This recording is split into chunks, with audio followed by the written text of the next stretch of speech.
Hello, welcome.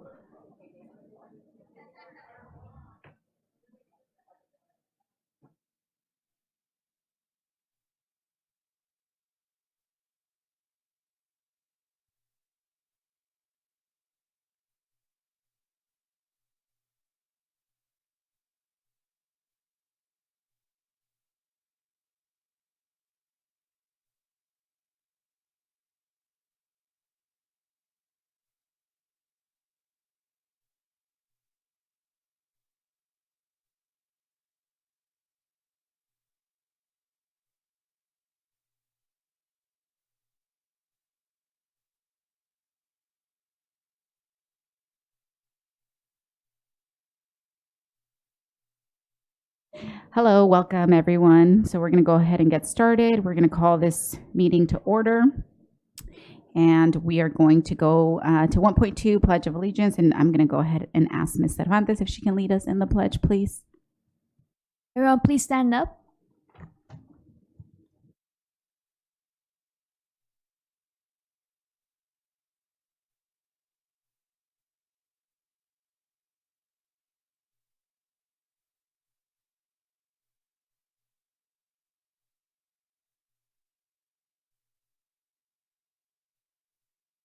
Thank you. 1.3, approval of the agenda.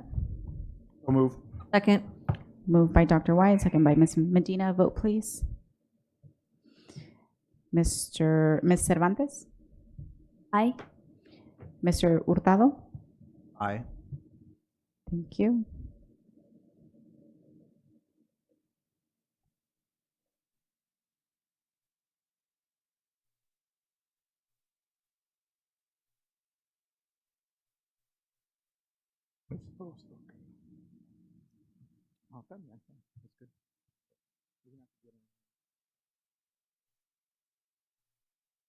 Motion carries. 2.0, special presentations and recognitions. And I will go ahead and pass it over to Ms. Maria.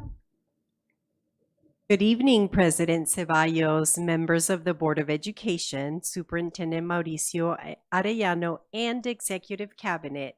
I'm Communications Manager Maria Garcia, and I'm delighted to MC tonight's special recognitions. Today, we're kicking off our special recognitions with the check presentation by San Bernardino County 5th District Supervisor Joe Baca Jr. Following Supervisor Baca's presentation, we will continue our program by honoring the impactful work that is happening at 48 Platinum and Gold PBIS schools. I now invite our board president, her fellow board members, including our student board members and Superintendent Arellano, to please make your way to the front of the dais.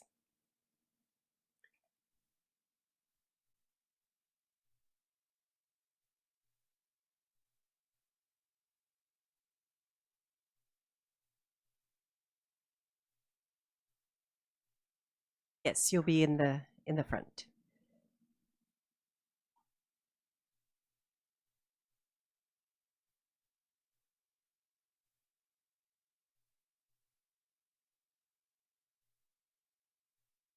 As you know, San Bernardino County Board of Supervisors, Joe Baca Jr. is a strong supporter of SBCUSD. He provides certificates to support our Outstanding Achievement Awards and invests in various district projects that directly benefit our students and families. Recently, his leadership helped pave the way to make the Field of Dreams project at Curtis Middle School possible, which is why we are proud to welcome him this evening. Please put your hands together for Supervisor Joe Baca Jr.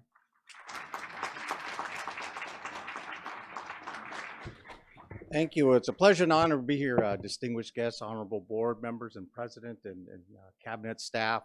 And today is a really special day, and it's very personal for me. And just to give you a little bit of background, 20 years I was in the state legislature in the California State Assembly. At that time, this was prior to Curtis Middle School being built.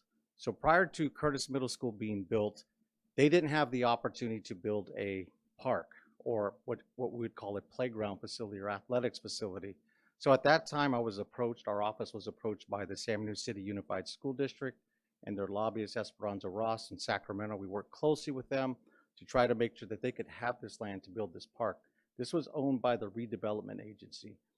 So it was quick deeded over to the San Bernardino City Unified School District. As a result, Curtis Middle School was built along with the athletic fields, and this action took place 20 years ago. The bill was signed by Governor Schwarzenegger at the time. It was AB 1497. We're very, very proud of it. But in honor of that, this is the 20-year anniversary of that. I said this is an opportunity to continue to give back to the San Bernardino City Unified School District. So what we did is we had conversations with Superintendent Arellano.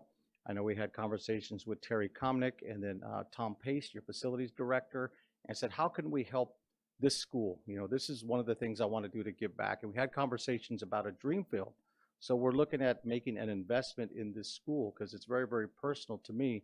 So what we did is a week ago with Principal Guerrero at Curtis Middle School, we did a check presentation with Terry Komnick, Associate Superintendent. We actually provided t-shirts for the entire school with the Curtis Middle School logo, and we had AB 1497 on the sleeve just to show our support and admiration for this school. But not only did we present a check, we also presented a check for $5,000 for the schools to use at their discretion, because I know how tough it is for school budgets sometimes to have activities and things for their kids. But today we're here to present a check to the San Bernardino Unified School District. And just up to date, this will total $10.2 million the San Bernardino County Board of Supervisors has given to the school district. And I'll just kind of name them: Arrowhead Elementary School, Muscoy Elementary School, Pacuma, Newmark Elementary, Indian Springs High School, and now today Curtis Middle School. And I'm looking forward to this project being done and complete. This is a $3 million plus $1 million at the San Bernardino City Unified School District. So on behalf of the County Board of Supervisors, I want to congratulate you. Thank you for your support. Thank you for the support for our kids and students. And we're here to present a check for $3 million to the San Bernardino City Unified School District. Congratulations.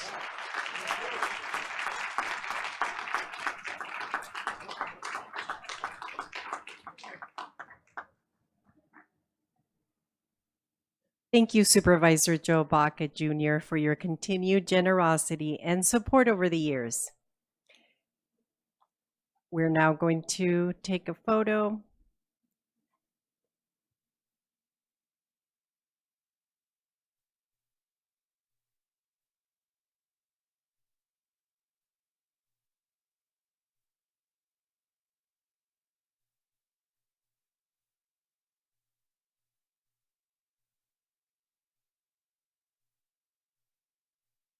Great.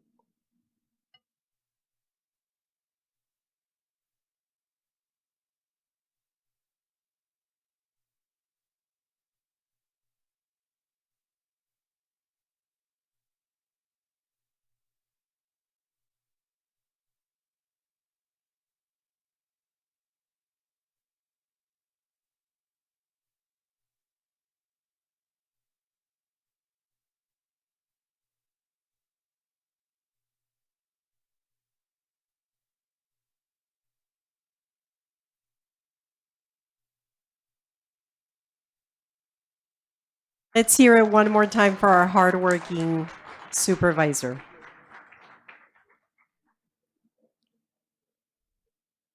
Board and Superintendent, please remain standing for our next recognition.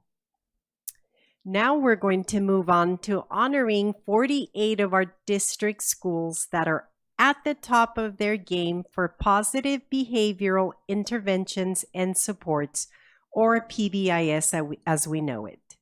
Tonight's recognition is dedicated to the district staff who are creating a culture of not only academic excellence, but also welcoming schools where all students feel a sense of belonging.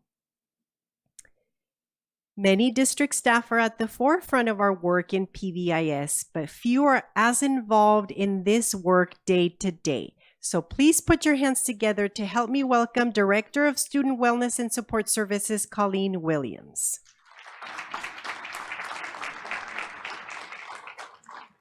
Colleen has been pivotal to our school success with PBIS. And Executive Cabinet, would you please take your place along the ramp at this time? In total, SBCUSD has 68 schools recognized by the California PBIS Coalition for their efforts in developing systems to ensure safety with focused learning environments and inclusivity. Tonight, we are focused on recognizing the 8 Platinum and 40 Gold Award-winning schools. Our gold schools have met and exceeded PBIS goals by building solid school-wide systems and addressing the needs of targeted groups of students through small group interventions. This is extremely targeted, data-driven work for the schools to accomplish with the goal of improving learning, increasing attendance, and reducing bullying. I'll be calling our PBIS Gold Award winners in 4 groups. Each group has 10 schools. When you hear the name of your school called, we ask that the school administrator please come forward along with their 1 additional designee to accept the award and then remain at the front for a group photo. Group 1 is going to start with Arrowhead Elementary School. Arrowview Middle School, Arroyo Valley High School, Barton Elementary School. Yes. You're going to remain here at the front for a group photo. Bing Wong Elementary School, Bob Holcomb Elementary School, Bonnie Ole Elementary School, Cajon High School, Chavez Middle School, and our amazing child development program. We're going to pause to take a group photo now.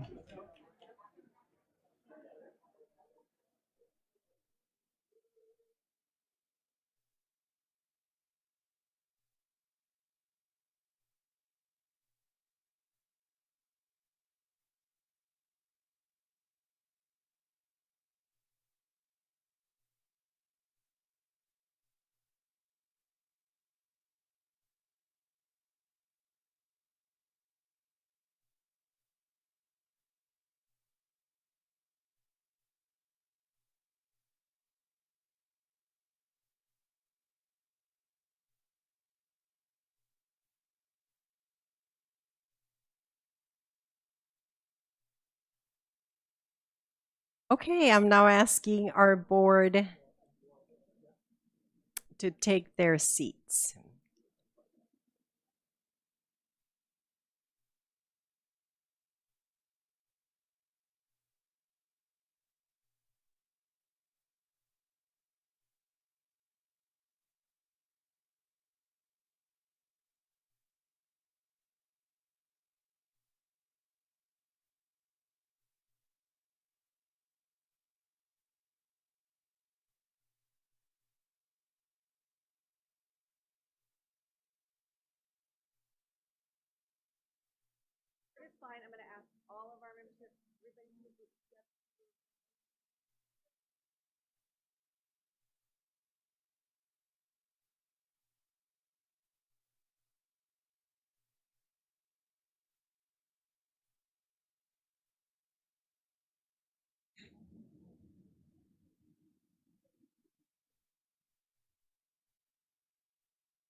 Let's give a big round of applause to Group 1.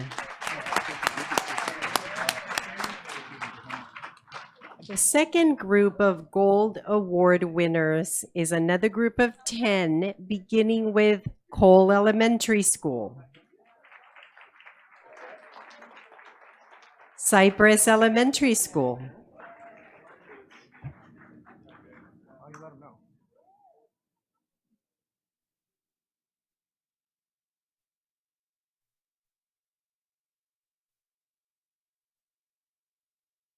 Del Vallejo Leadership and STEAM Academy,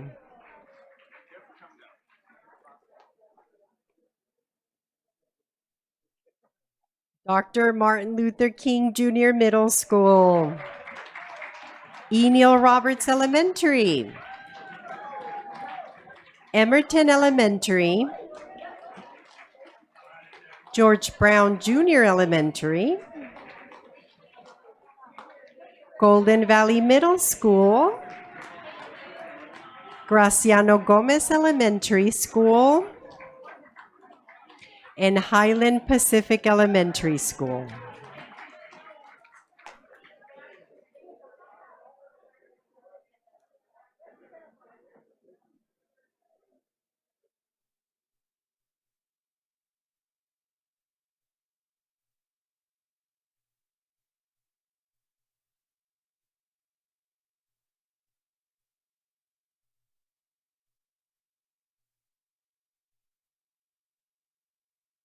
Audience, our gold schools have met and exceeded their PBIS goals by building school-wide systems and addressing the needs of targeted groups of students through small group interventions. This is extremely targeted, data-driven work for schools.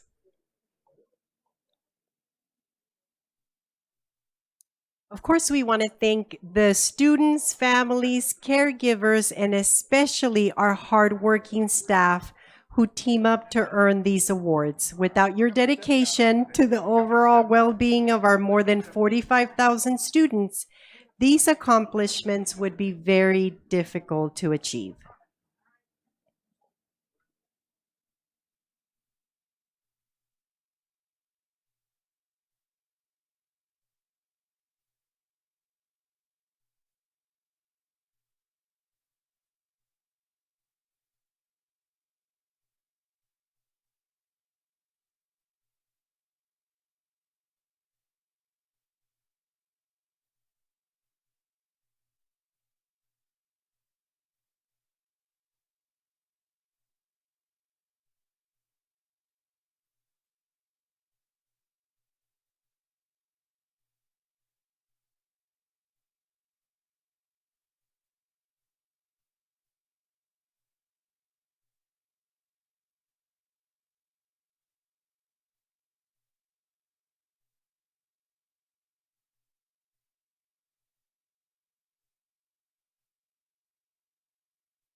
Congratulations to our second group of gold PBIS schools.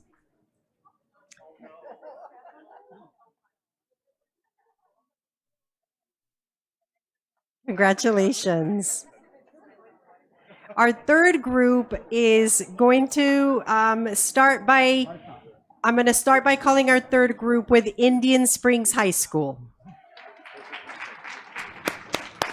Lancashire Elementary School. I had to get her at one time. Lincoln Elementary School. Salinas Elementary School.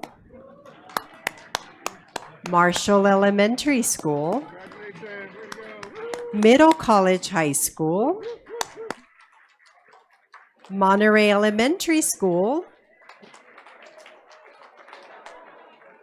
Muscoy Elementary School. North Verdemont Elementary School. And our last school for this group is Pacuma K-8 School.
look directly at the camera.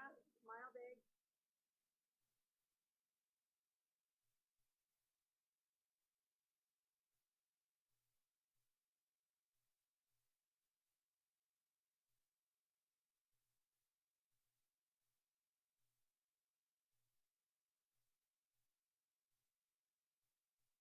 Congratulations to our third group.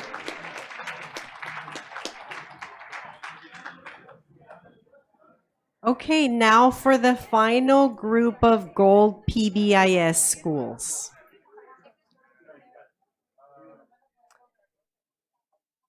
We'll start with Pacific High School. Parkside Elementary. Ramona Alessandra Elementary. Rodriguez Prep Academy. Roosevelt Elementary. Serrano Middle School.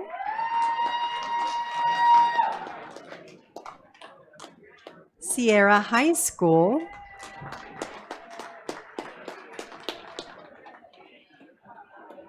Thompson Elementary School.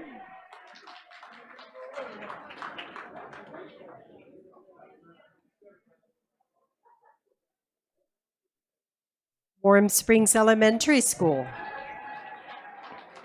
And Wilson Elementary School.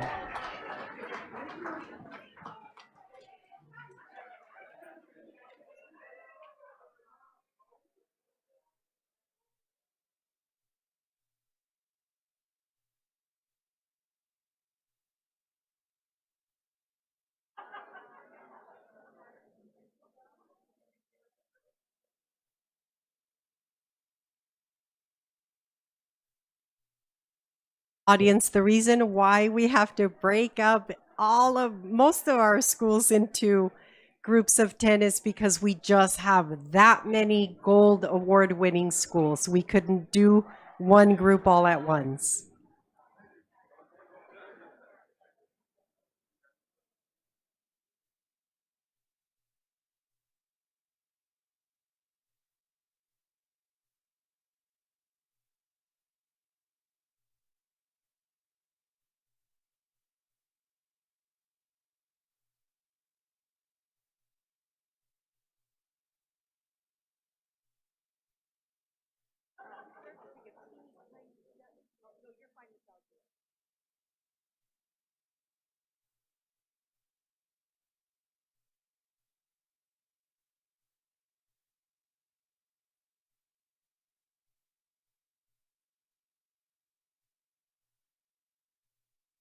Congratulations to our 40 PBIS Gold Award recipients. Let's give them another round of applause.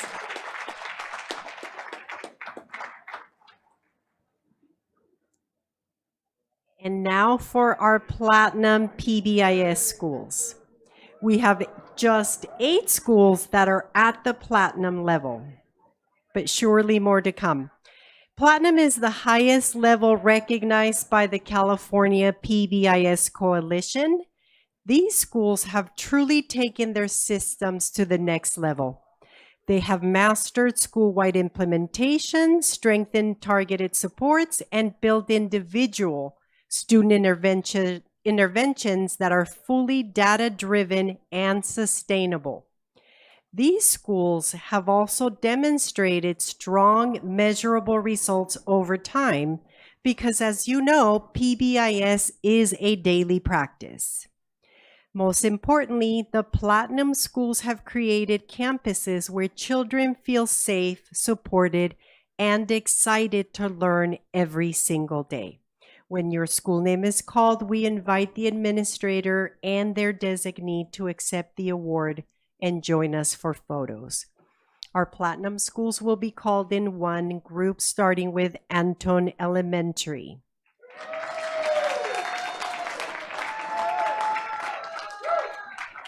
Bradley Elementary School.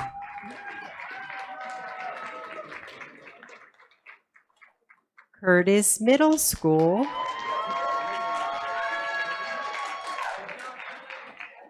Jones Elementary School.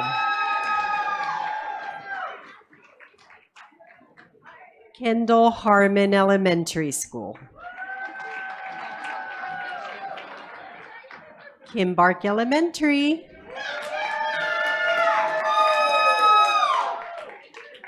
Riley College Prep Academy. And our final Platinum PBIS award winner is San Andreas High School.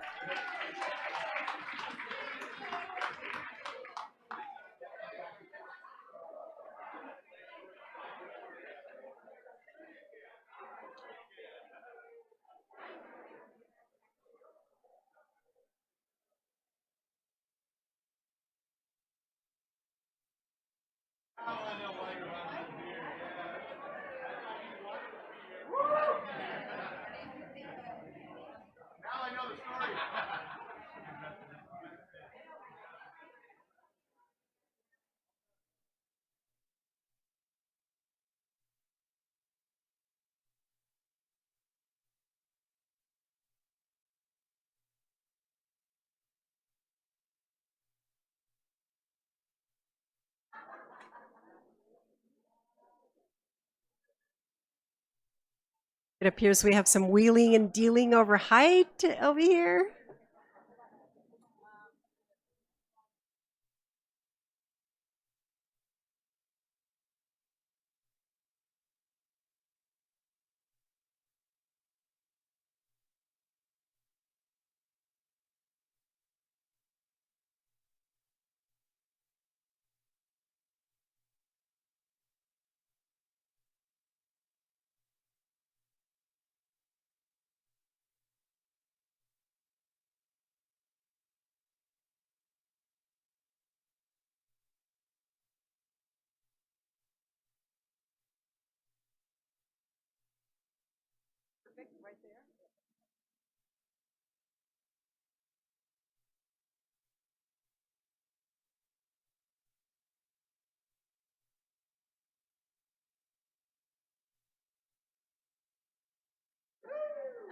That's right. On the count of three, you can all say platinum.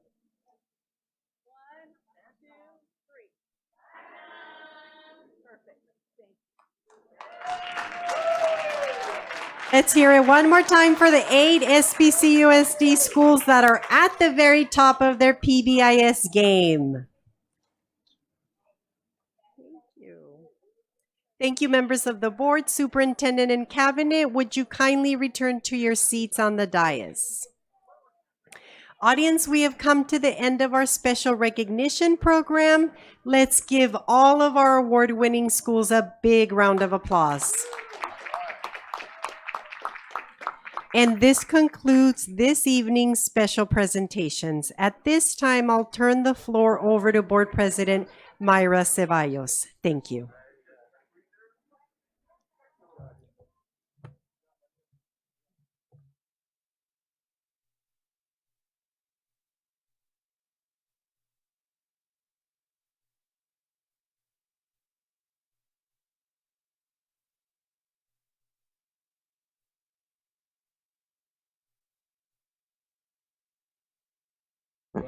Awesome. Thank you so much, Ms. Garcia, for that. And congratulations to all of the recipients. And so happy to see so many folks have received the different levels of the PBIS award.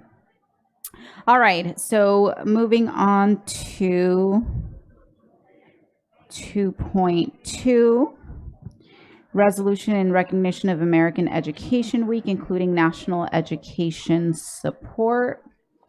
And I'm going to go ahead and, to my left, ask Dr. Wyatt if he would be so kind to read for us 2.3.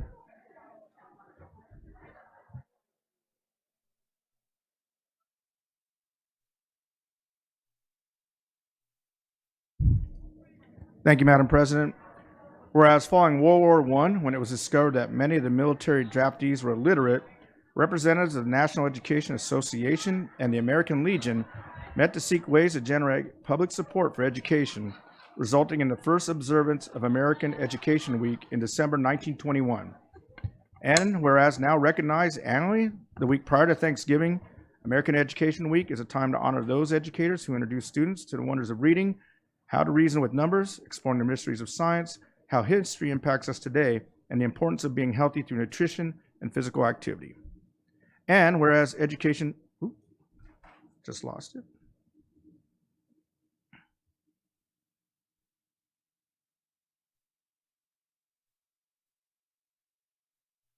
All right. And whereas Education Support Professionals Day is celebrated the Wednesday of American Education Week and honors the contributions of school support employees who are essential partners in the educational process by keeping schools running smoothly, including paraeducators, school secretaries, clerks, health aides, office assistants, recreational aides, and many other who support educators. And whereas the Friday during American Education Week is also Substitute Educators Day, honoring substitute teachers, also known as guest educators, for their role in providing a critical service by acting as a bridge to provide continued quality education to students in the temporary absence of their regular classroom teacher.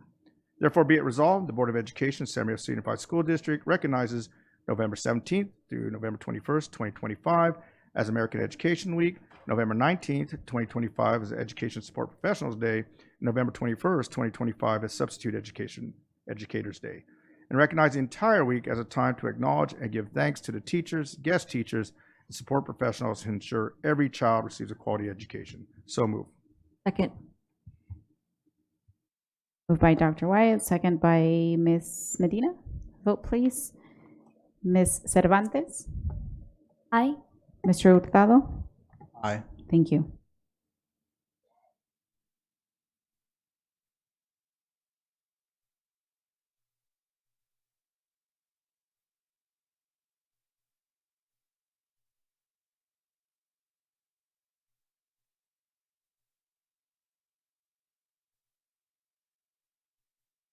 Motion carries. 2.4, resolution recognizing National School Psychology Week. And I will go ahead and have Ms. Cervantes. If she can go ahead and read that for us, please.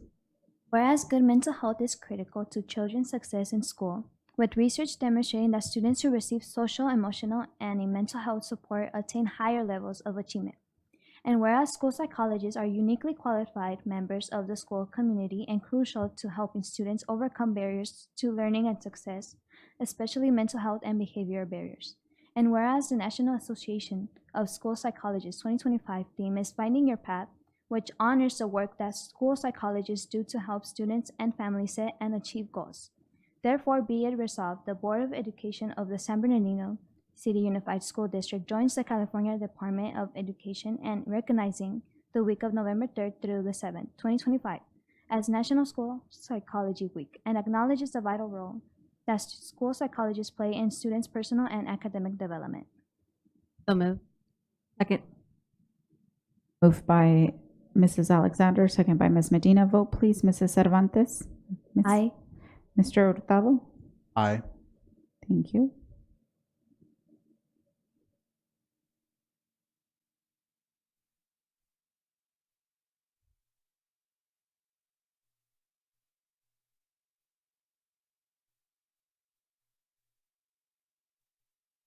Motion carries. 2.5, resolution in recognition of Veterans Day. And I'm going to go ahead and ask Mr. Hurtado if you can read that for us, please. Whereas in 1918, on the 11th hour of the 11th day of the 11th month, an armistice, a temporary cessation of hostilities, was declared between the Allied nations and Germany in World War I. And in November 1919, President Woodrow Wilson proclaimed November 11th as the first commemoration of Armistice Day, and Congress declared it a legal holiday in 1938. And whereas in 1954, after having been through both World War II and the Korean War, Congress amended the Act of 1938 by striking out the word armistice and inserting the word veterans to declare November 11th a day to honor American veterans of all wars. And whereas on Veterans Day, all citizens should pause, reflect, and honor our veterans, past and present, whose service enables us to enjoy peace and freedom in the greatest nation of the world. Therefore, be it resolved, the Board of Education does hereby recognize November 11, 2025 as Veterans Day, and does call upon every person to honor those men and women who have answered the call of service to protect this great nation, and does also encourage all district schools to undertake educational activities that commemorate the history and contributions of our nation's veterans. So moved. Second. Moved by Mrs. Alexander, second by Ms. Medina. Ms. Medina, vote please. Ms. Cervantes? Aye. Mr. Hurtado? Aye. Thank you.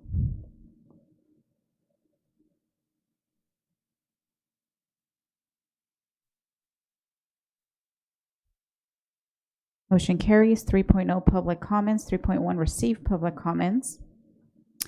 This is the only time the public will have an opportunity to address the board on items not on the agenda and within their subject matter jurisdiction, such as district policies, procedures, programs, services, or fiscal matters. Public comments are limited to 5 minutes per person. 6 or more people who wish to speak on one topic will be provided no more than 30 minutes total. Speakers are cautioned that under California law, no person is immune from liability for making intentionally false or defamatory comments regarding any person simply because these comments are made at a public meeting. And I had another little statement to read, but I don't have it tonight.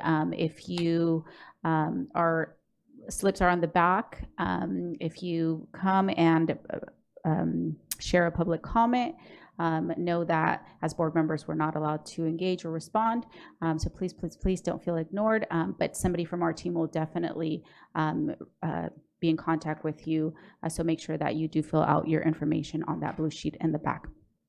With that being said, first up we have our SBTA president, Ms. Barbara Pasechek Cox. Well, good evening, President Ceballos, Mr. Ariano, and esteemed members of the board and cabinet. My name is Barbara Pasechek Cox, and I proudly serve as the president for the San Bernardino Teachers Association, and I speak on behalf of our ever-growing 3,097 members tonight. The San Bernardino Teachers Association stands united in our commitment to advocate for fairer compensation, safe and supportive workplaces, and above all, the dignity and respect every educator deserves. We know, as you do, teachers' working conditions are our students' learning conditions. Our shared success hinges on how well we support those who serve our students every day. We deeply value the collaborative relationship we built with the district. It's a foundation we want to continue strengthening. We patiently waited the appointment of Dr. Doizan as the Assistant Superintendent of Human Resources so we could begin negotiations. Now that leadership is in place, we are hopeful and expectant that the district will prioritize these negotiations, demonstrating the mutual respect our educators have earned, and moving swiftly to reach a timely and fair agreement. We recognize that meaningful collaboration is not measured by words alone, but by actions that reflect shared respect and urgency. As we address these important matters, we also want to take a moment to celebrate 3 significant observances for this month. First, happy National School Psychology Week. We extend our heartfelt gratitude to our school psychologists whose expertise and compassion are vital to the well-being and success of our students. Their work helps create the safe, supportive environments that allow learning and growth to flourish. We want to thank them for all the work they do. Second, we honor Native American Heritage Month. This is a time to reflect on the rich histories, cultures, and contributions of America's indigenous peoples. I am reminded of the words of Chief Washakie, a leader of the Eastern Shoshone. I fought to keep our land, our water, and our hunting grounds. Today, education is the weapon my people need to protect them. These words resonate deeply. They speak of the power of education as a tool for empowerment, justice, and cultural preservation. Let us move forward together with the same spirit, grounded in respect, driven by purpose, and united in our commitment to the future of San Bernardino's children. Third, we're handing out a flyer. Aaron, did you already hand it out? Okay.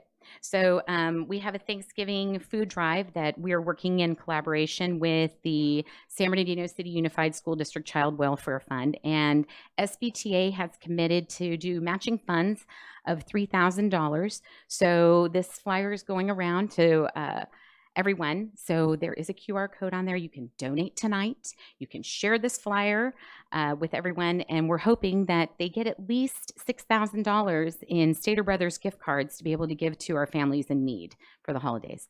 Thank you very much and have a good evening. Thank you so much. Up next, we have Ed DeSouza and Melanie Lenzen.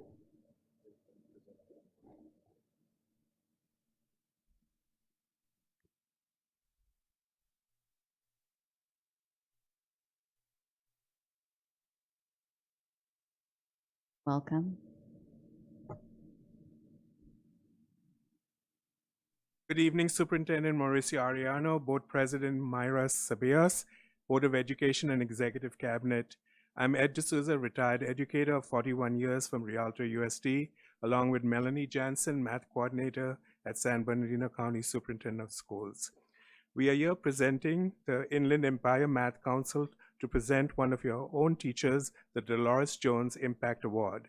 Unfortunately, the president of the Math Council, Mrs. Kelly Wasserman, was from San Bernardino, California University, San Bernardino, could not be here tonight due to family illness. First, a few words on the Dolores Jones Impact Award.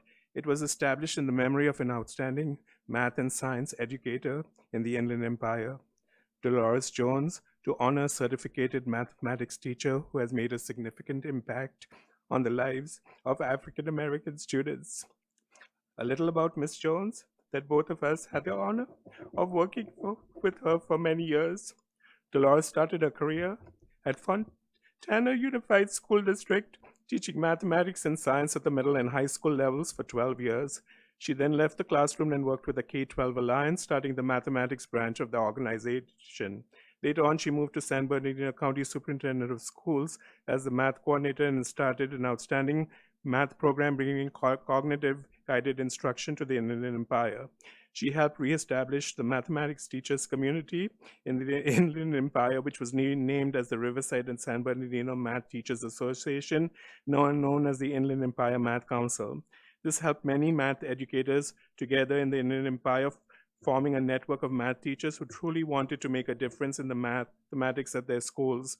We also worked with UC Riverside and were co-directors of the Math Project, which brought college professors and teachers together to make continuous mathematics professional development. Dolores later served as the mathematics director for the A through Z Education Consulting, basically working with school districts in Arkansas, Arizona, California, Florida, Hawaii, Indiana, and Nevada. If I can say one thing about Dolores Jones, she made teachers feel comfortable learning mathematics and also went into classrooms and demonstrated that all students could learn mathematics as long as the mathematics was relevant to students and that there was a safe environment to learn math. As we all know, to teach students, you have to reach them where they are and then create the necessary scaffolds for them to be successful. The person who was selected had to be nominated by their administrator, complete an application process, and a classroom visit was conducted to validate the application. Ms. Jansen will now let you know about the qualities of the teacher selected. This exceptional math teacher takes students where they are and grows them mathematically. Her state test scores are one of the highest in the district. And last year, she had 90% of her 8th grade students meet or exceed the standards on the mathematics portion of the CAS. Her instruction is student-focused. Students in her class are authentically engaged in the learning process by working with partners and groups, asking questions, and explaining to their group and the class how they solve problems. Furthermore, she creates positive rapport and relationships with all students and gets to know their needs and how they learn. She turns this knowledge into engaging math lessons that are interesting and relevant to their students. Her classroom isn't quiet. You will hear students discussing their problems and solutions and debating which strategy to use about math problems. She stays after school daily for tutoring with students. She holds students accountable and communicates with parents to have students stay after lunch or for tutoring when needed. She's also created a curriculum for a math support class that centers on error analysis and individual student corrections.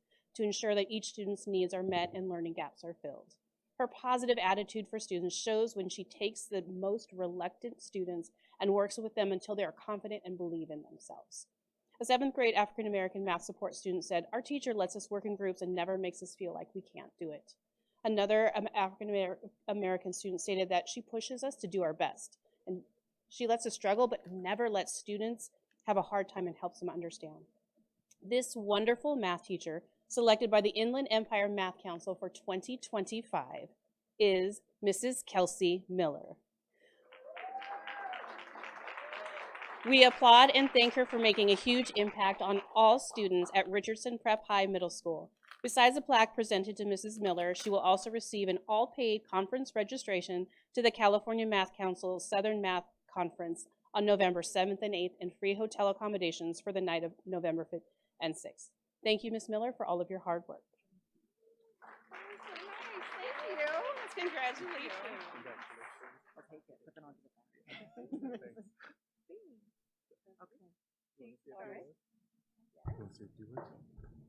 I just want to say thank you. I do great talking in front of students, but in front of adults kind of freaks me out. So I appreciate the recognition and, of course, my admin's recommendation in the first place. You know, we've got great students here in this district, and I love my kids. So thank you, guys. Congratulations, and thank you to the Inland Empire Math Council for presenting this amazing award. So thank you so much, Ms. Miller. We're really, really proud of you for all your hard work. Did you want to say a few words, Mr.? Yeah, I just wanted to say congratulations. Thank you for all your hard work and dedication to our students. We want to welcome your family, congratulate them as well. Thank you for being here today, and appreciate all you do. Thank you. Congratulations.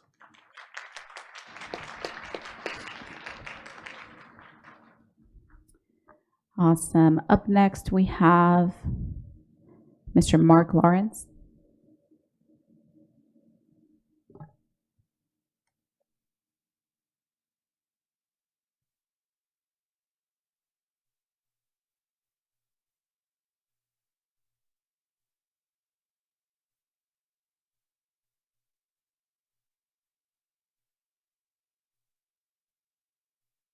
Oh, okay. Good evening, everybody. Well, I don't want to be a bummer, but I guess what I can do is I can kind of turn it around to where let's fix something that's broken to help the district get even better than it is. Maybe we can get 3/4 of our schools or even more to the golden platinum status. So it helps. Step one is the application process.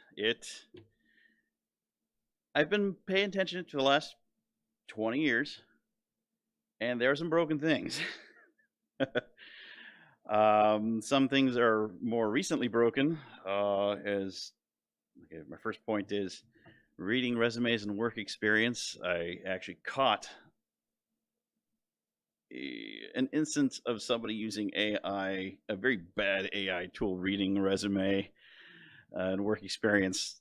Quite literally, I was applying for a job which I was substituting for the last 3 years, wrote that experience down, said I wasn't qualified for the position.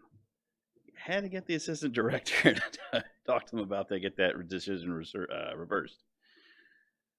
Second, very important point, testing. Several of the tests just for IT alone are extremely out of date. I don't know if any of you know what token ring internet is. There are still questions on the IT test about token ring internet. That went out in the 90s. Yeah, you guys weren't around. Anybody under the age of 30 really has no business even knowing what that is anymore. We really need to get those tests audited. The Personnel Commission has said it's a third-party company that provides those tests, but I've told them every year that I've taken tests. They're extremely out of date, need to be updated, and no action's been taken on that at all. They're questions almost as old as me. I graduated in '99. Okay, the eligibility period. That's another big one. Expires only after a year. And sometimes positions will open up when someone's taken a test already, say it was 9 months ago, but the position's not flown again for 3, 4, 5 months afterward, after the position opens up. So then everybody has to test for it again. And especially with tech positions, people want those spots filled. There's a couple spots right now that were filled at the beginning of a school year, and they were just, both spots, the same spots had just been vacated, and there were still months of eligibility left.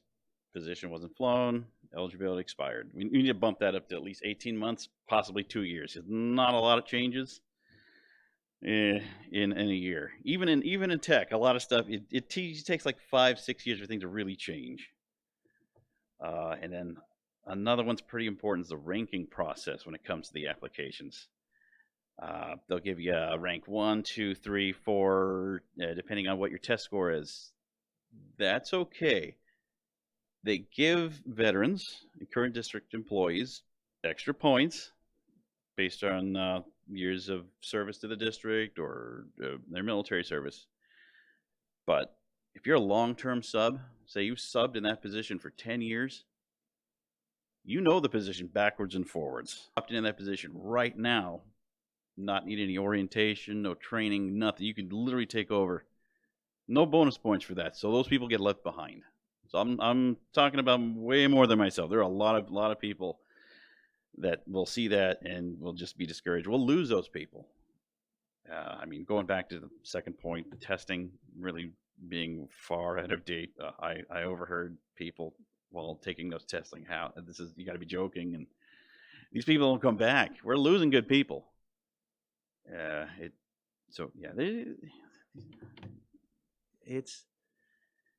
It's kind of that very, very first step. We want to get the best people we can, and we don't want to discourage them. We don't want them to make the district look like we are way out of date. We're not. We're one of the first districts to go totally digital when it came to COVID.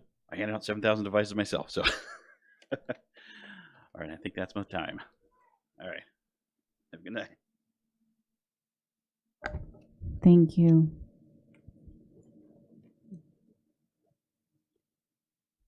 Up next, we have Antoinette Hatch.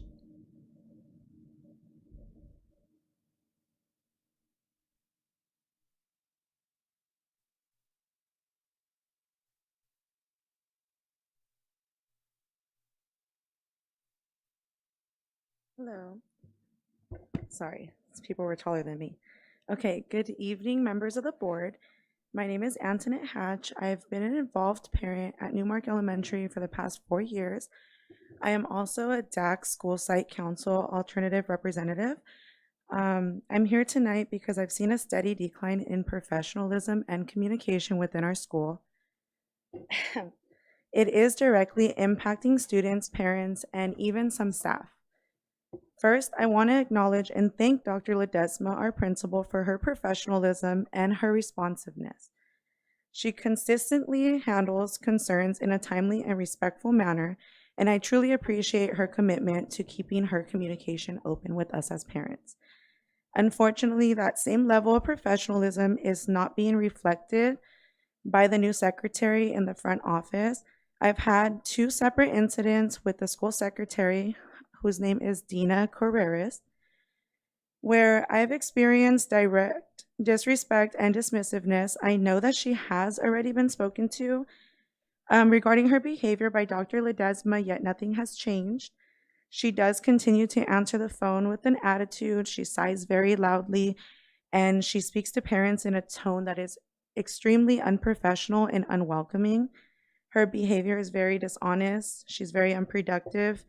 And I think it is completely unacceptable. It's reached a point where it feels like she's attempting to provoke me. And I think that crosses a line that no parent should ever feel targeted or disrespected for trying to communicate with their child's school regarding their child. I am also aware that this secretary refers to me as the hatch lady, as I've heard her while I was entering through the intercom. It is disrespectful and it is mockery, especially in a school environment that respect should come first. The front office is the face of Newmark in all of our elementary schools. And right now, Dina Carreras is not representing the school well. Thankfully, our bilingual clerk, Maria Ramirez, continues to go above and beyond to support families and staff. She's often taking on responsibilities that don't usually fall under her role just to make sure that parents and students are helped. I think she deserves recognition for that. Dina does not effectively communicate with parents who do not speak English. I have observed parents who raise concerns in Spanish, and they seem to only be ignored by this new secretary. To me, this is discriminatory and undermines the school's commitment to equity and accessibility for all families. Next, I do need to address the issue of bullying. My daughter sadly has been repeatedly targeted by the same student who has also bullied and take lunches from my daughter and other students. Staff has spoken to that parent multiple times, but the behavior from that same student still continues. This has been ongoing and the lack of real consequences is discouraging. Every child does deserve to feel safe coming to school, and that safety has to be protected consistently, not just when it's convenient. The communication at Newmark has also become unreliable. Important events are often announced at the last minute, sometimes the weekend before or even the day of,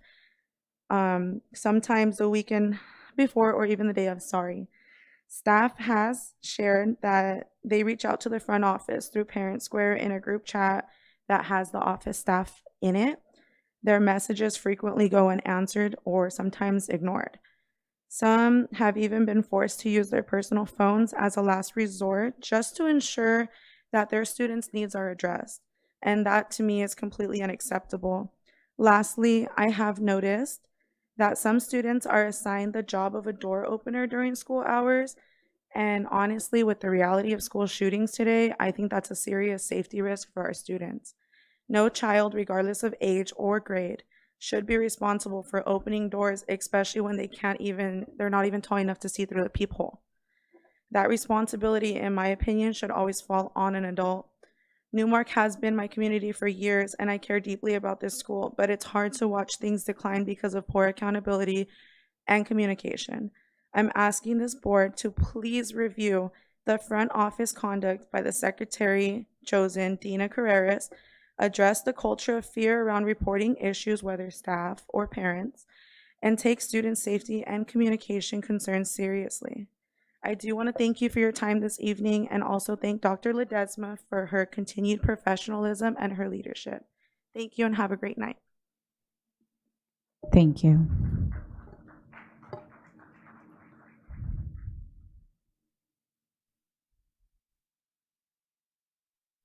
Moving on to 4.0 public hearing.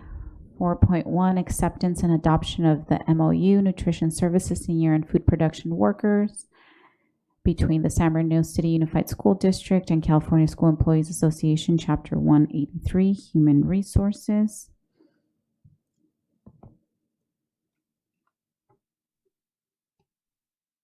The public hearing is to consider the adoption of the MOU, Memorandum of Understanding, between the California School Employees Association, Chapter 183, and the San Bernardino City Unified School District. At this time, the public hearing is now open. Are there any public comments? There are none. Okay, having no comments, I will now close this public hearing. Be it resolved, the Board of Education accepts and adopts the Memorandum of Understanding, Nutrition Services Senior and Food Production Workers, between the San Bernardino City Unified School District and California School Employees Association, CSCA, Chapter 183. Can I get a motion? Moved by Dr. Wyatt, second by Ms. Medina. Vote please. Ms. Cervantes? Aye. Mr. Hurtado? Aye. Thank you.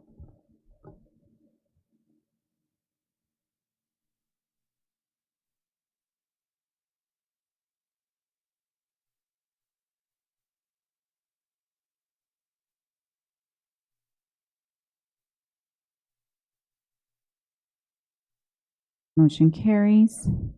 5.0 closed session. 5.1 closed session public comments. Do we have any? No, we do not. Okay, hearing none, the board will now adjourn to closed session. Thank you.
Mauricio.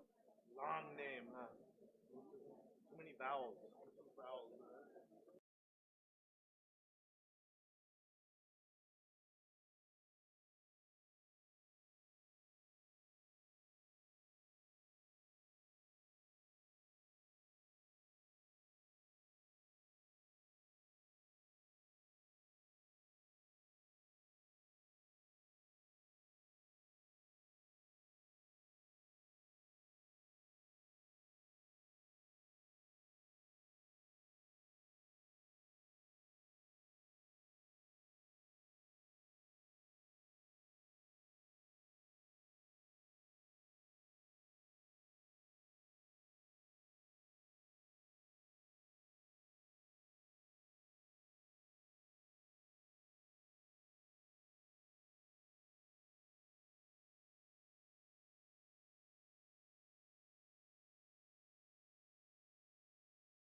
My office is back over there.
I sent it over.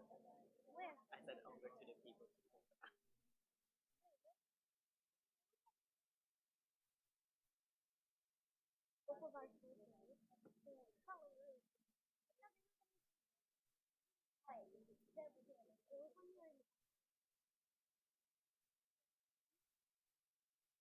Now, your ID picture. We're gonna do that.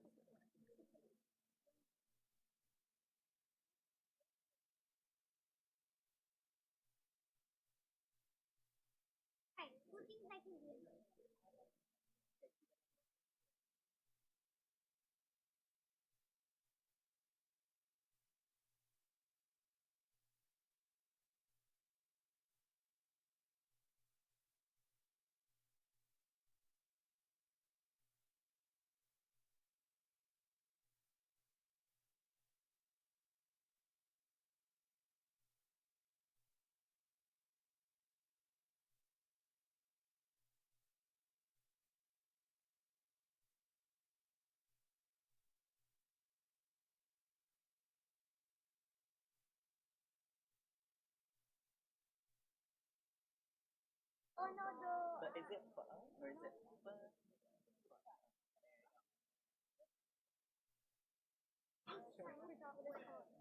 All right. Welcome back. 6.0 action reported from closed session. 6.1 expulsion of students. Be it resolved, the Board of Education accepts and adopts the recommendation and findings of the hearing panel based on a review of the panel's findings of facts and recommendations, and orders the expulsion of the following students with the identification numbers as listed below in accordance with board rules and regulations and in compliance with Ed Code Section 48900. So move. Moved by Dr. Wyatt, second by Mr. Santos. Vote, please.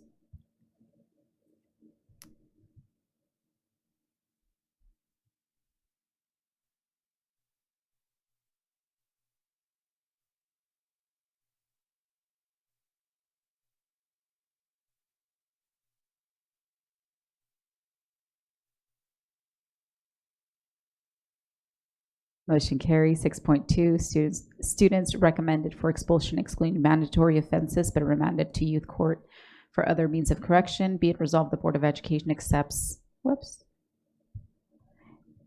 Be it resolved, the Board of Education accepts and adopts the recommendation and findings of facts of positive youth development and orders the suspension of suspension or expulsion of the following students with identification numbers as listed below in accordance with board rules and regulations and in compliance with Ed Code Section 48900. So move. Moved by Dr. Wyatt, second by Mr. Santos. Vote, please.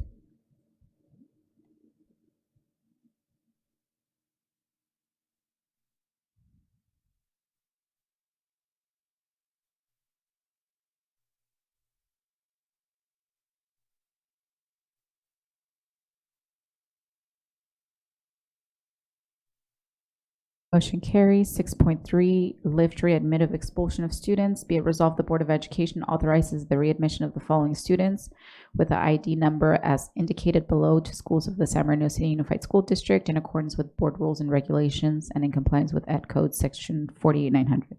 So move. Second. Moved by Mrs. Alexander, second by Dr. Wyatt. Vote, please.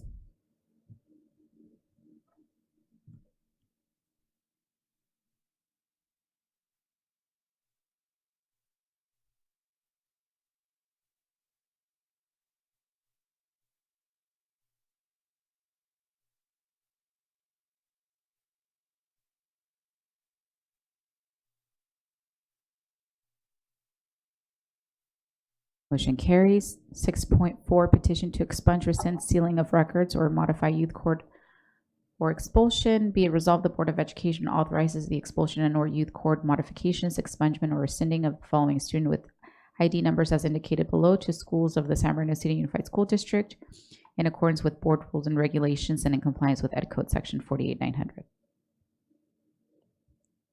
So move. Second. Moved by Mrs. Alexander, second by Ms. Medina. Vote, please.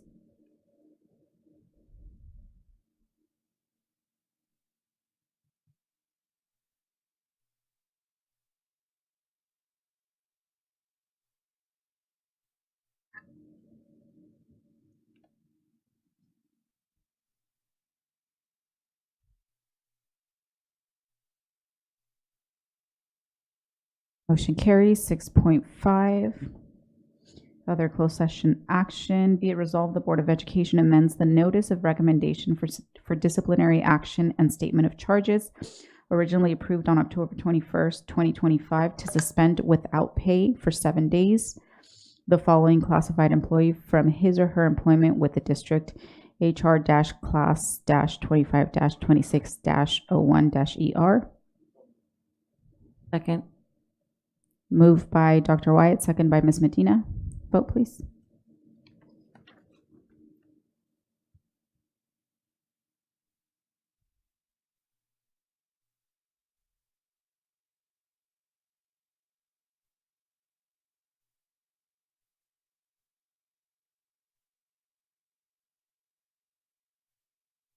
Motion carries. 7.0, student board members. 7.1, reports and comments. And I'll go ahead and start with Ms. Cervantes.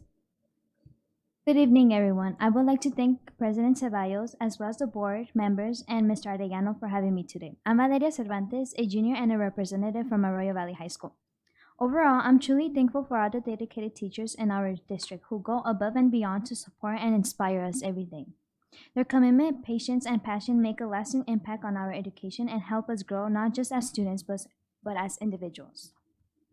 At Arroyo Valley High School, we celebrated an unforgettable homecoming football game on October 22nd, which the theme was City of Stars, marking both a night of school pride and our 25th anniversary celebration. The halftime parade shined with vibrant club floats and the marching band bringing each City of Stars to life. Our girls' tennis team excelled at league finals on October 27th, advancing to CIFs, while the girls' volleyball team battled their way to quarterfinals. The cross-country team showed outstanding effort at league finals on November 1st, and to top it off, the college applications and campaign and workshops help students to take their next big steps towards their future, their college applications. At Pacific High School, they made history as two students, Brayden Montenegro and Jael Ortega, became the first from their special education program to be crowned as homecoming king and queen, earning recognition from San Bernardino News. The campus also hosted a breast cancer awareness walk organized by the new Special Education Club, spreading rumors, spreading support. Meanwhile, students in the PLTY program had 2 different field trips that allowed students to learn more about STEM and robotics. At Middle College, the seniors had their admitted day at Cal State University on Wednesday, taking their big step toward college. They also had a registration day on Thursday while they officially enrolled in their college classes and fun-filled a festival on Friday to end their week. At Indian Springs, they hosted their first annual trunk-or-treat event for the seniors, bringing students and families together for a night of Halloween fun. The school also celebrated a vibrant homecoming at the Sterling Natural Resource Center, themed Baile de los Muertos, honoring the Hispanic culture and diversity. Their Spirit Week boosted the campus pride, while the fall sports teams honored seniors in heartfelt ceremonies. Students in the theater pathway enjoyed a live performance of History in Harmony by Professor Lisa Lyons, who teaches at the Cal State University, and the Digitech students, while they showcase their design skills for the marketing pathway, which shows the true reflection for innovation and school spirit. That's all for today. Thank you. Awesome. Wonderful report. Thank you so much for that. Up next, Mr. Hurtado. Good evening, everyone. My name is Aiden Hurtado, and I'm a proud junior that goes to Cajon High School, but I have the honor of representing San Andreas and Sierra High School. Before I begin, I'd like to give a huge thank you to the incredible teams over at San Andreas and Sierra for their continued dedication and warmth in giving me every opportunity to visit, learn from, and experience these amazing campuses that I have an honor of representing. Every time I visit, I'm reminded about how much passion and pride that lives within SBC USD. So let's start with San Andreas, where opportunity and growth truly shine. This month, the staff hosted an inspiring college and career fair, giving peers the chance to meet professionals, explore different pathways, and plan for their futures. At this event, Sierra High School's Olive Branch had the opportunity to impact the lives of students and families, providing students with free professional clothing. Sierra continues to set an example of how students can bridge wellness and empathy while also creating leaders who care about others as much as they do about their own success. At Cajon High School, there's so much to celebrate. We're thrilled to share that Cajon has adopted the Sierra Olive Branch program, expanding its mission of resource accessibility and kindness across campuses. The campus came alive during the annual Fall Festival, where clubs and programs showcased creativity, culture, and community. During this event, the Olive Branch was able to impact the lives of over 100 attendees, distributing clothes and connecting community members to resources and services. Across the district, students are stepping outside of the classroom and into real-world experiences. San Gorgonio High School took a field trip to Cal State San Bernardino, giving students a first-hand look at higher education opportunities. Their Metra students participated in a cultural enrichment field trip that celebrated heritage and identity, while PSA testing gave juniors across the district a chance to prepare for their college journeys. Over at San Bernardino High School, they celebrated their homecoming season, bringing together students, alumni, and staff for a night full of spirit and pride. And as we enter the holiday months, their ROTC program has officially kicked off their annual toy drive, showcasing once again how students are leading with heart. Each of these moments, whether in the classroom or at a fair or on a field trip, reflects the light that our students bring to the community every single day. I want to thank you all for this time this evening. It's an honor to represent such dedicated schools and to share a glimpse into the amazing things that happen every day in SBCUSD. Thank you so much for that awesome report as well. And let's see, 8.0 administrative reports presentations, 8.1 multilingual LPAC reclassification seal of biliteracy. And I will go ahead and pass it over to Mrs. Applegate for her to introduce. Thank you very much, President Ceballos, the rest of the board, Mr. Arellano, our cabinet, and our viewing audience. We're so excited and really thrilled to bring you an update of the Multilingual Programs Department work.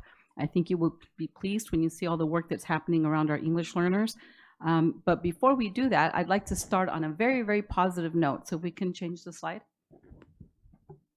So as you know, we were under DOJ settlement for the last couple of years, and we actually had another year to fulfill that requirement in the 25-26 school year.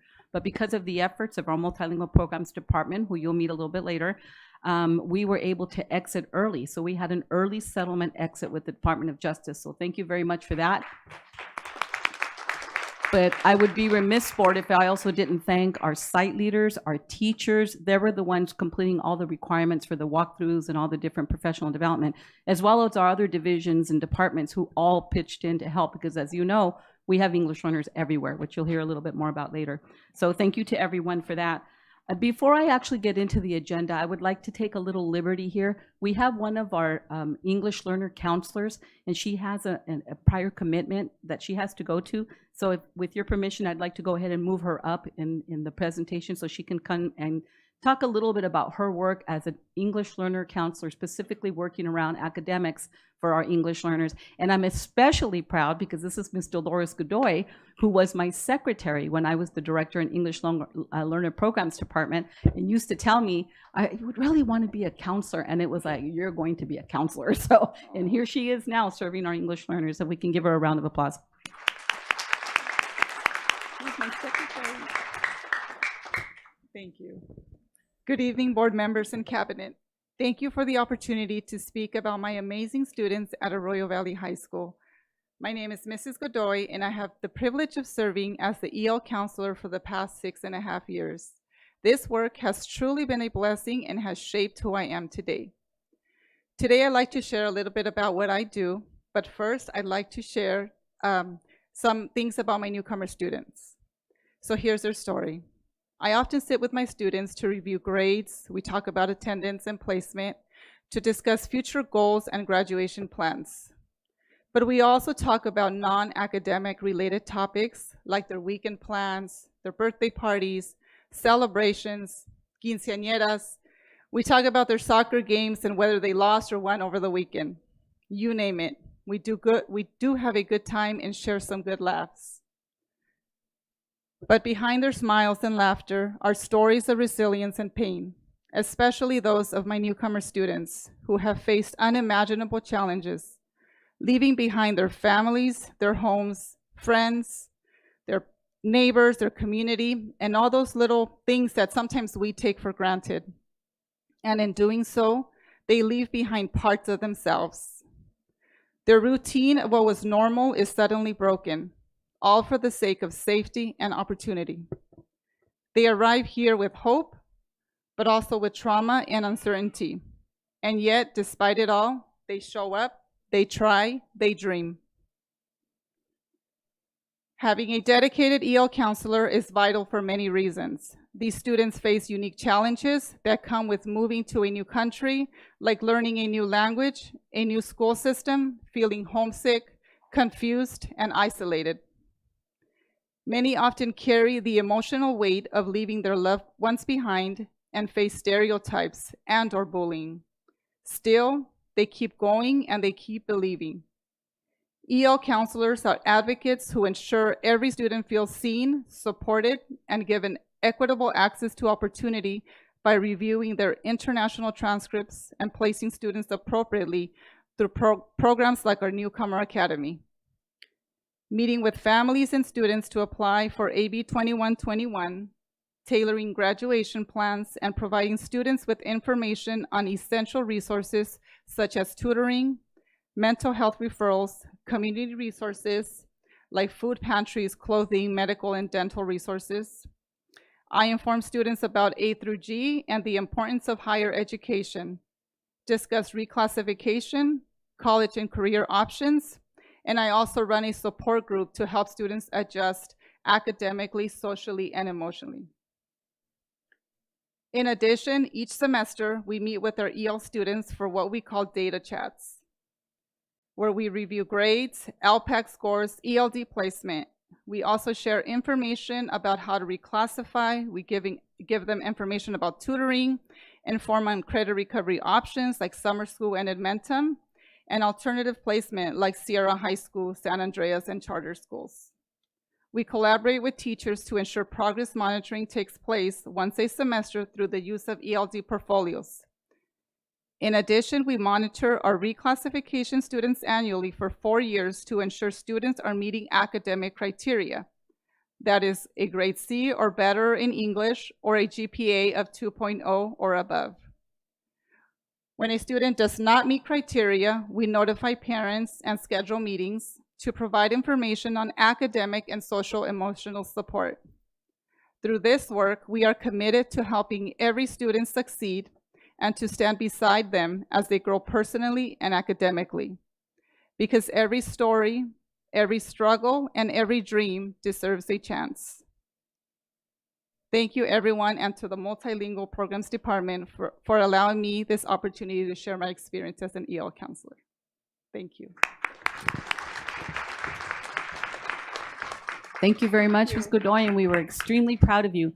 And board, you'll hear a little bit later how EL counselors were really a dream in the multilingual initiative that was really thought up 10 years ago. But you can see that having a dedicated counselor really specifically looking at EL needs has been a game changer. You're going to see a little bit of data around that as well. Okay, so if we can go to the agenda slide, please. So board, today we're going to give you an overview, a little bit about what shapes the work for English learners. So the federal government, the state government have requirements that really shape the work for the Multilingual Programs Department to make sure that we meet the needs of our English learners and support them in the right ways. You're also going to hear a little bit about how we identify students as English learners, who they are in our district, what programs they're in.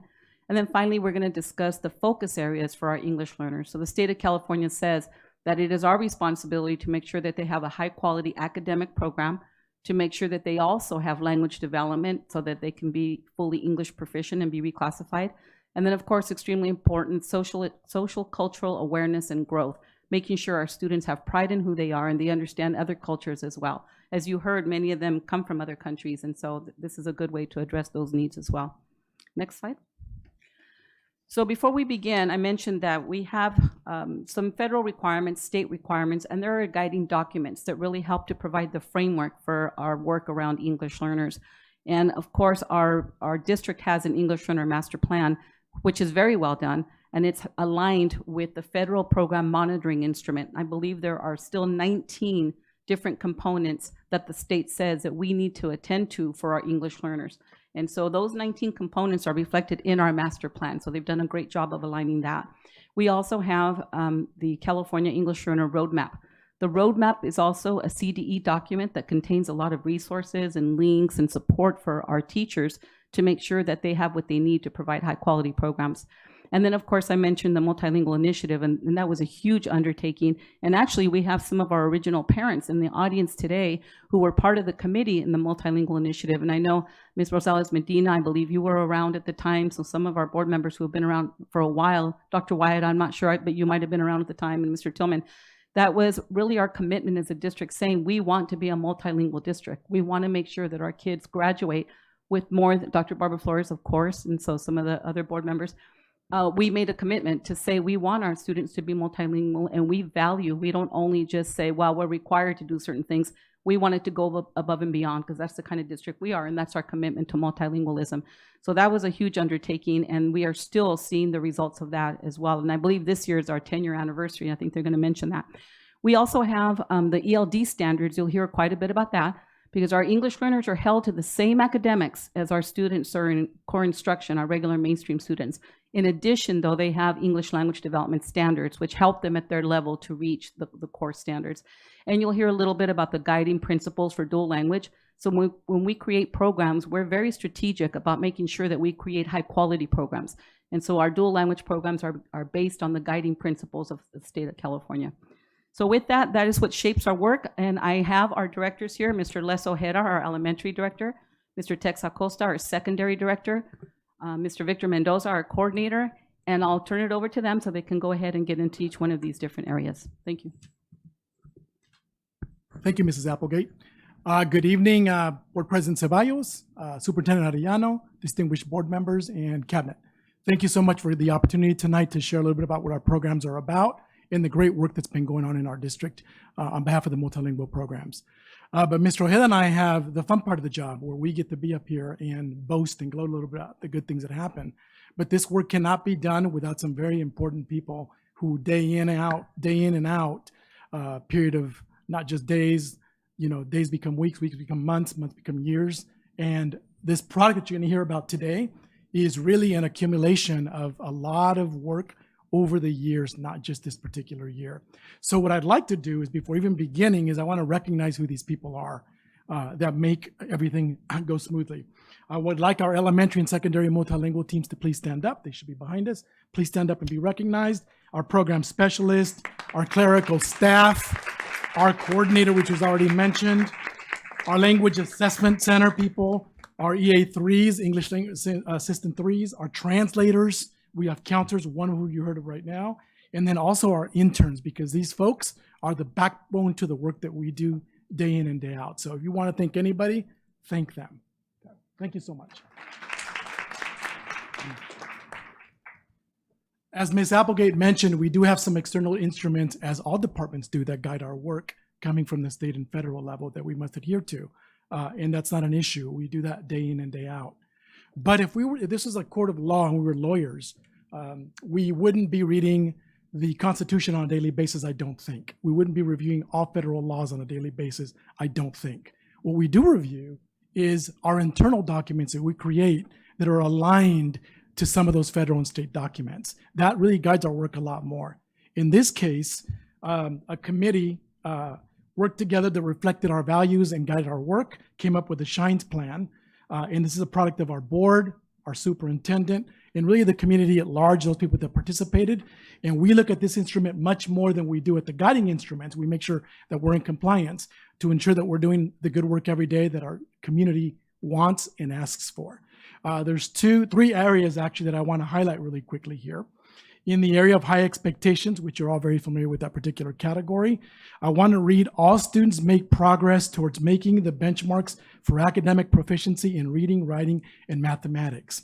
And that's really important to us overseeing English learners. And the reason it's important to us, as Mrs. Applegate mentioned, is we do a lot more than just teach them English. That is not our bar. That is a duty that we have, and we think that we do it well and honestly. But really the duty that we have is to educate our students so they're competitive at any level when they leave our schools. And that's what we strive for. So that's what the first one speaks to. In the area of equity, obviously, they are English learners or multilingual learners, many from other countries. So there has to be some equity for them to be able to function. The first one I want to call your attention to is our diverse cultures are celebrated throughout the year at each one of our schools and at a lot of our meetings. We ensure that they don't feel ashamed of who they are, that they're proud unapologetically of what they bring to the table. So that's never taken away from them. We know that when students feel better about themselves, the whole self, they perform a lot better in our schools. So that's always one of our mandates. And then the last one is cultural and social understanding, including practices around the district and culturally responsive training in implementation. We make sure that our teachers, our staffs understand that. So as they work with our students, they are sensitive to those needs so our students can flourish. So that's our local document that really guides a lot of our work. And I wanted to make sure that I paid attention to that. This graphic represents our support structure, which consists of both centralized and decentralized staff. So I don't want to scare you when you see a lot of numbers up there and saying, wow, they have that many people at the district office. We actually don't. If you look at the program specialist, which is on the left, and then the Language Assessment Center, which is on the right. Those are really our only staffs that are centralized, that I could tell you have actually an office space or a cubicle space that work in our district. Although what's interesting, especially with our program specialists, they're hardly ever there. They're deployed to sites because that's the chief work that they do, as I'm going to explain in a second. The rest of the staff, which I'm going to go through right now, are really decentralized. They do work for us, that we do contribute to payroll in some capacity, but they are at the sites providing services for students, which is really where we want our staff to be.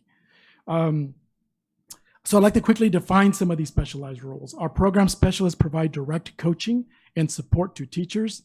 They develop, for example, curriculum, materials, implement high quality programs, promote academics, help with testing, professional development, and they make sure that our students are multilingual and biliterate. So that's what our program specialists do.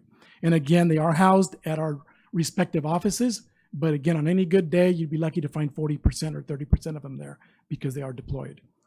Next are educational assistant 3s, EA 3s, and they're at the sites 100%. They work with our newcomer students.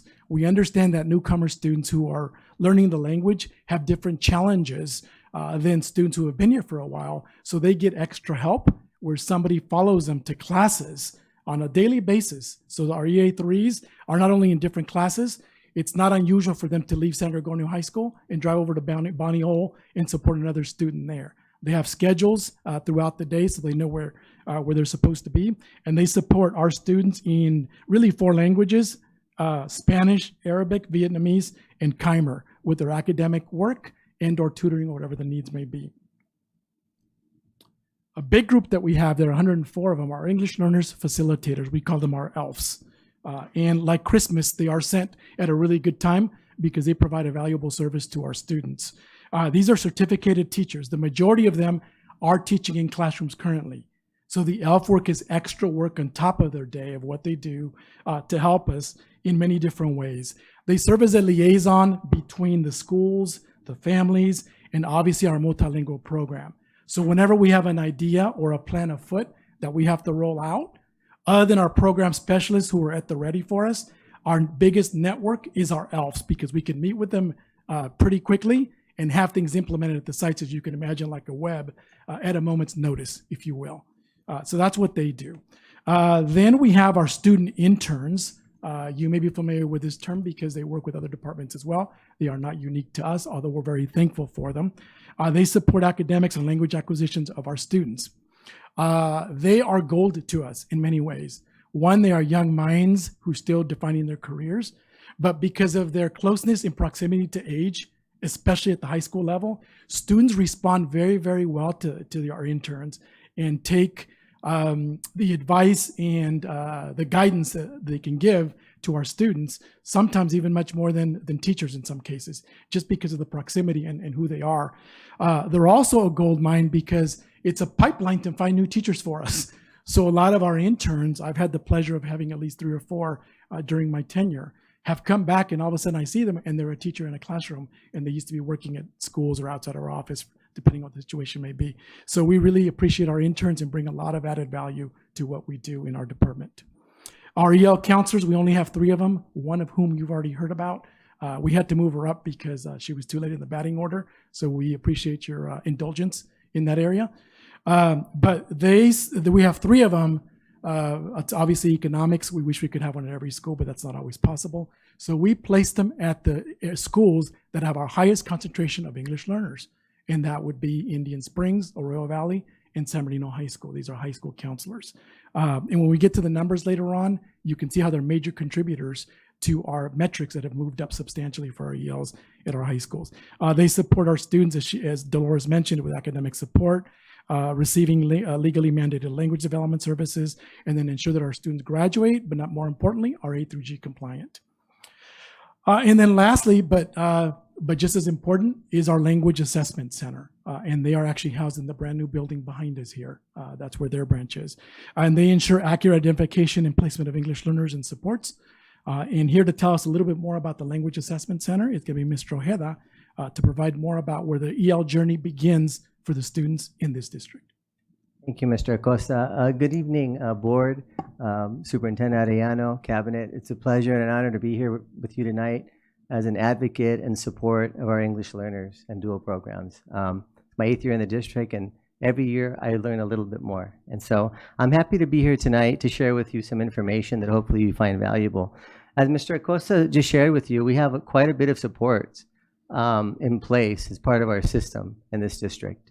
I worked at a couple of other districts, and I can tell you that they don't come close to the supports that we have. So it's a blessing to be able to work in an environment where we value our English learners and our dual language program. So I'd like to thank the board for that. I want to talk a little bit about who we're servicing. Obviously, it's our English learners, and it's really quite simple on how they're identified as English learners.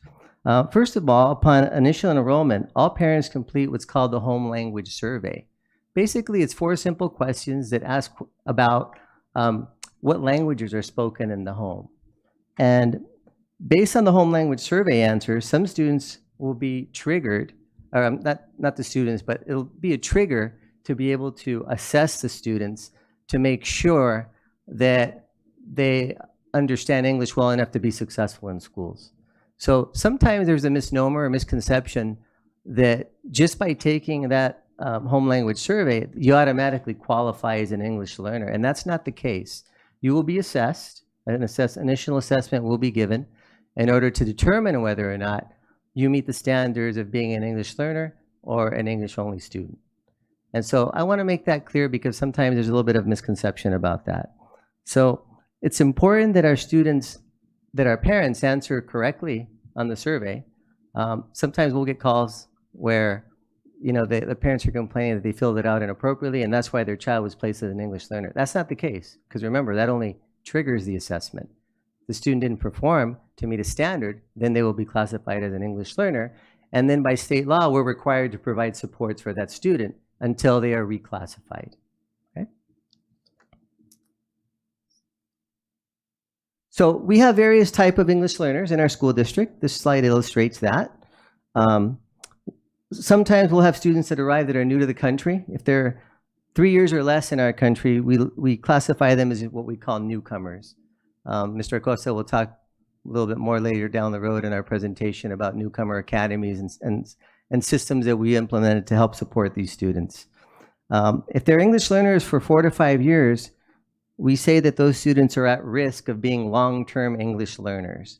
And it's important to recognize that they're at risk because what we're trying to do is intervene before they become long-term English learners. And that's the case for students that are English learners for 6 or more years. So in a perfect world, we'd obviously like students to reclassify immediately, right? If they fill out that home language survey and the parent identified another language is spoken in the home, they take the initial LPAC and they do very well on it, they meet the standard, and those students will not need extra services provided for them in the English language. So they're automatically reclassified. So ideally, if a student enrolls in schools in kindergarten, by the end of 5th year, we would like them to reclassify. That's the goal. Some do it before, some don't. And therefore, you end up with what's called long-term English learners or at-risk English learners. So as you can see on the last column there, it gives you a sense of how many students we have. If you look at that 3rd column below, we have approximately 8,637 EL students currently. It fluctuates day to day based on students coming and going. We have about 1,184 students that are newcomers. We have about 1,500 students that are at risk, and about 5,000 students that are considered long-term English learners. Currently, we have about 4,000 students that have already reclassified this year. So that's what we want. That's where we want the number to be high. You should also know that we have multilingual learners and English learners and various programs that we also support. For example, our gifted and talented programs. We have Spanish learners in the dual immersion programs. We have dually identified students that are both in special education and also classified as English learners. You can see the list there. I'm not going to read it all to you, but you can see that they are in various programs spread out throughout the district. All right, before you move on, what does S-Life mean on Great that list? question. So, students with limited or interrupted formal education. Sometimes we'll have students that come from other countries that have never been in school or have only gone to partial school. For example, they may be 10 years old, but they only went to kindergarten. So they have a limited education, a limited formal education. So in this slide, you see two graphs there. And you can see the diversity in our district by the 44 different languages that are spoken in our community by our various students. The circle graph on the left represents our Spanish speakers. So you can see the far majority, obviously, are Spanish speakers. We created another graph, circle graph to the right, because if we would have only done one circle, you wouldn't have seen all the various colors represented because the Spanish speakers take up so much color, right? So it illustrates a little bit more the diversity of our district. We have approximately 153 Vietnamese students, 63 Arabic, and 81 Cambodian. So, for example, most of you know we have a trilingual program at Belvedere, and the reason that Vietnamese was selected, many people ask the question, why Vietnamese? You know, why not, Chinese or Mandarin? Or well, it's because that's the highest number of students that language spoken. And so there was a survey conducted many years ago, long before I got here, and that was the language that the community wanted at the time, and we're still moving forward with that, and we have a great program. Down the road in our presentation, you'll be able to hear from some of our very special guests that are here tonight to speak to you about the program.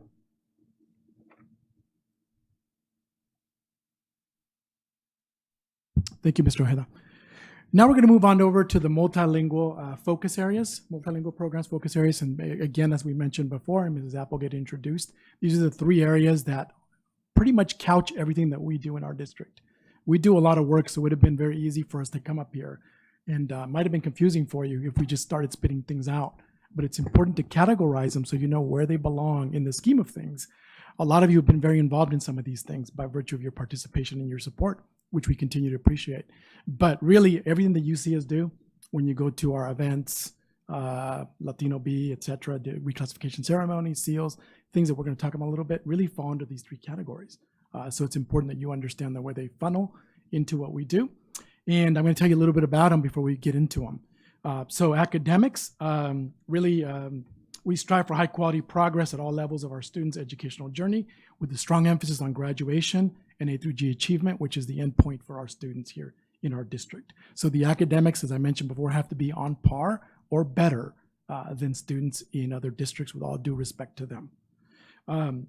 Then there's language development. When you hear the word multilingual or English learner, I mean, that obviously conjures up images really quickly of students who don't speak the language. So while we have a duty to educate our students academically, we also have due diligence in a duty to ensure that they learn the language of English. And that's a very special way of doing that, which we're going to get into. We do that we'll highlight our integrated ELD and designated ELD programs. And then we're also going to share some of the success we're having with our reclassifications and our seal of biliteracy. And then the last category is the social, cultural awareness and development. In our whole child approach, we work to foster pride in who they are so they can be comfortable, as I mentioned before, in the rich cultures and what it brings to their humanity and their personhood, which is very important that they feel comfortable with themselves. While not exclusive, much of this work, as the image there suggests, had its origins in the Multilingual Initiative and Governor Newsom's Global 2030 vision. So that's the genesis of where a lot of these ideas came from, although not exclusively. There were other people who also brought it up. So the first area we're going to hit will be academics. So the academics serve as our North Star for our English learner students. If we had one North Star and you were to ask me as a director or Mr. Ojeda of the multilingual, we would say it's academics. That's our first wish for them. Yeah, not learning the language. That's important too and needed, but we want them to be successful in academics because after all, that's what the colleges look at. Okay. Our chief goal for our students is not simply attaining proficiency in English, but for them to be able to compete on a global academic level. We want them to be globally competitive for opportunities in the future. And as such, both high school graduation and A through G completion is an expectation in our department. In order to meet these expectations, EL students must be part of the academic fabric in all academic settings offered to our students in the district. And I want to take a quick look at what that looks like. So this next slide that you're looking at here pretty much shows you different academic programs and settings that our students can participate in.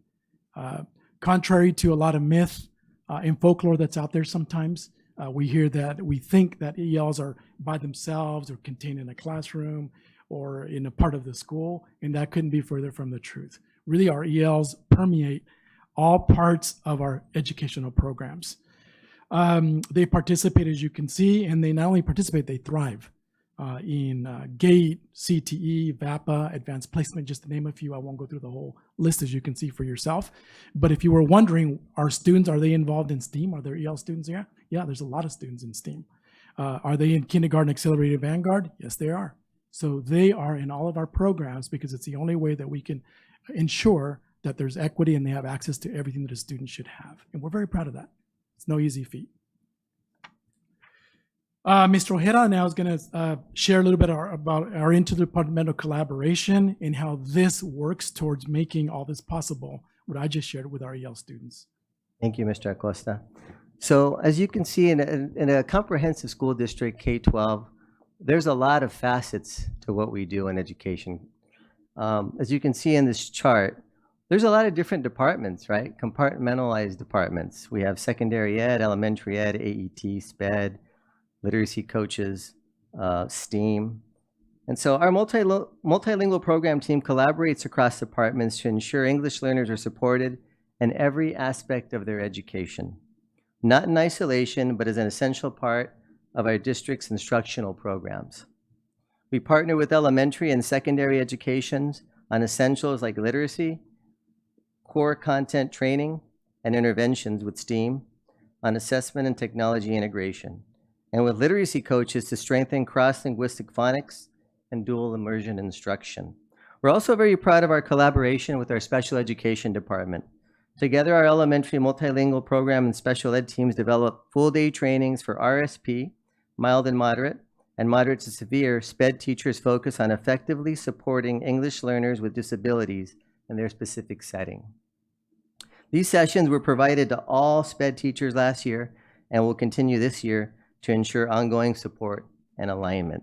So we want to make sure that we are working together, not in isolation with our departments, because when it comes down to professional development in a district our size, if we're working in silos, it creates some confusion and a lot more organization when it comes to working with our school sites and principals. So we're trying to embed what we're doing into the curriculum. We want to, for example, if we're doing a math training with elementary education, we want to make sure that we're there to support our English learners and instruct our teachers on what resources are there within that curriculum to be able to help support our English learners. And not only do we share that, but we model it, we coach it, we do trainings with our principals based on their site needs. It's not just a one-size-fits-all type of approach. So I wanted to share that with you.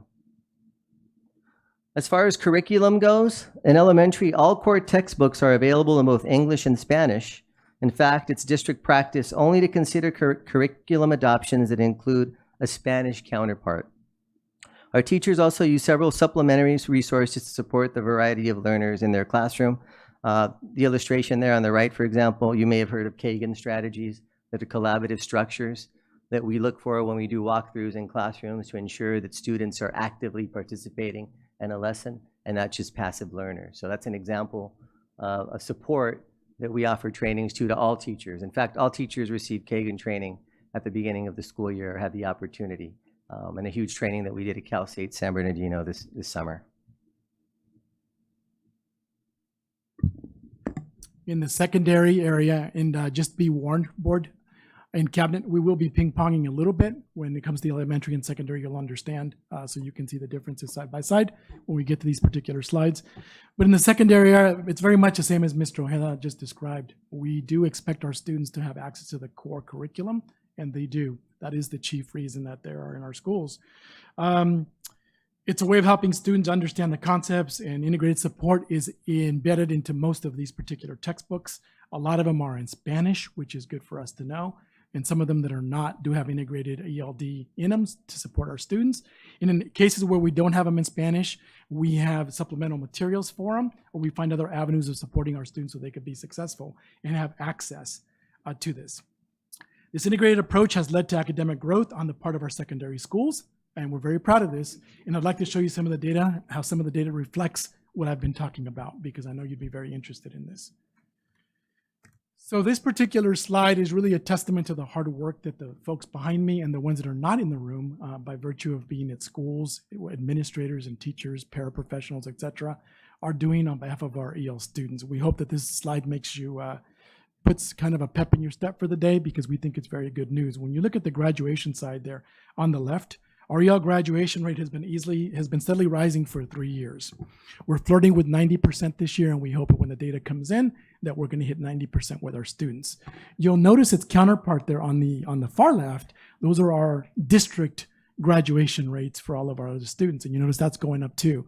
We cannot but think that our students going up so much in ELs is feeding and helping increase some of the general rate for all of our students, which is always a good thing to do.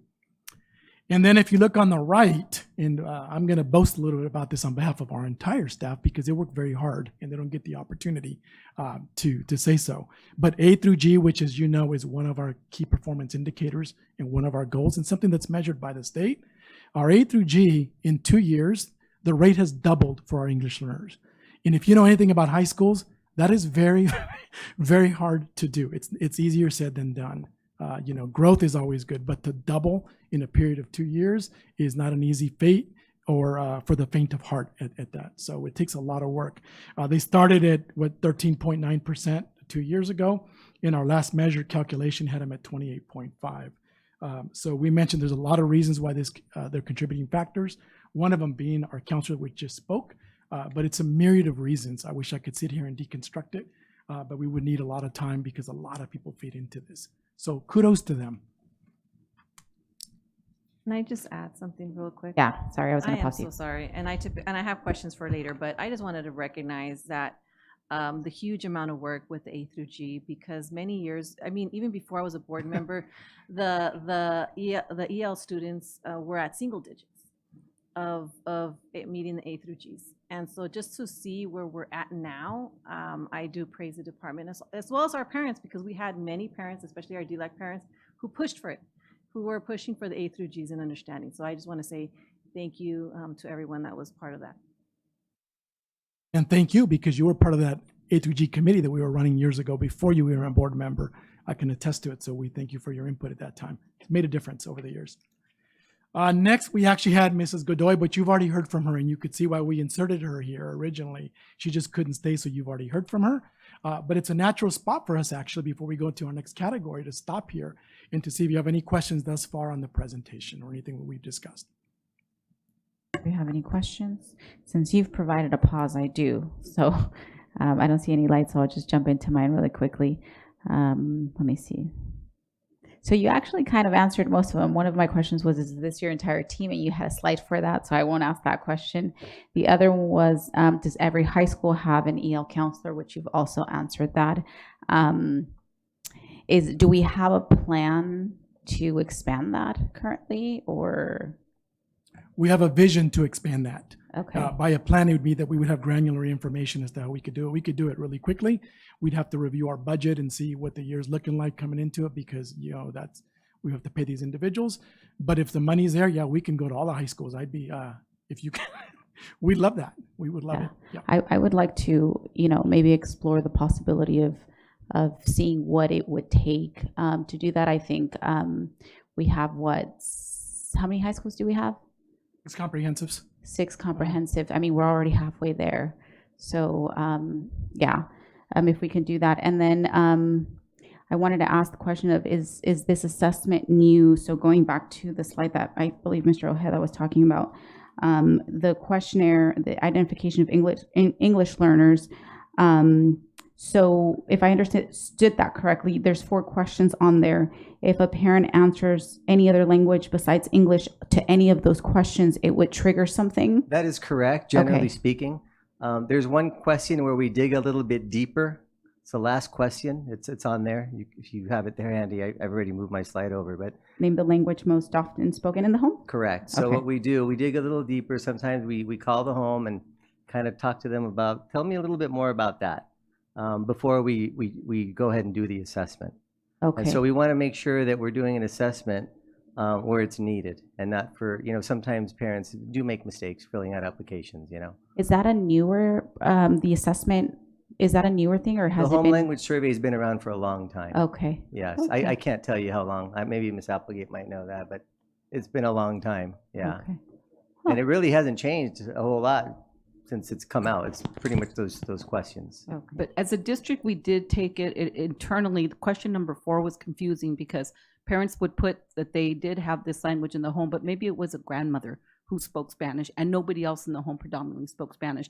And so we didn't want to then trigger the assessment, because once they get assessed, then the process starts. So that's why they dig a little deeper for question 4, because it could be just a relative that's maybe there temporarily, because our families come back and forth. So we did a little bit more diligent job to make sure that we had the right identification. And I only asked that because my son just turned 18, and initially when he had registered, I was trying to remember, did he have an assessment? I couldn't, so that's why I asked.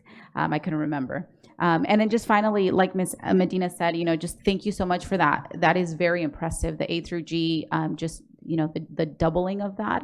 I'm really impressed. I don't know in what other area our data has increased that much just in the last 2 years across the different presentations that we've received from different departments. So, kudos. And I know that, in big part, I'm sure the workshops that Mrs. Alba, does to, for our parents probably has a big, impact as that as well, because parents are now informed of, hey, this is something that you want for your children. So in addition to what you guys are doing, thank you, but also thank you back there as well. Those are all my questions. Oh, absolutely. And President Ceballos stole my thunder. I wanted to give Mrs. Alba a lot of credit.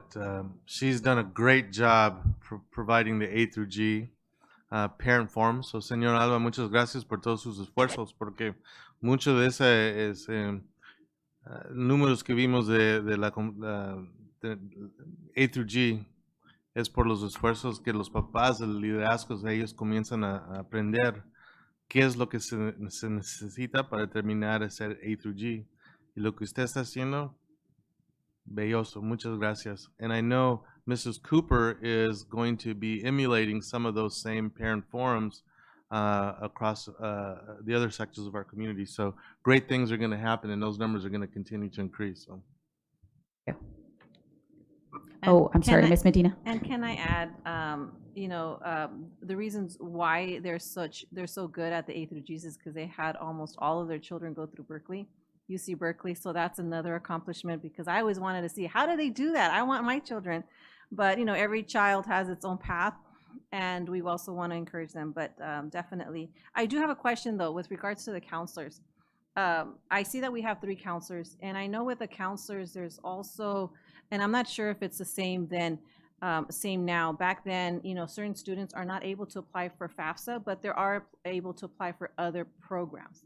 And sometimes students that didn't know, they would apply for FAFSA and actually would be denied for other programs. I'm not sure if that's still the case, but I think that might be something we can look into. How can we increase more counselors? Because I want students, all students, especially our EL students, to be able to look at those opportunities in applying for colleges and getting financial help support through that. And also maybe through AVID, I don't know, but just so many opportunities for our students in EL as well.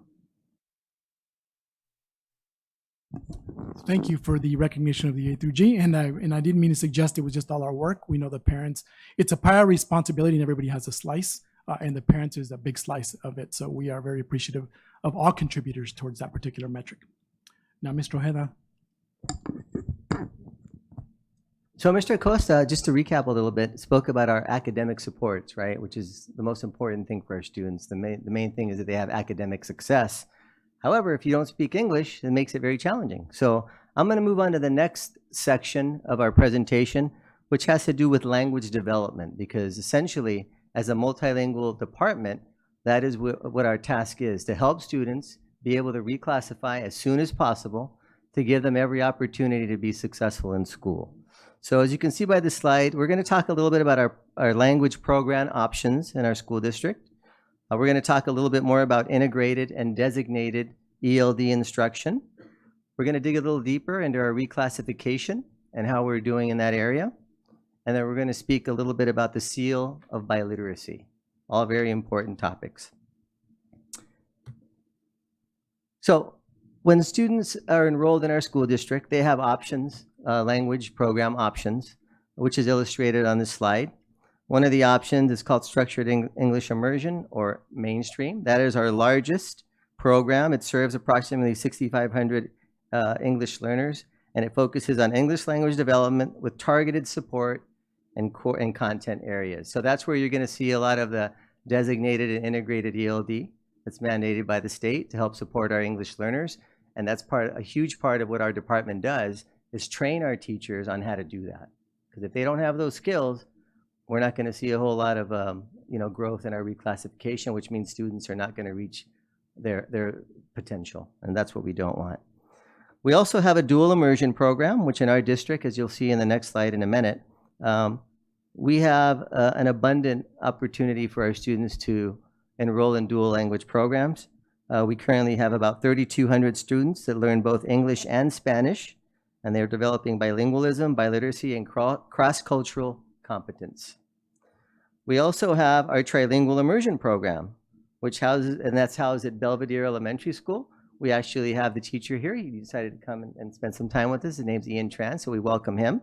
And we're going to be hearing from a couple of his students, which I'm excited to hear shortly.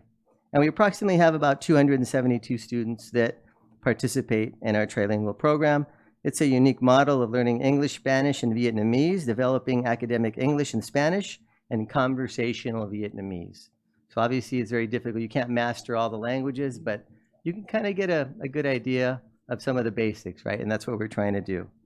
And then we have what's called the transitional bilingual program that's kind of being phased out right now because that support, and they begin learning in their primary language while building English proficiency. But what we're trying to do is encourage them to continue to be in a dual language program because we know the value of speaking two languages. We don't want them to stop speaking their native language just because they're learning English. And so it's very important for us to provide that vision to them, that mindset of like, hey, you don't have to stop speaking, your original language. You can actually do both. And so that's why in our district we push for a dual language K-12.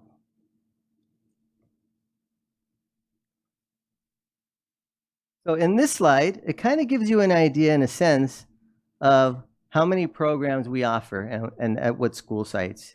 The middle column there where it says dual immersion, you can see we have 28 schools that offer a dual language program, K-12, starting with Anton in alphabetical order, ending with San Bernardino High School. Again, a very unique model. You might find a school district that might have, maybe one or two programs in elementary, but very few follow through middle school where they're doing 50-50 English, Spanish, and certainly even less in high school. So that is quite an accomplishment. I want to thank the board, our community parents who have advocated for dual language programs to be able to support programs like this. It's very unique. I challenge any of you to look for a school district that has this many programs. It's pretty crazy when you look at it. And so I'm very happy to be part of that now. As far as what I do. And so take a look at this chart. It's just, I'm not going to go through the whole chart, but it gives you an idea of where the schools are located. Our Newcomer Academy, for example, at Arroyo Valley and Pacific High Schools. I mentioned the number of newcomers we have and who those students are. And imagine yourself coming in from another country, in 9th grade, having to fulfill your credits to graduate and not knowing how to speak the language. Very challenging, right? So I just wanted to share this slide with you to give you an idea of where those schools are at and what the program options are. Now, having said that, Mr. Ojeda, can I just jump in? Absolutely. I want to let the board know, in my two previous districts, I worked in the Palm Springs Unified School District, which was a district of 21,000 students, Redlands, 21,000 students. In Palm Springs, we only had one dual immersion elementary school. In Redlands, we did not have any dual immersion programs. So I want you to know this is amazing work, an amazing vision that this district had many years ago to have the number of schools that we have dual immersion programs, but then to have it across the entire spectrum. I just want to reiterate what Mr. Ojeda and Mr. Costa said. This is rare. This is magnificent. This is amazing work that our parents, our staff, board, that was started many years ago. I don't want to underscore, this is amazing work that the district has. So I commend everybody who started this vision many years ago. But you're right. I would be hard pressed to name even another district in the state of California that would have proportionally the number of dual immersion programs as we do in our district. So good job, everybody. And you're absolutely right. There was actually opposition by the state many years ago to kind of abolish our dual language programs. And San Bernardino said, no, we're not doing that. You know, the community spoke, the board spoke, and now we're way ahead. And now we have the vision of a global 2030, right? And I'll talk a little bit more about that in a minute. But we're really ahead of pretty much every school district that I'm aware of. So thank you for that. So to be able to have successful programs, we need successful leaders. We need to have principals and site administrators that are visionaries, that are advocates for all students, including English learners.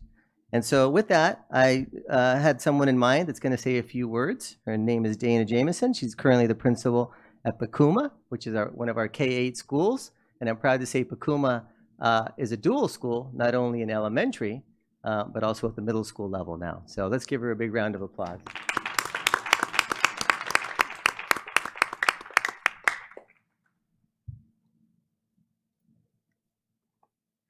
Thank you so much. So good evening, Board President Ceballos and Mr.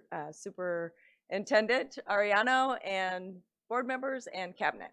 A little nervous, but I am very excited because I kind of want to take you through the journey with me and a timeline of the support from the multilingual department. I feel I've always come from a deficit model because I'm not fully bilingual, and I've been able to see the incredible growth of students in alternative bilingual education classes where I started 14 years ago as an administrator through the dual immersion. So I kind of wanted to just walk you through my timeline with the supports from the department. So I was going to talk and I thought, I went timeline. I'm like, there are so many things. I had to make a bullet point because I didn't want to forget anything because they've been amazing. But first of all, the people who have really supported me throughout starting at Muscoy, which I was very excited to see. It was like my last year there, they bring in the accelerated dual program there. I was so excited to finally get it there. And then I moved to Pacuma, which was exciting as well because now I get to see it K-8, but I was excited because they supported me in bringing TK dual at Pacuma. So I really wanted to strengthen the program and give them that 90% TK and Kinder, knowing that we have less English learners at Pacuma, and really want to strengthen that program. So the department has been so supportive, but most importantly, I do want to thank Anna for all of her support all these years. Victor, she's been incredible. Victor, Lester, Melanie McGrath, Tex, Frank, Joanna, all the other program specialists, Anna Coleman, Andy, and they've just been so supportive throughout the last 14 years with Support Multilingual Department. So my little timeline starts 14 years ago at Muscoy Elementary, and I started there with an ABE program. And then through that, we actually became a GLAD site. And they came in with supports, providing planning days, modeling. They came in and modeled the lessons. Site visits, they took our teachers to different sites, actually different districts too, to see GLAD. And they supported one of our teachers, Miss Lieta, who's fabulous. She was a CABE Teacher of the Year and also became a certificated trainer for GLAD. So the supports were just immense. They provided materials, class novels. So it was so exciting to see the site as a GLAD site where other people were coming. So that was amazing. And then another thing they did, which my teachers, it was so impressive. They actually took a group of our teachers and took them on the binational Project GLAD, and I'm certain Miss Applegate remembers that. where they were working with other teachers in Mexico. And so they went out there and observed those schools. Those teachers came back and they were conversing and planning together. So it was a binational. It was just amazing. And I could just see the growth of a group of my teachers there. They also continuously supported CABE, La Cosecha, with administration. They felt it was very important for us to go along with the teachers and learn with them, supported with that. And then we transitioned to dual at Muscoy. And it was very important for them to support the administrators so we knew the difference between alternative bilingual to dual. And so they actually sent me and another person to some dual immersion conferences and site visits. One was up in Sacramento, a couple were in LA, and so I got a very strong understanding of the California English Learners Roadmap. So I could be the best leader I possibly can in transitioning to dual.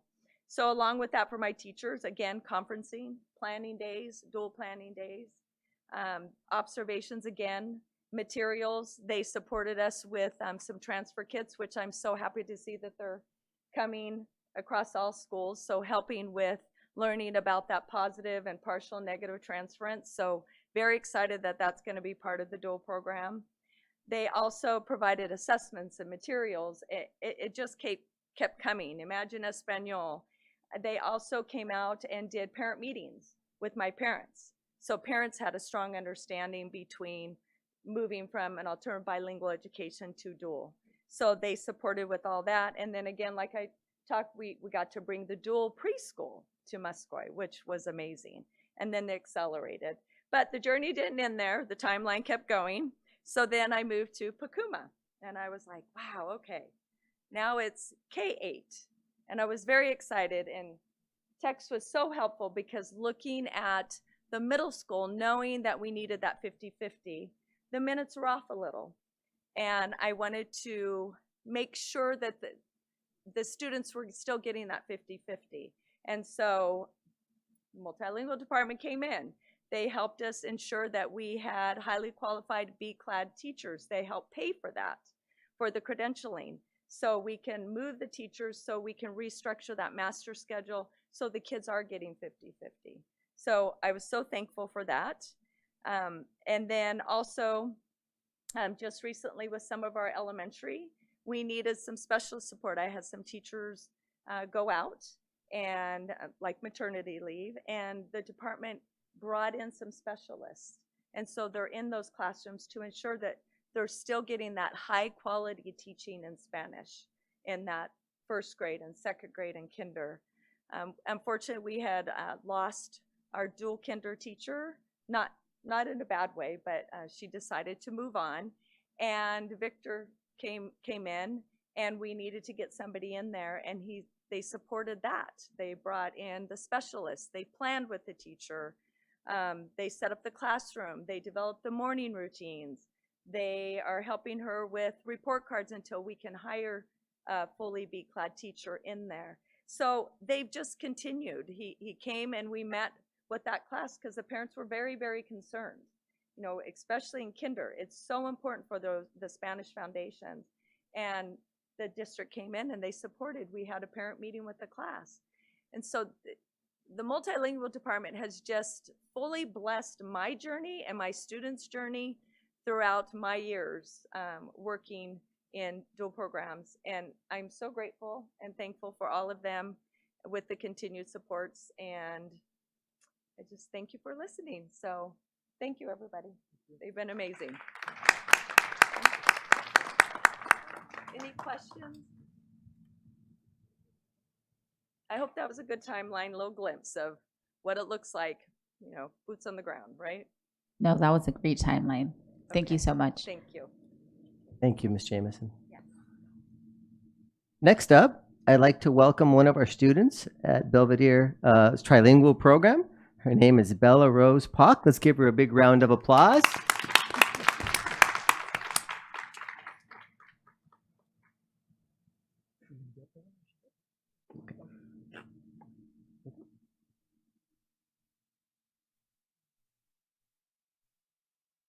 Oh, perfect. So it's going to be a tag team approach on this one. Joining her, Bella, will be Emanuela Medina Labastida, third grader in the Trilingual Program Immersion Program at Belvedere Elementary. Hello everyone. Hola todos. Xin chào muy noi. My name is Bella. Me llamo Emmanuel. Estoy en la Bella. Estoy en la Emmanuel. I am 10 years old. Yo tengo 8 años. Estoy muy estoy. Shung doi ho o Belvedere. Hello everyone. Today we will be talking about why learning more than one language is so special. When we learn another language, we can talk to more people around the world. It helps us make new friends and understand different cultures. Speaking more than one language can help us when we travel or even in our future jobs. It even help us when it even make us proud because it makes I'm so lucky to be in school where I can learn 3 languages because it makes my brain stronger and I can make more friends around the world. Hoy quiero hablar sobre por qué aprender más de un idioma es tan especial. Cuando aprendemos otro idioma, podemos hablar con más personas de todo el mundo. Nos ayudar nuestros nuevos amigos y a comprender diferentes culturas. A veces ver otro idioma nos puede ayudar cuando viajamos o en nuestros futuros trabajos.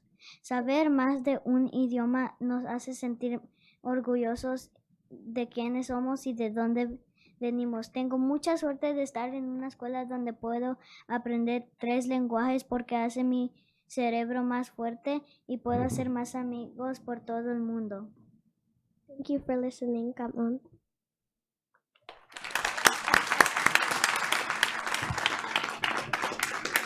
Thank you very much, Bella and Emmanuel. Very well stated. We appreciate that. And thank you for taking the time to come tonight with your busy schedule. So thank you very much. Yes, thank you. You did a wonderful job. I was so impressed at the back and forth. So that's all I needed to hear. You guys are good. I'm just kidding. Mrs. Alexander? Just want to tell you all did an excellent job. So thank you to Ms. Pop, proper pronunciation, Mr. Lapastida. Great job. And thank you to Ms. Jamison for your excellent roadmap that you shared with us. Okay, great. Testing. Board, we are now going to move on to, I'm glad we had them for a moment of levity and lightness and for you to enjoy and get a few laughs, because I'm going to be moving us into the heavy stuff. So it was a nice segue to what I'm going to talk about next. I will try to make it very digestible and not put you to sleep. But this is very important. You saw 2 students here actually that were very proficient in different languages and speaking. These are just 2 of our students, right? And it's fun to celebrate them. But we have to remember that this is the product of hard work. And hard work oftentimes is not always quote unquote fun. It's not always good to put on display because it's hard to appreciate when you're grinding. But the hard work is really what gets our students where they need to be. And that hard work begins really with our Common Core State Standards. I mean, as you all know from other presentations, you've been around for a long time, board, and you've heard, education very well. Common Core State Standards is the standards that we expect our students to reach. And the way these things interplay for our English learners is our English learners follow the California State Standards. So they're fully exposed, as we mentioned before, to content areas that we expect every student to be in. An additional burden, and it is a burden for them because it takes more work, that's our English learners have, is they have a second set of standards. And those are called the California English Language Development Standards. So not only do our English learners have to master the Common Core State Standards in content areas, but they also have to master the English Language Development Standards. So you can see it's a very, very tall feat, not only for students, but the preparation that our staff, and by that I mean our teachers, because we want to give them the credit, that they have to do in planning to ensure that they're actually reaching our students so that they can have high acumen in reaching these particular goals. So I want to make sure you understood that. We want to provide an appreciation how these standards work and interrelate at different settings. I'm sure you've heard integrated standards before, it's nothing new, but they work differently in different settings. So I'm going to start off and I'm going to make it as simple as I can with the two components of integrated ELD, of ELD standards. There are two components. We have integrated and designated. I'll start off with integrated, which is the pictorial that you have in front of you there. In this particular graphic, and let me just turn my head a little bit so I can see. Well, I'll use this one. In this particular graphic, what you see there is the 4 core subjects, which you're all familiar with: math, history / social studies, science, and English language arts, right? We're all familiar with that. So the way integrated works is that our teachers use integrated strategies, integrated goals to give them access so they can learn the content area. So they're not learning English necessarily. They are in a different way, but not directly. They're learning the subject area. But they use different strategies, like, for example, sentence frames. They front load vocabulary that students would need in a class that their English counterparts may not need. They use structured oral practices so the students can talk every day. They model certain things for them. They use visual graphic supports because they're germane for our English learners, and even rehearsal repetition is some of the strategies they use so students can reach it. So when you hear the word integrated ELD, when you hear that phrase, it just means what support do students need in a language so they can access the curriculum a teacher is trying to teach. So we're not expecting a science teacher to be an English teacher. We're not expecting a social studies to do the same. We are expecting them, and we train them very well, I think, our staff does, to ensure that they're using strategies such as the ones that I mentioned so the students can access and be successful in learning those standards. And that is the integrated, as the word suggests, ELD. Now let's move on to designated ELD. And this is almost the same graphic if you look at it, but it's just a little bit different. If you'll notice the first graphic, the yellow bar of English integrated ELD touched and infringed upon all the circles, if you notice that, of the subject. In here, it does not, other than the arrows. In here, designated ELD is its own protected time. So when you hear designated ELD, this is the period where our English learners actually learn English, the conventions of English. This is legally protected time. In elementary, they use a block during their lesson. And in middle school and high school, we use a separate period that has to be equal to the other academic periods daily. So the students are learning language. They're learning, and they have to learn them along 4 domains. It's just not writing. They have to do listening, speaking, writing, and reading on a weekly, if not daily basis, so students can learn how to do this.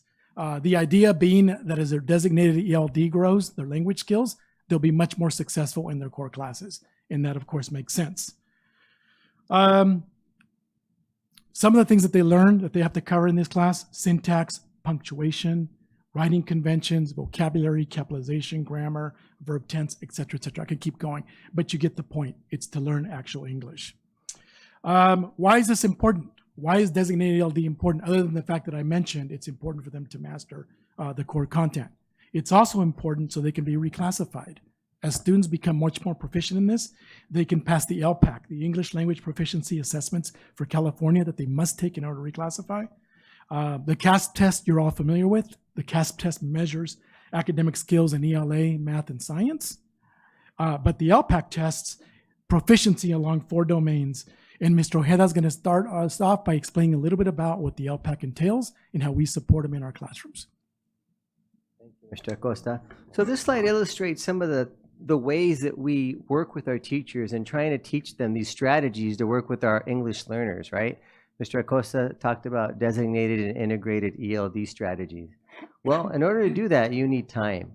So I'd like to thank the board and SBTA for ensuring that our teachers have planning and collaboration time, because without that, you know, it's a big ask to have teachers do it on their own time, right? And so if we really truly want to have our students excel and reclassify by meeting the criteria on the LPAC, then that's something that's very important. And so I appreciate that as a director and having that time where my program specialists can work with our school sites.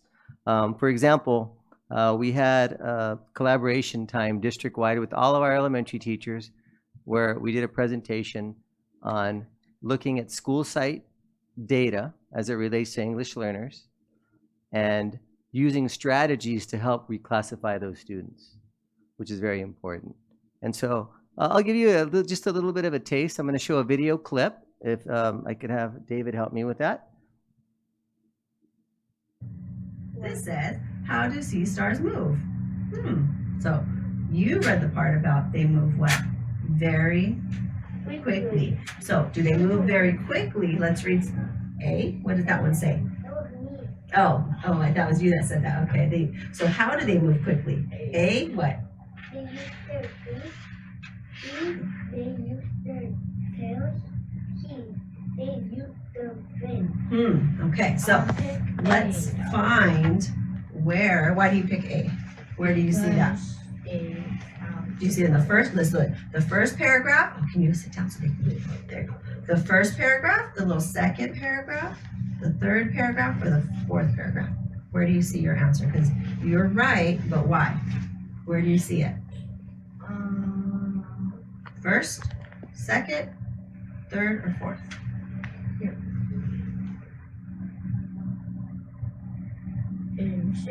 And the second one, right here, the very first sentence says, sea stars have many feet.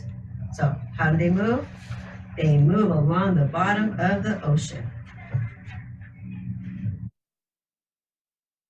So one of the things that was illustrated in this short clip is the teachers reviewing the type of questions that are going to be asked of them on the LPAC. Because sometimes the way that the questions are asked sometimes doesn't make a whole lot of sense. But if you have the opportunity to practice it the way it's going to be asked, the likelihood of you doing better on it is higher. And so that's what we're trying to do in our trainings, is we're trying to make it practical for teachers to do in the classroom and make it effective so that when students are practicing it, it relates to the LPAC, and therefore we'll do better on that assessment. In secondary, the efforts are very similar. The idea being is as students become much more familiar with LPAC methodology, they'll have success on that test and then consequently reclassify. If you look at our slide there, we have an LPAC Academy that we run at 3 schools now. It's been expanding over 3 years at Curtis Middle School, Del Vallejo, Indian Springs. And what this is, it's a week institute during off time, usually during winter break, and then one of them is during spring break, where the students come in for a week, work with teachers specifically on the LPAC by reviewing released items from the state. So they're actually looking at real documentation and preparing them, again, as I mentioned before, in the 4 domains. For students to be proficient in LPAC board, it is important that we note they have to be proficient in speaking, reading, writing, and listening. It cannot just be just one. If they are low on one of them, then they won't get this 4 score that they deserve. I want you to look at a video. We saw the elementary, but we have one for secondary. And it's the LPAC speaking that we're going to play for you, so you can see a teacher in action working on teaching students how to prepare for the speaking portion of the LPAC and developing their English skills.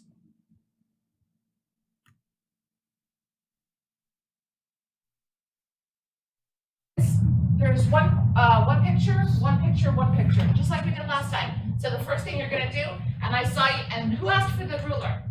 Allison knew what we were going to do. Soraya knew exactly what we were going to do. As soon as you hear the words, we're going to summarize an academic presentation. You're going to listen to an academic presentation. The first thing you do is you divide your notes up into 3. So proud of you. Okay, show me the notes when you're done. That looks beautiful. Nice job. So proud of you guys. Okay, so we're going to listen and take notes. We're going to focus all of our attention on listening. You're going to write fast. You're going to write down the key words. Are you going to try to write complete sentences? No, just some key words, right? How many times are you allowed to listen on LPAC? 1. That's so sad. Muy triste. Let's start, okay? You ready? And 3, 2, 1. Look at step 1. It shows 2 glass containers connected by a glass tube. There is some liquid in one of the containers on a hot plate. Look at step 2. When the hot plate is turned on, the liquid in the first container becomes very hot. The liquid evaporates and turns into a steam or a gas. Is is when gas changes back into a liquid. After a short period of time, all of the steam, that is, the gas, becomes liquid again. When the hot plate is turned off, the gas in the containers slowly cools down. As it cools, condensation begins. Condensation is the opposite of evaporation. Condensation. I see some people are still writing, finishing up their notes. Well done. Good. Nice job, Grayson. Nice job, Kirdan. You're like, maybe I remember something. All right, well done. Well done. You got some notes down. Soraya, wow. Nice. You got some things down. Okay, so we're going to do the time paired share, right? So each person is going to share for 2 minutes. You're going to share with your partner. So you guys are a group of 3. Each one will share for 2 minutes or for as long as it takes for you to get the summary. So here's what you're going to do. You're going to summarize the information, right? You're going to explain what evaporation is. What is condensation, right? We were talking about it in the beginning. We're like, well, do we know what it means? Maybe. Include all 3 steps and use some details. Yeah? Speak clearly. I believe in you. You got this. Voice level 2. Okay, so here's what you're going to do. You're going to explain, you're going to summarize the information. You're going to explain evaporation and condensation, include all 3 steps, include those details. You got this. We're going to be voice volume 0, super respectful, and we're listening to Zoe.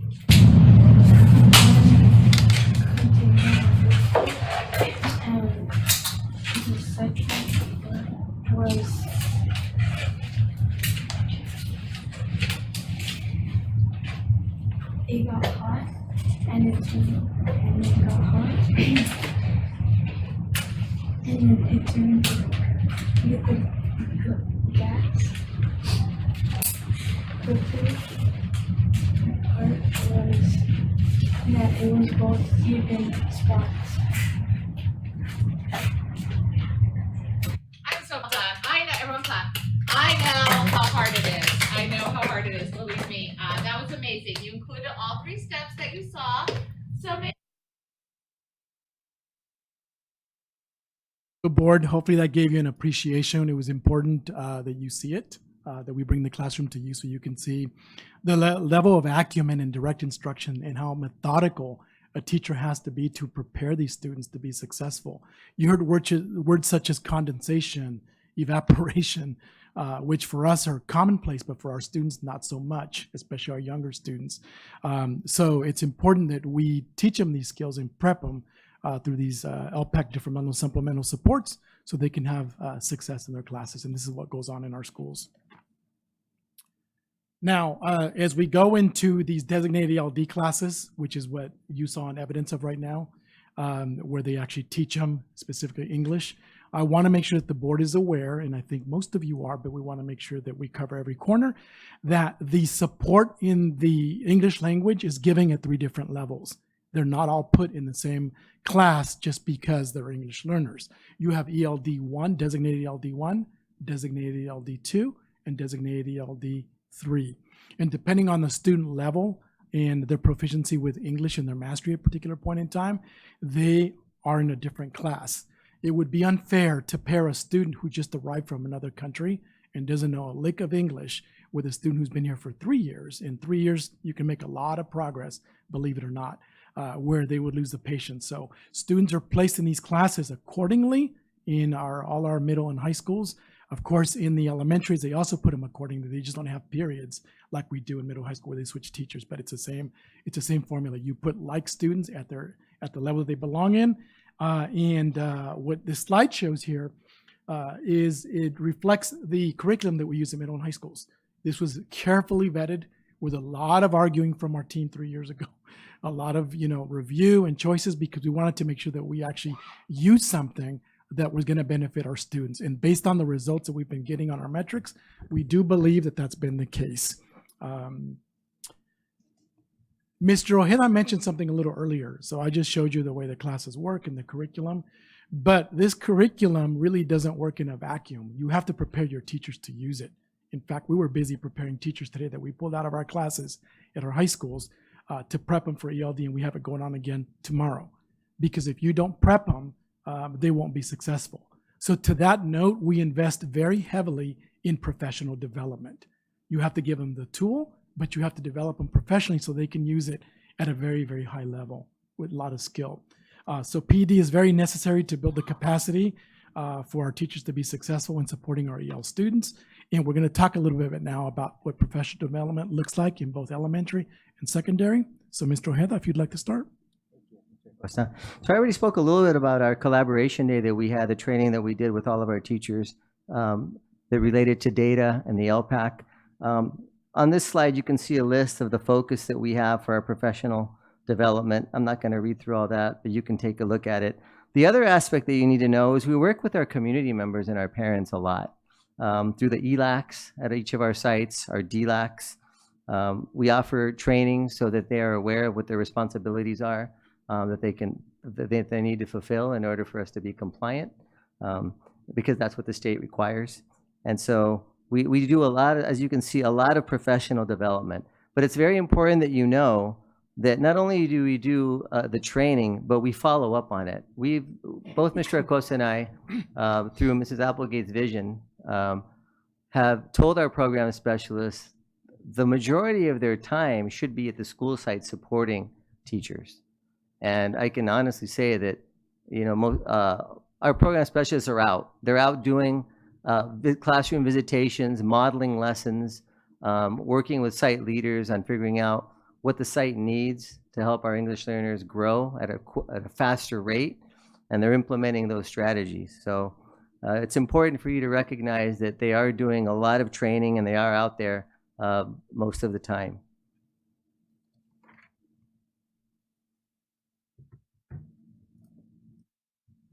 In secondary, it's pretty much the same thing. I'm not going to read everything that's on here for you because you can see it for yourself. What I want you to appreciate just really quickly on this slide is how we break it up into different sections. We have it by integrated and designated, and then we also have support for our parents, for our students, our teachers, our staff. So the support and professional development that you bestow upon us and allow us to do is really done in that particular way. We want to segue now to our reclassification, which is a big chief duty of why our department exists, and how designated LD directly targets reclassification. Mr. Ojeda is going to start us off with that as well. Ultimately, all the training that has to do with language development with the goal of students reclassifying. In order to do that, there's certain criteria the state requires us students to accomplish. The first one is the LPAC. As we've mentioned the LPAC several times during this presentation. Students are required to score a 4 if they're taking the regular LPAC, or if they're special education students, they take what's called the alternate LPAC, and they're required to score a 3. This is a non-negotiable. There used to be some flex. The state allowed a little bit of flexibility through the IEP process. That really no longer exists. So the state's pretty rigid on that. The other criteria has to do with teacher evaluation. In elementary, students need to be at a grade level standard. In high school, they need to be getting a C or higher, or a 2-point GPA. There's also the parent consultation. We want to keep our parents up to speed on where their child is and the progression timeline of reclassification. And so once the student meets the criteria, our ELFs work with our teachers to notify the parents that, hey, congratulations, your child has met the criteria to be able to reclassify. And so that happens at the school site. And the last one is comparison of student academic achievement.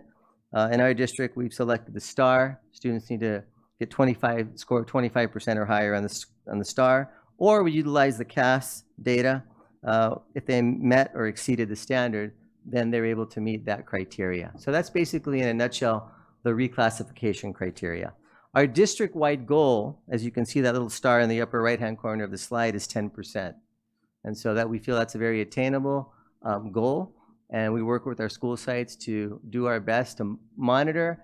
I know Mr. Acosta and I monitor monthly. We have a calendar every month that tells us how many reclassified students come out from every school site every month. And when we don't see any numbers, we ask questions, right? And so that's how we try to ensure that we meet this goal, not only for the sake of the goal, but also to do right by our students and have them progress so that the English language is no longer a challenge for them, and they can defend themselves without all the scaffolding and interventions that we have for them.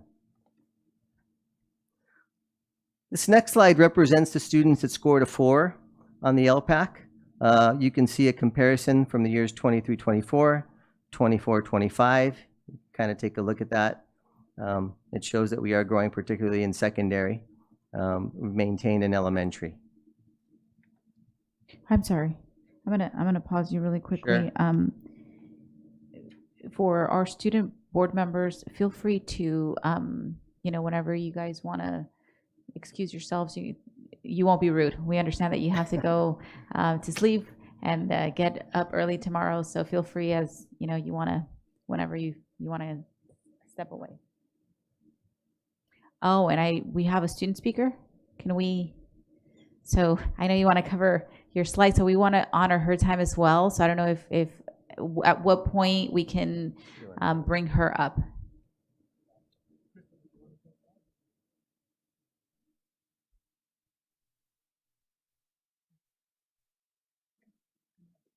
Can I introduce the student? Yeah, please. Okay. So we're going to jump ahead a little bit. Thank you for that too, Ms. President Ceballos. We appreciate that. I'm going to I'll talk about it a little bit more later, but just really quickly, we have a seal of biliteracy in our district, and I'll discuss that in a little bit. And we wanted you to really look at one of our seal of biliteracy candidates from one of our schools. We have a lot of them, but this is an exceptional young lady. She is a 12th grader, because you have to be in 12th grade to be a seal of biliteracy recipient from Arroyo Valley High School. It's my pleasure to welcome Crystal Yanez. So please welcome her. Good evening, everyone. Buenas noches. I'm Crystal Yanez, a senior at Arroyo Valley High School, and I'm honored to be here to share the importance of receiving the California State Seal of Biliteracy. This award represents so much more than my ability to read, write, and speak English and Spanish. It tells the story of my bilingual journey, my family's sacrifices, and the importance of language in our community. When my parents first came to the United States, they came here with the dream of creating a successful family. They worked hard and stayed dedicated, but struggled with the lack of communication with others due to the language barriers. My parents often shared stories of how hard it was not understanding others, especially during important moments like hospital stays when my siblings were born. They always felt bad as they couldn't help us with the homework that we had as they wished they could. Because of their struggles, they always encouraged me and my older siblings to learn English, but also reminded us to keep learning Spanish and never forget it, or never forget where we came from. Spanish was the first language I learned. I remember starting school so nervous and shy because I didn't know the language all the kids around me knew. There were moments where I felt left out because I couldn't communicate with classmates or teachers as I wish I could. Instead of giving up, I worked hard to learn the language and had my siblings and programs that supported me. I can proudly say I am a product of Musco Elementary's dual immersion program. The school's bilingual program made a huge difference in my life. I still remember times I would get pulled out for speech help and would come back to class all happy with a lollipop because I mastered a word I had trouble with. Once I started to speak the language well, there was no stopping me from there. I became a talkative girl that loved to talk in both Spanish and English. The bilingual program didn't just teach me the language, it gave me a voice. Now, being bilingual has become a core part of my identity and a legacy in my family.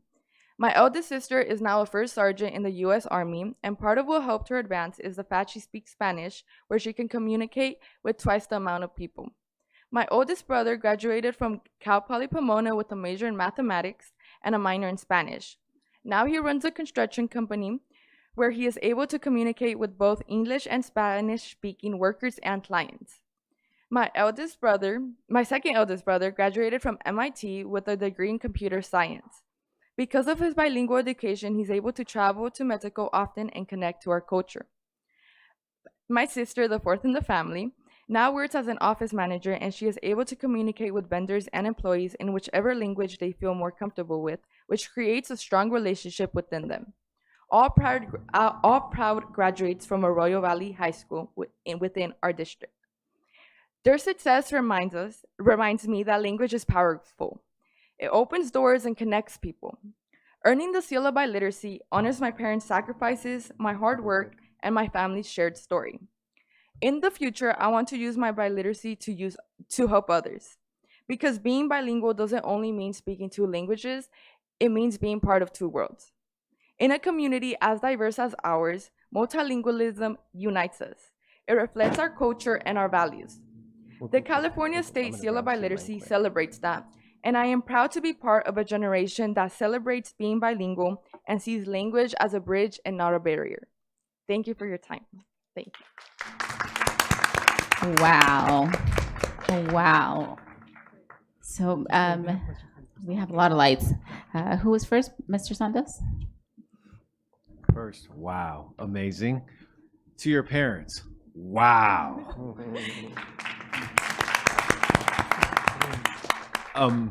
Just want to know, where's your dream school?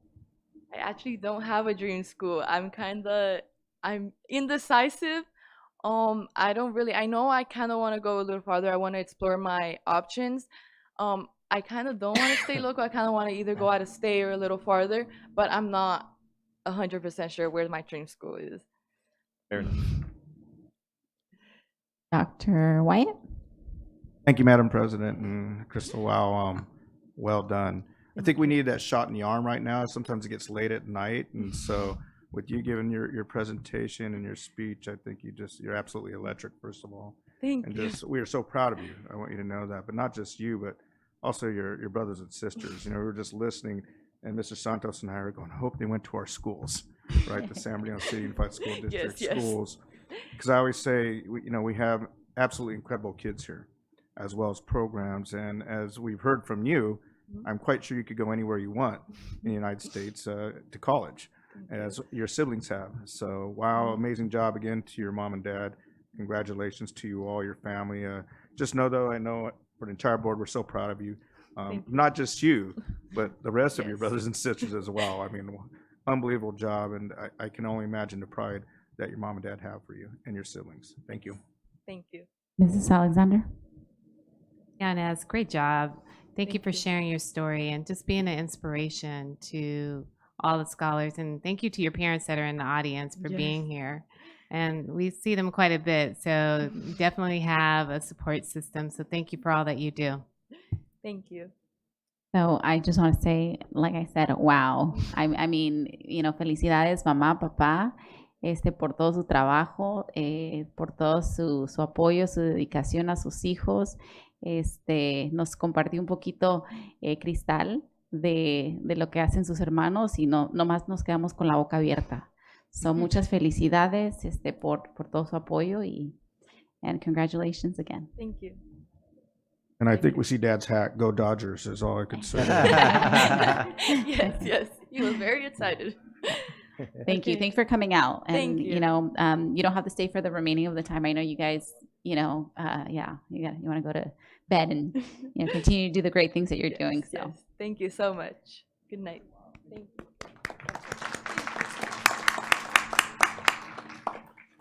Okay, well, that is a tough act to follow, but I'll do my best.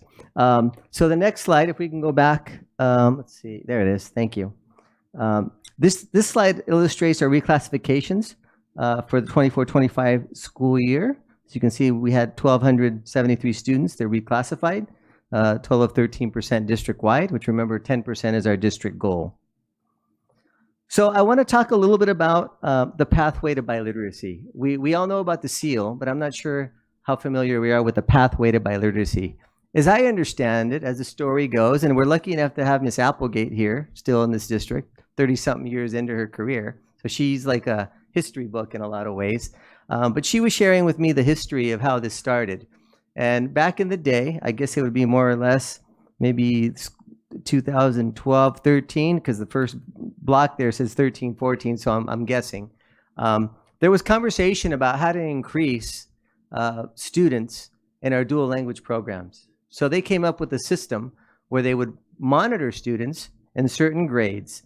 So the goal was to sustain biliteracy engagement across K-12, right? We didn't want them to just stop in third grade. So we wanted to increase the seal of biliteracy recipients. Also to foster student pride in language and identity, right? The cultural piece. And so I know that the story goes that it started in our department. Ms. Applegate at the time, I believe, was the director.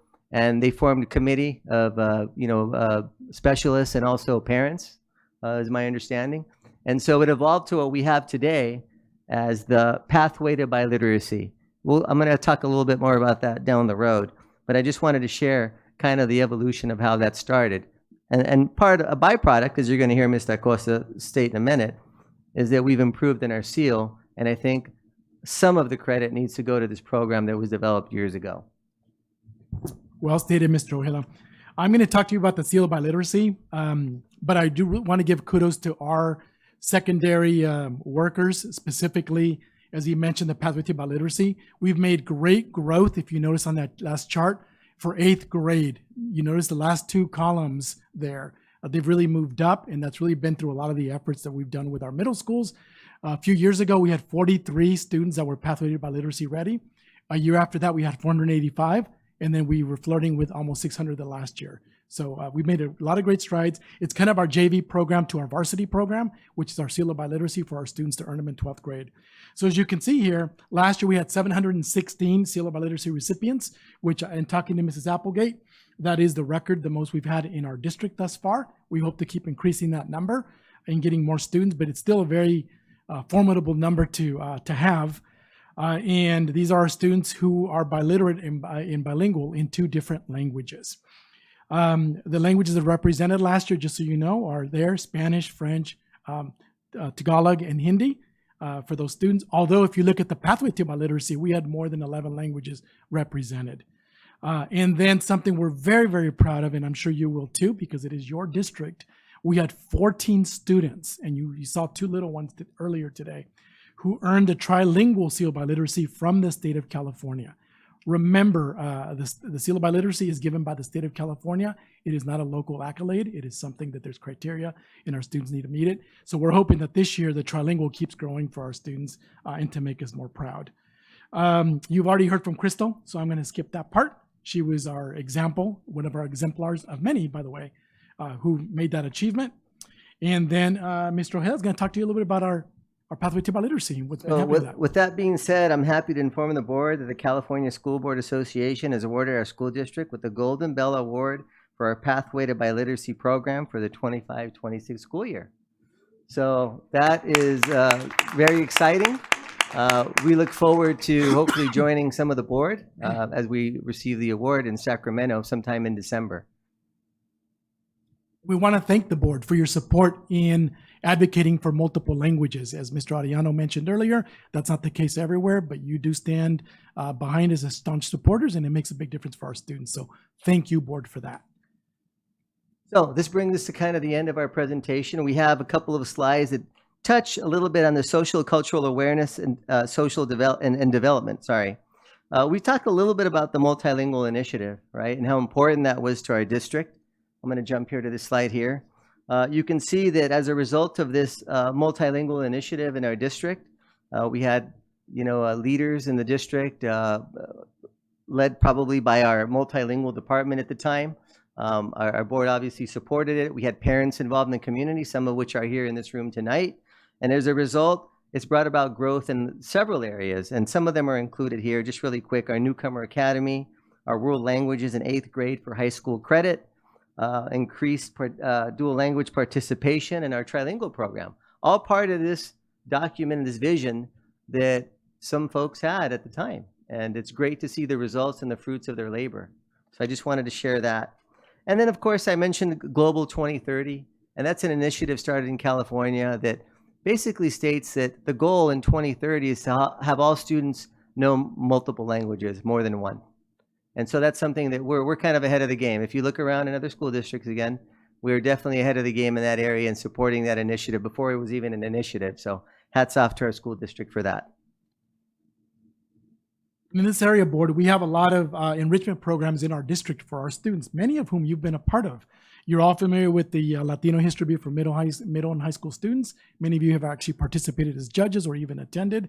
I'd like to give you the good news that this year, for the first time, on November 14th, we're going to have our first annual elementary Latino Bee. We've always had it for middle school and high school, but now we're going down to elementary to prep them too and give them a little enrichment so they can know about knowledge about their backgrounds as well. So that'll be this year. Coming up this month, we hope to see a lot of you there.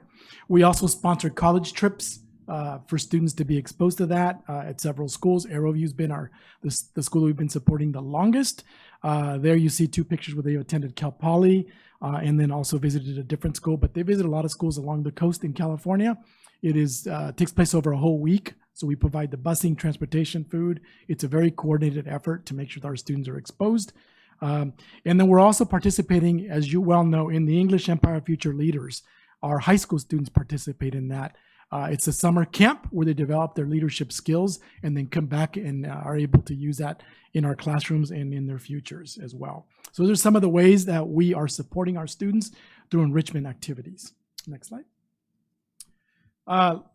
Lastly, but equally important, I think we still have a few of them behind me. Let me take a quick look. We do have 2 of our DLAC board members left. We got them kind of late into the night.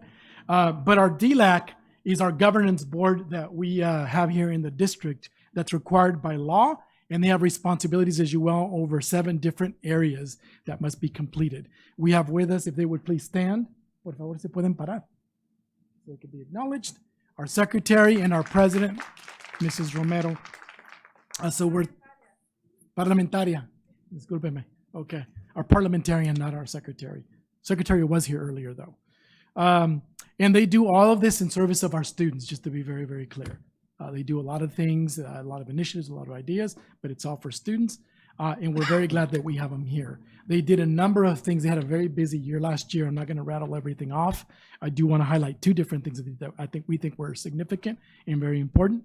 And that is they reintroduced, not the first time, we've been more consistent now, with cultural celebrations at the beginning of board meetings. So we recognize different cultures, not just the Latino culture. Some people think it's just a Latino committee. It really isn't. And so we've been doing that at the beginning of every board meeting. We hope to continue that so people know that they're always welcome and they're represented. And then the second thing is they brought up Vietnamese and sign language translation this year. We've never had that continually at our meetings. So we have Vietnamese, and we actually have some people showing up. And then sign language, we just added 2 meetings ago. We'll continue that throughout the year. Lastly, we're at the very, very end, so we thank you so much for your patience, is we wanted you to hear, we've talked a lot about the 44 languages and our students. We wanted you to hear directly from some of our students. It's a very quick video. We hope you enjoy it. And this video was actually created to give you some context for one of our reclassification ceremonies, but we just couldn't resist, so you could hear the different use of language that our students are using here in the district. So without further ado, we'd like to go ahead and play that for you.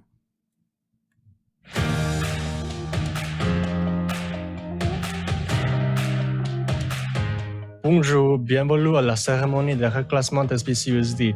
Merci de vous joindre à nous pour célébrer cette grande réussite. Nous espérons que vous appréciez l'événement d'aujourd'hui qui célèbre le mongolisme. Félicitations. Kamusta? Maligayang pagdating sa SBCUSD Reclassification Ceremony. Maraming salamat sa pagsama sa amin sa pagdiriwang ng napakalaking tagumpay na ito. Naway, mag-enjoy kayo sa pagtitipon ngayong araw na nagbibigay pugay sa pagiging multilingual. Binabati namin kayo. Moroi mauya ku SABC USD Reclassification Ceremony. Tinotenda nekuti joina kupembera kubudirira kwekuru uku. Tinowimba motikwadza nechiitiko chanhasi chinopemberwa kugona maitiro akawanda makorokoto.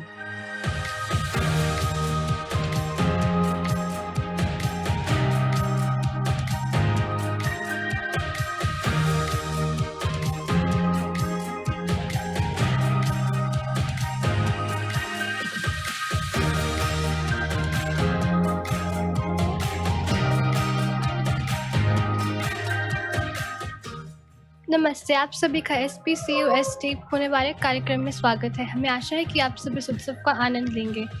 इस कार्यक्रम में शामिल होने के लिए आप सभी का बहुत-बहुत धन्यवाद। बधाई हो। Здравствуйте, добро пожаловать на церемонию преклассификации SBCUSD. Спасибо, что присоединились к нам, чтобы отпраздновать это великое достижение. Мы надеемся, что вам понравится сегодняшнее мероприятие, посвященное многоязычию. Spasiba. 재분류 기념식에 오신 걸 환영합니다. 이 위대한 성취를 함께 축하해 주셔서 감사합니다. 오늘의 다국어 축하 행사가 즐거우시길 바랍니다. 축하드립니다. Xin chào, chào mừng đến với buổi lễ tái phân lại của SPCUST. Cảm ơn bạn đã cùng chúng tôi chung vui trong việc kỷ niệm tăng tuổi to lớn này. Chúng tôi hy vọng bạn sẽ tận hưởng sự kiện hôm nay. Nam tôn lịch sử đã ngôn ngữ. Xin chúc mừng.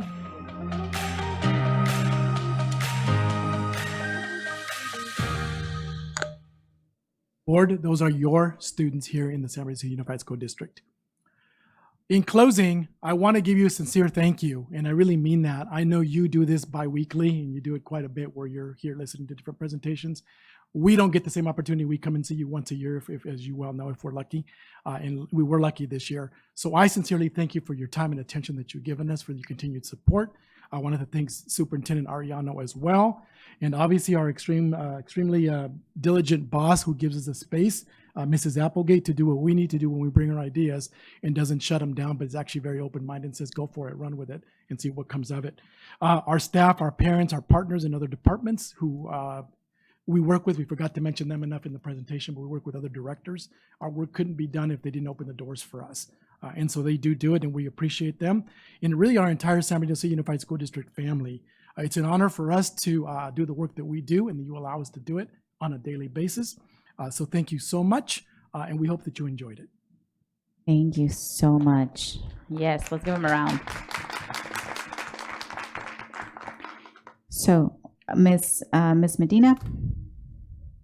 First of all, I want to say thank you for your presentation. This is definitely important, not just for us, but for those that are actually watching from home and seeing all the great work that we're doing. And we are setting the standard, and we're one of the first and continue to be one of the first that will work with our families and making sure that we have what's needed for our families and our students and so forth. So I'm really proud of the department. I'm proud of our district.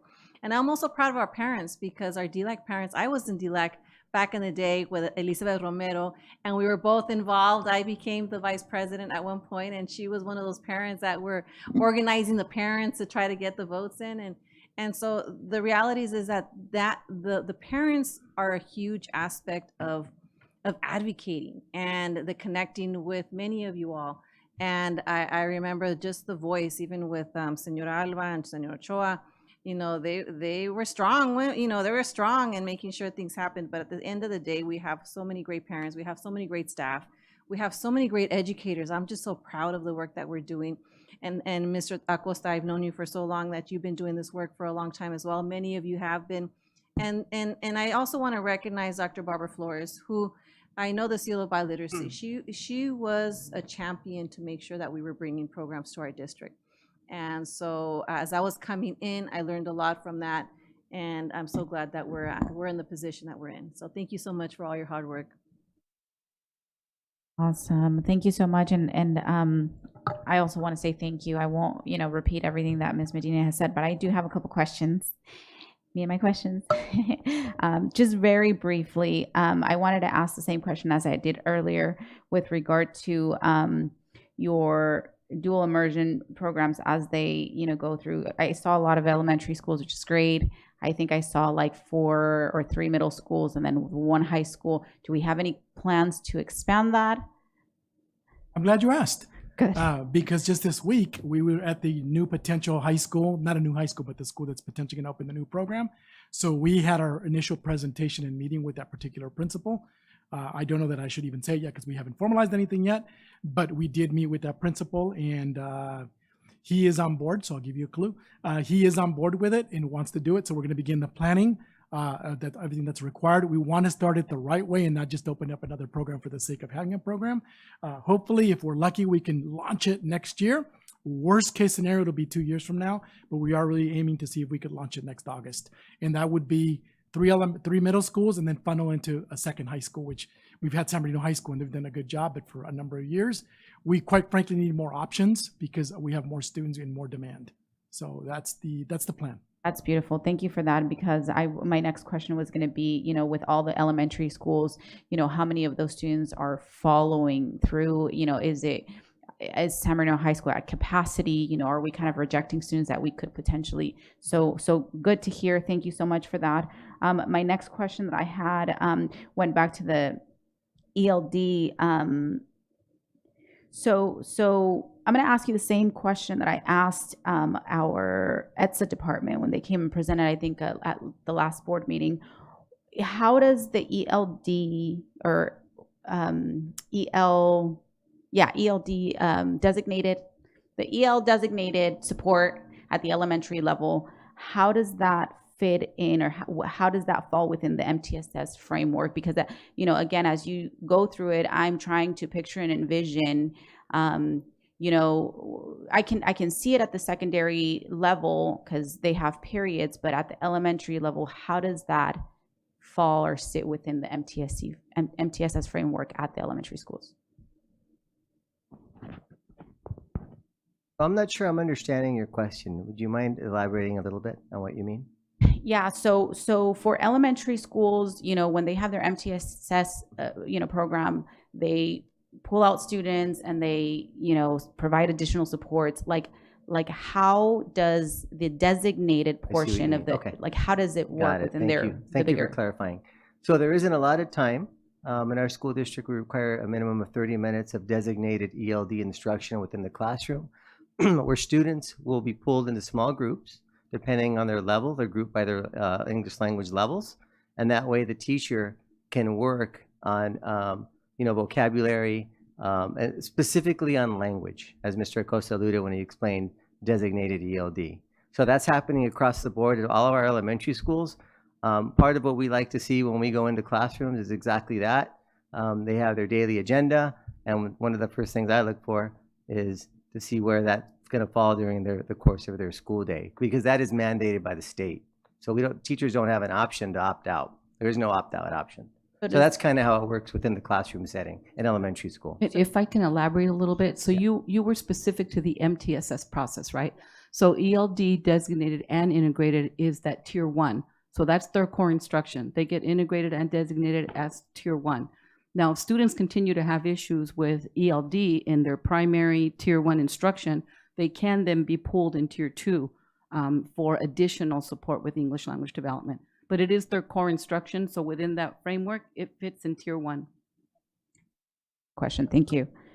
And then the other question that I have, well, actually, it was on slide 31. We kind of that was where I interrupted you, so I'm sorry.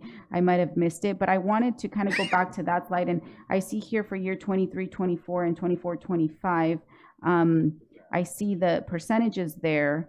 I see some improvement in the red, which is secondary, and then I see kind of like a little bit of stagnation for elementary. Can we expand on that a little bit? So typically when our students reclassify, our goal is to reclassify them by 5th grade. We don't tend to reclassify kids in 1st, 2nd, 3rd grade because that's a little bit early.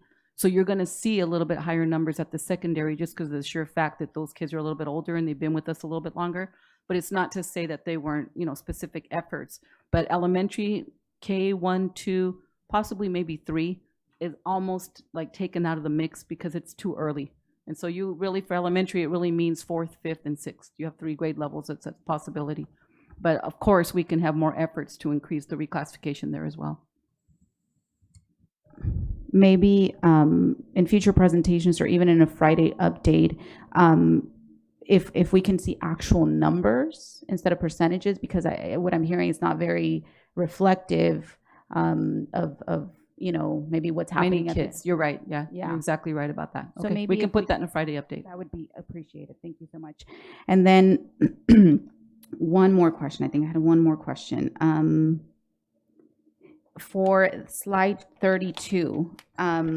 So for that slide, I only saw data points for the 1 year, 24-25. So was there a particular reason for that? Are we comparing that to anything? We were just trying to illustrate what we did last year. In comparison, in 22-23, we were at 11%. In 23-24, we were at 15%. In 24-25, we were at 13%. So just to give you an idea. We can give you a 3-year comparison. We'll put that Sure, in a Friday no update. problem. Yep. Sorry, my mic keep going off. I just wasn't sure what we were comparing that data to, but that works. Thank you so much. And then who was first? Mrs. Alexander. Thank you for your excellent presentation and congratulations on your success. Thank you. I just had a question, and it was just more of an understanding. I might have missed it. The newcomer academies, I see only on page 20 that it was 2 high schools. The newcomer academy isn't at the elementary or middle school level? It is not currently. It is only at 2 high schools. What we have, and 2 of our high schools that have a lot of our students, newcomers that are coming in. We expanded to Arroyo Valley a year ago, and they're our newest high school. Pacific High School was the genesis of where that program started. So we have it at 2 high schools now currently. Is there a plan to expand that, or you want to focus just on high school? No, we can always look at that as the need arises, but absolutely we can look into that. As I mentioned earlier with the question about counselors, we're always looking, it's a matter of, to be quite honest with you, budgeting and financing. If we had our nethers, we would definitely expand it everywhere that we could.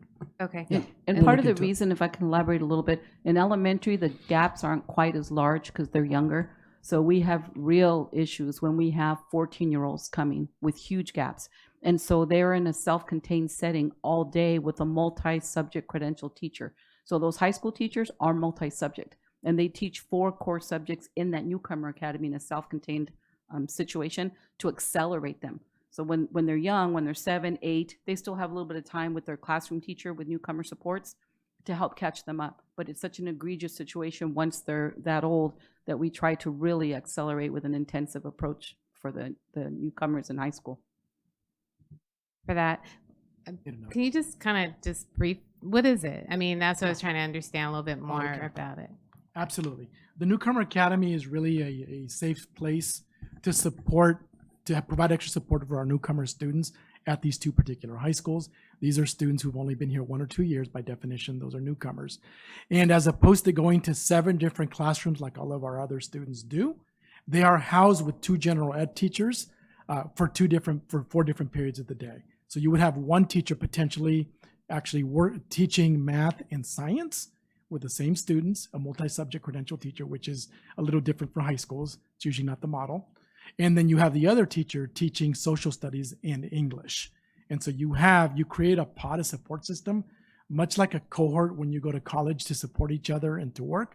So they have a safe haven for 4 periods of the day with teachers that they know, the same students. And then for the other periods like PE, for example, elective, they do branch out to other classes, but they always have that homeroom to go to for 2 years to make the transition in this country a little bit easier for them. That's the structure behind them. Awesome. Thank you. You're welcome.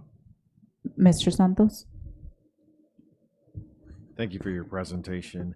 I'm going to sound like a broken record. A through G. Love it. Love that you doubled your numbers. Just kind of following up on Miss Rosales Medina as I look at your name because I forget things. This question and I know it doesn't fall under under your department, but do you support your students? I know whether it's financial aid or CADA for some of our students who don't qualify for financial aid, is it something you guys do, or is it just your department does, or do you just depend on our college and career? No, our department, actually, it's a good question, Mr. Santos. We support and work in concert with our schools very closely. In fact, we had a day for college applications, which includes some of the FAFSA, recently at Arroyo Valley High School, and 2 of our program specialists that are here behind me were there working with those counselors in concert to support our English learners, but other students as well. So we do involve ourselves in the fabric of these particular efforts. So the answer is yes, we definitely do that. And as we look at for more needs and we slow down a little bit, we'll find other more creative ways to do it more directly as well. And our EL counselors are also well-versed in CADA and in undocumented students. So I know that they provide support to the students as well. Awesome. Well, I think those are all our questions. Again, thank you so much. And thank you for hanging in there and for all the work that you do. And we hope to see you soon again. Thank you.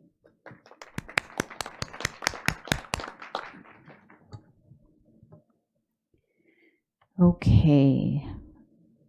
We're now at 9.0 board discussion, 9.1 annual San Bernardino Dr. Martin Luther King Jr. Parade and Extravaganza. So I open it to the board for discussion for sponsorship.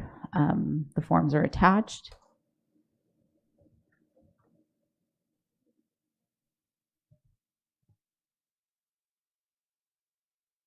I did. So again, any requests that come either directly to me or to Karen, just specifically move right into, make it to the board agenda since we haven't finalized our board policy. Karen, do we have a specific request that they made? Let me open like a specific amount.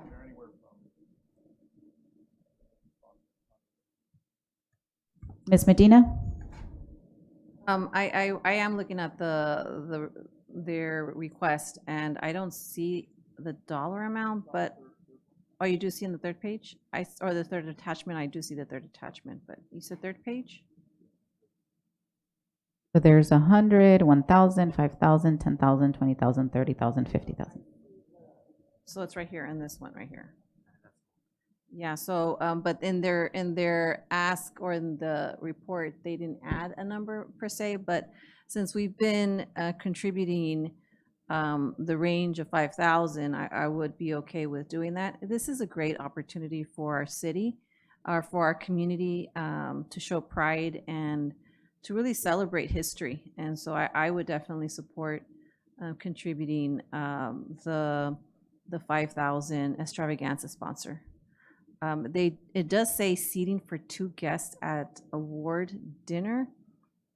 I don't know, is there a dinner involved? I didn't see that. That's a separate event. That's a separate event? Yes. Okay. But with the sponsorship, if the board decided to sponsor, would it gain access to that event? Yes, that's how I took it. That it's a separate event. We're not actually sponsoring that, but by sponsoring here, they're going to give us 2 tickets to that event. Always in the future, if they do have the other event, just buy individual tickets versus having to do a sponsor again, if that might be an option. But yes, I would definitely support with 5,000. Okay, thank you. Mrs. Alexander? So if your motion, I second it, but I think I want to give further clarification on also what the request is, because last year we had our schools participate in the parade as well, and we were very supportive of the extravaganza, where I think we were, Mary Rome pretty much, and team ran point on, I think it was you, David, probably was in the weekly meetings to ensure that the schools were engaged. We had our bands, our drill team. It was a community event. So the request isn't calling that out, but there is information in there about it. So as a board, we're discussing the financial component, but I think it's important to understand that where that money goes is going towards like the stage. I think last year we purchased the stage, but this year it would be, we're donating, or if we agree to sponsor, it would go to making sure that, one, our students are safe if they're going to perform, they have a safe stage. And I'm just putting it out there, it's not specifically out there, but I just want you to be clear about what the request is. It is also for us to support them from a communication standpoint, to engage with our schools, to make sure that they're out there, because it is involving our students at different levels of engagement. There's an expectation there. Or request, not expectation. It's different. So, yeah, please. Thank you, Board Member Alexander. So the expectation will be, once again, to have our schools involved in the community, in the parade, in both parades, as a matter of fact, not just this one, but the other one, because we're doing our part to engage the community, right? So I want the board to know that that is the same expectation this year as we had last year, is that schools will be involved in this parade. So you are correct. Thank you. Was that all? Dr. Wyatt? No, my only concern, I was just looking, and maybe it's always been the same each year, and I know we sponsor this event, but I noticed that the organization address is in Duarte, California, and then I'm assuming it says Southern California Black Chamber of Commerce. Do we have like a local chamber as well? We do? Okay. That's what I wanted to know. Thank you. Mrs. Alexander? We do. The local chapter is here in San Bernardino. It's California Black Chamber. So their headquarters but there's several chambers. So there's one in each major city within the within California. So, did you turn your light on? We have a chapter in San Bernardino to answer his question specifically. But was that all your comments, Ms. Medina? I know you were going to mention something. I didn't want to cut you off, but I do. So since we're mentioning that, then what is with regards to the sponsor? If we're already gonna, so that means we would double sponsor. We're doing this plus we're also funding other areas. So then shouldn't we just do one or the other when it comes to the? So if we're going to help out with the event, then let's just do helping out with the event. I don't see then why would we need to sponsor a fund if we're already going to basically fund similar to last year. Last year did they ask us for funds, like a sponsorship like this? They did sponsor. They asked for sponsorship. Last year we did. Okay. Thank you for clarifying. I didn't realize. I don't know if I got a chance to see it in that form. Okay. Thank you for clarifying. Did you? Okay. So for me, I think everybody went on their comments, so I'll just make mine as well.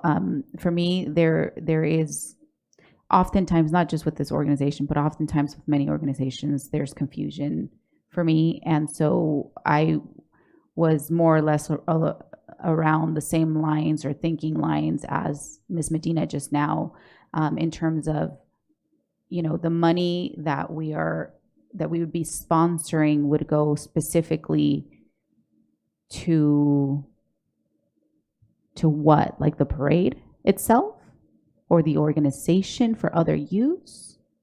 Funds for other use? Or I don't know that I'm super clear.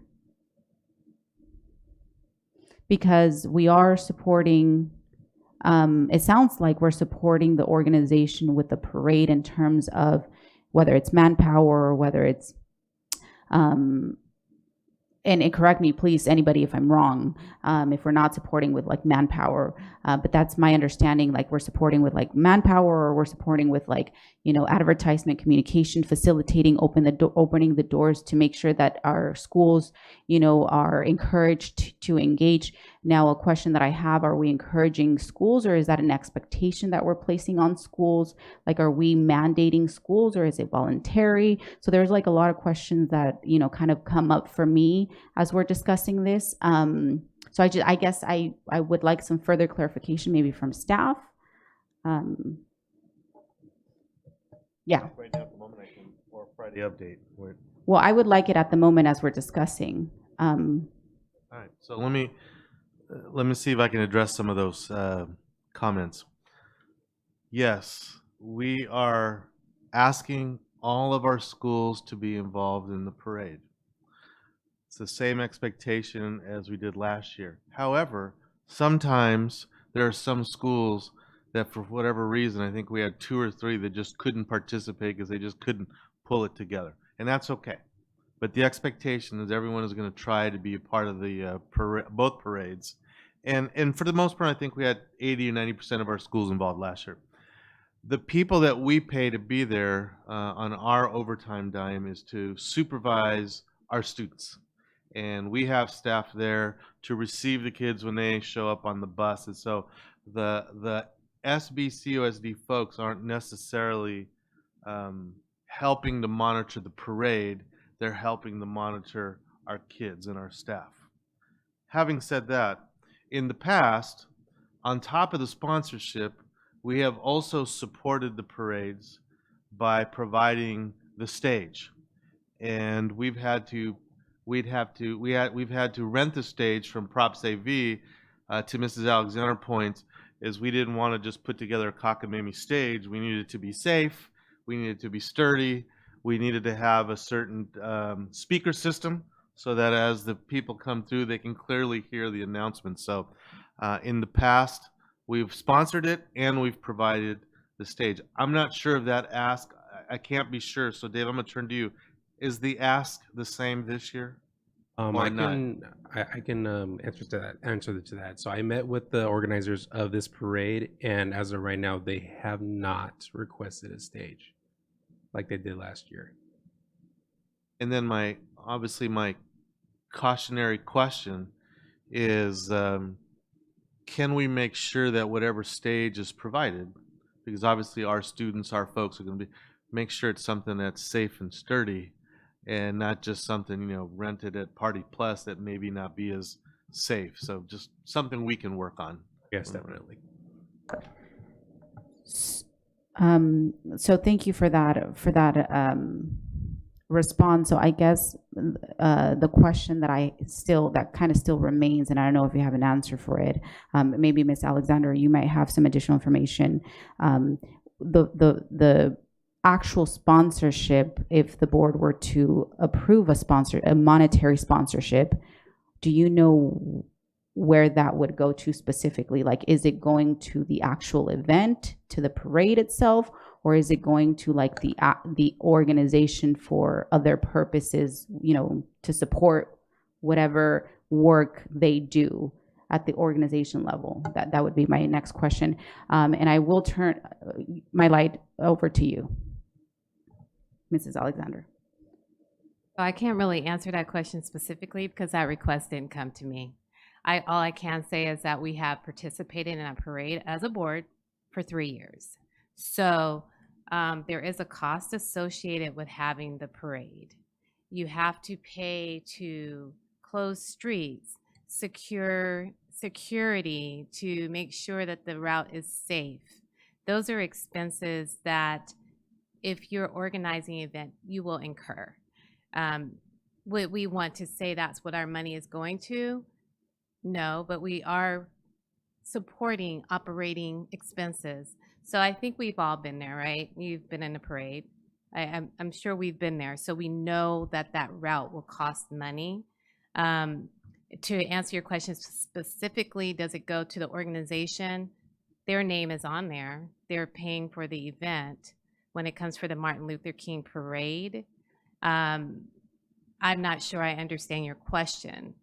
Is it for their gain or is it for their expenses? Well, that's what I'm trying to understand, and I don't know, and it's a genuine question, right? I'm not sure if they're asking for sponsorship for the actual parade event, or because other organizations that we've sponsored say they don't it's not a parade, right? It's more of a gala, and we'll sponsor the organization, and they'll, you know, whatever funds that they receive, you know, some of it will go for the actual event of the gala, but I'm assuming that there's a remainder left over that they, you know, absorb for that. They're doing the gala with the purposes of fundraising, right? So I guess the question for this particular event and this particular organization is, you know, are they requesting, you know, monetary sponsorship to help cover some of the costs of the parade, or is it like additional, because it sounds like we're already providing support, you know, in that form. So that's my question. I'm not sure if I'm being clear, but then my follow-up question to that, because it sounds like it's a community event, do they have other partners as well that are chiming in, like the city? And, you know, because if it is a community event, I would hope that there are community organizations and other governmental agencies, partners that are also coming and supporting in a similar fashion.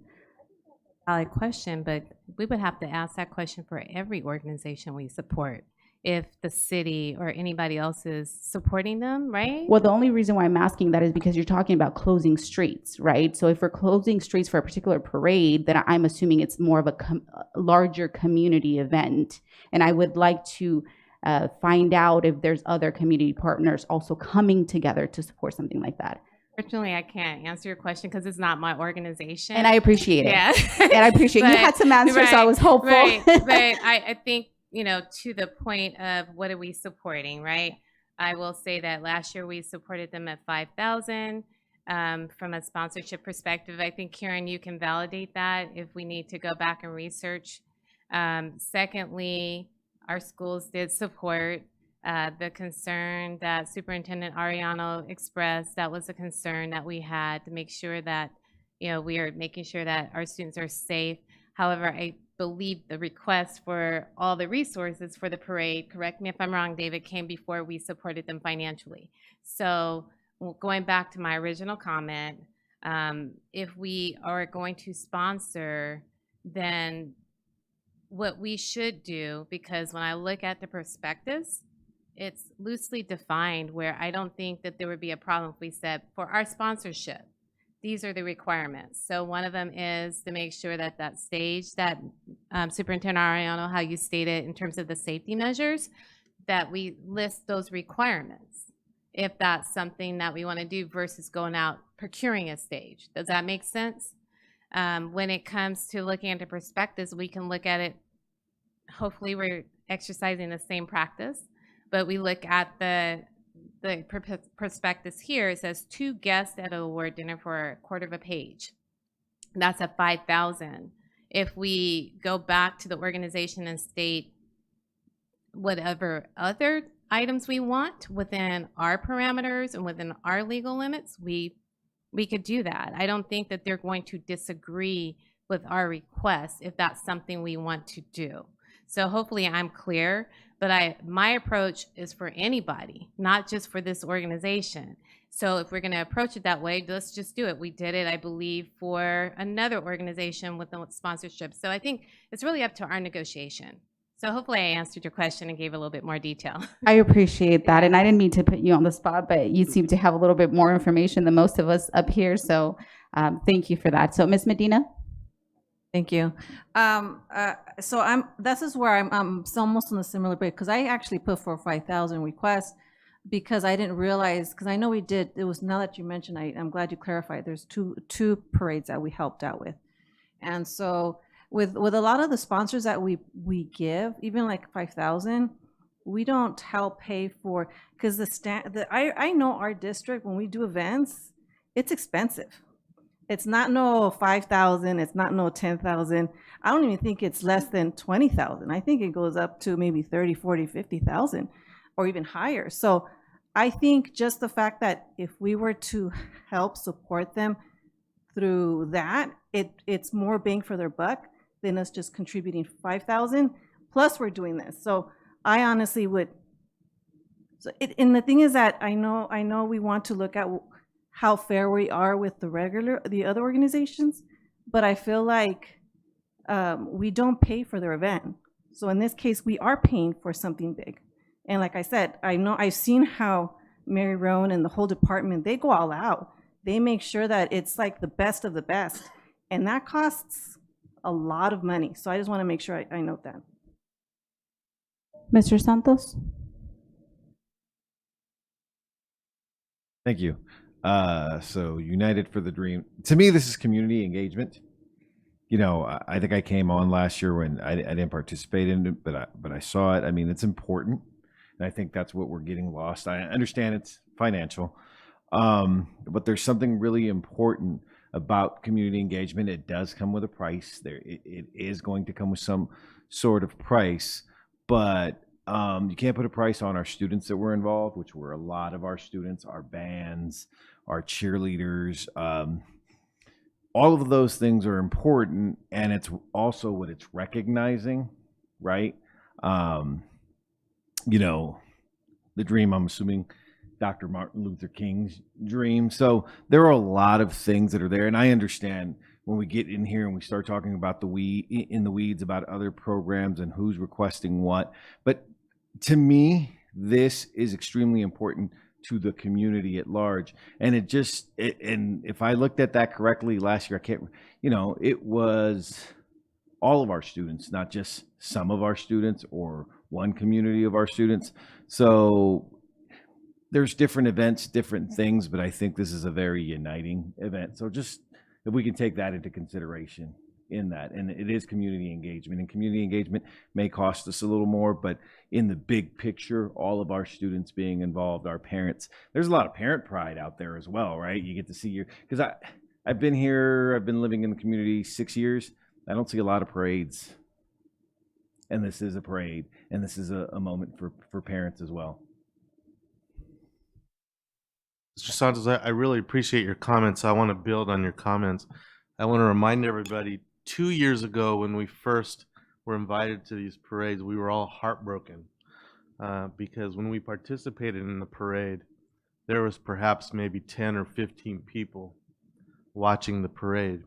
And so if we really believe the aspect of, as the school district goes, the city goes, last year when we asked our schools to be all in, it really validated that statement that as the school district goes, the city goes, because suddenly we had 500 or 600 parents sitting on the sidelines. And I agree with you. You know, it's the parent engagement, it's the building our community, it's building pride, which is part of our multi-year vision. And what brings parents out? Their children. And then what experience do the children gain by having an opportunity to show off their skills, their artistic, their creativity? They learn how to be in front of public. They start to learn the importance of building community and being involved. And so to me, it was important, you know, as many of us were born and raised here in San Bernardino, we remember the parades, and then we saw how the city just kind of dipped over the years, and we want to help rebuild that energy. And that's part of our goals. You know, we agreed as part of the SBCUSD Shines 2030, we're not just trying to build the school district, we're trying to build the city back up. And so I appreciate, Mr. Santos, what you're saying, because many times, you know, we do get down to the money part, but sometimes we miss the big picture, and this is a big picture item. So I just wanted to validate and remind the board that how sad we felt 2 years ago, how great we felt last year, and that does come with a price. Now that's up to the board to decide the price, but I just wanted to piggyback on that. That was the key. Thank you. Thank you, Ms. Medina. And I don't think that we're not saying we're not going to help. I think it's not even that's not even a question about, you know, oh, we're not going to, you know, we're going to talk about how much we're going to give. No, because I know that if the district gets involved with creating funding, we're probably going to spend more than even what they're asking. We're going to probably spend $50,000. That $5,000 is going to be automatically within that. So for me, it's like it doesn't. Maybe I'm not understanding correctly, because it's not about the money. It's the fact that we're already going to do it, and yet we're going to give an additional $5,000. We're already going to do it. I mean, unless they ask us not to, then I say, okay, then we can give them the $5,000. We can even give them 10. But if we're going to do it anyways, we're still going to, basically they're getting the $5,000. They're getting more than the $5,000. They're going to get maybe $30,000, $40,000, $50,000, depending on how much we spend. So for me, it's not about the money issue. It's we're already going to do it. I mean, so I don't see a need to add, but I know, so I'll redact my 5,000 motion, because we're already going to give a lot of money for the parade anyways. That's how I see it. Thank you, Mrs. Alexander. Oh, thank you, Superintendent Ariano, and thank you for everybody for your authenticity. Clarification, when there's a motion, do you retract it? Well, I'm sorry, I didn't capture that as a motion. We were still. You did motion? I did a motion in the Okay. beginning. Yeah. Oh, there was a so second? Can I remove my motion? That would be the I question. think we would just have to vote one way or the other. Yeah, I'm sorry, I didn't even hear the second. I Me heard either. the motion, but I didn't hear the second. Oh, okay. Okay. So I would think you would have to go through with the vote. Okay. Well, we're still in the discussion phase, right? So. I just wanted to Okay. make sure at this point of clarification. Yeah. But were you gonna say, oh, okay. Just so I think there was also clarification. Dr. King and the Black History Parade are separate organizations. So I just want to make sure, because I think there was a statement about we're doing both, and just focusing on who Dr. King is and what he represented and the power of unity. I just want us to make sure that we understand who he is, what he represents, and what this parade represents to the city in terms of just even the history of those that grew up in the city. I don't think that this parade is actually new. It was just came back to the city 6 years ago. But I agree with Mr. Ariano, Superintendent Ariano. We were all very disappointed. I think we had a great representation there, the parade a couple years ago. And the involvement of students, it's an option. I don't think it's a requirement, right? Right. Because I just think that there's a misunderstanding, and I do understand and appreciate the fact resources cost money. However, I think the requests are separate. So I just don't want us to confuse the two. And I just wanted to provide that. I wanted to speak on that on behalf of that. And I appreciate that, and that's the aim that I'm trying to get that, because I don't think I fully understand that they're separate, and that was the intent or the intention with the questions that I had. So it sounds like you do know that they are separate. So Reading it as separate. Oh. That's what I'm reading them as separate. Okay, 'cause I was- there's 3 different items in there. Be- So because I was reading them as together. So now I'm going to defer back to Karen and ask, is this one organization or is this 2 separate organizations? Because I'm confused. it's the same organization. I'm saying that their request, I think we're just confusing the 2 in terms of the sponsorship, and then I don't even know if the request for the students was even in here. I don't even know if that was in here. So this was a sponsorship request, but I think Mr. Ariano, what were you going to say? Were you going to support further than? I think I was going to attempt to provide clarity.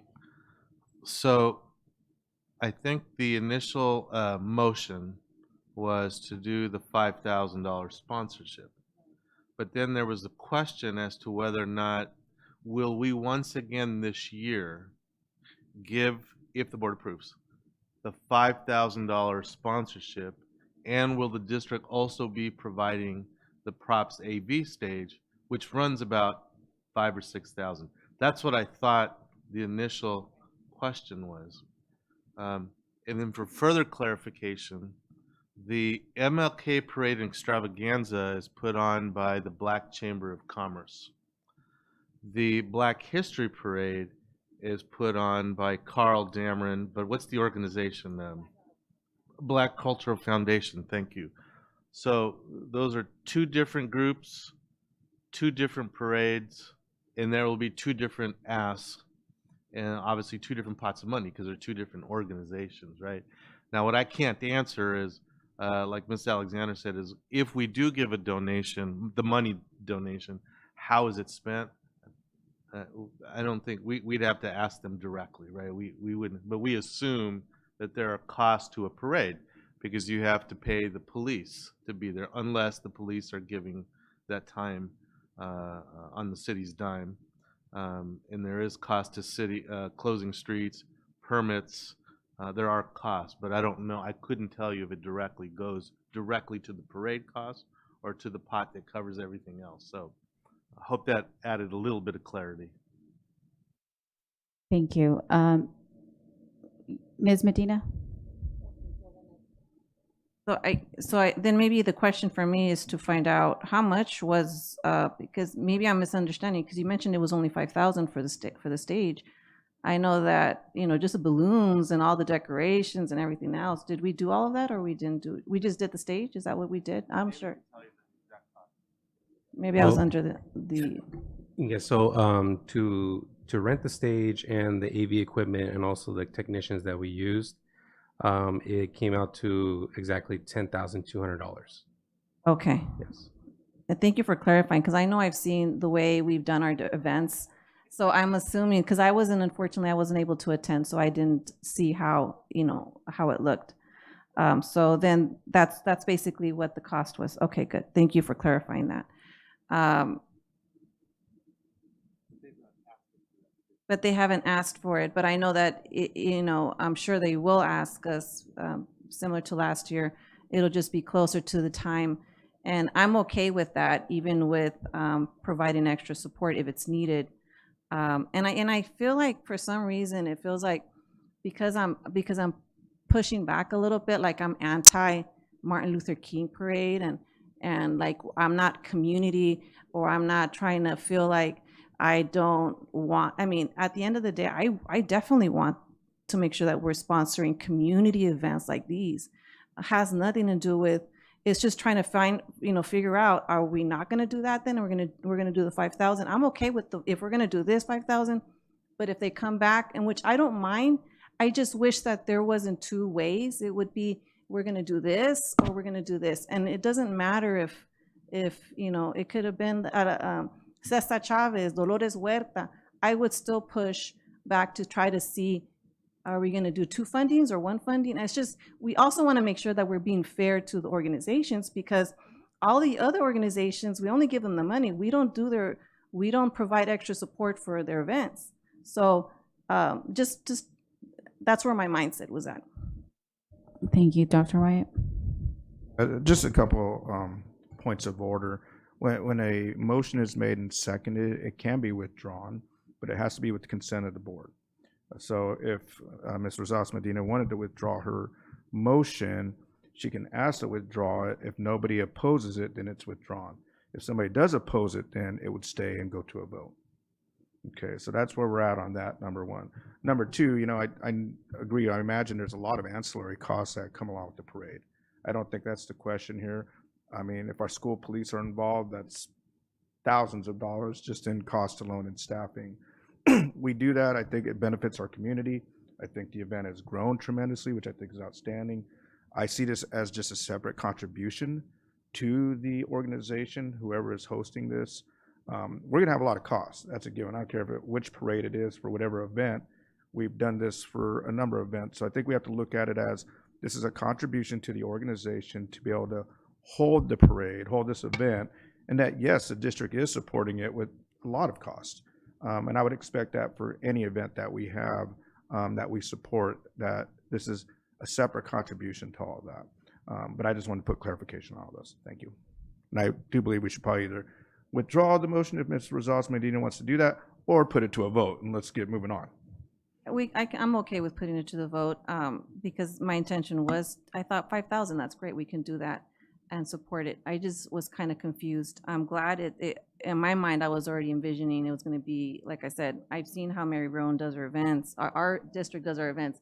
And so I know they're beautiful, but I know how expensive they are as well. So in my mind, I was picturing that since I wasn't able to attend last year or this year. So I do apologize because I didn't picture. I'm glad you clarified, David. So I'm okay with moving forward if you wish. I just, it's just kind of, I feel better that it was only 10,000,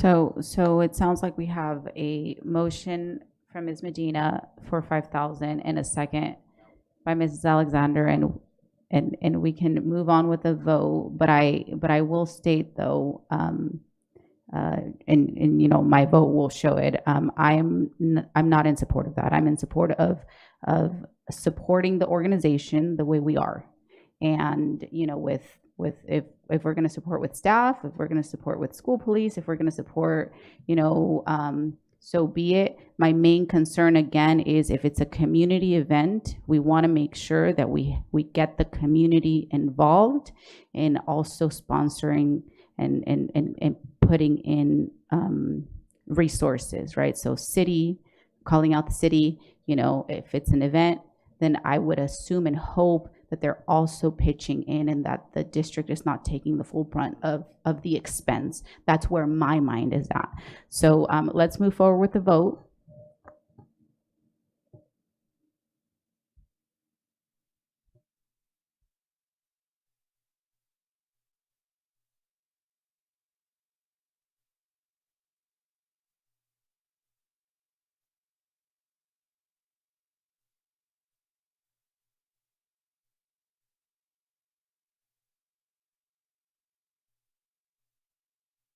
Ms. Medina?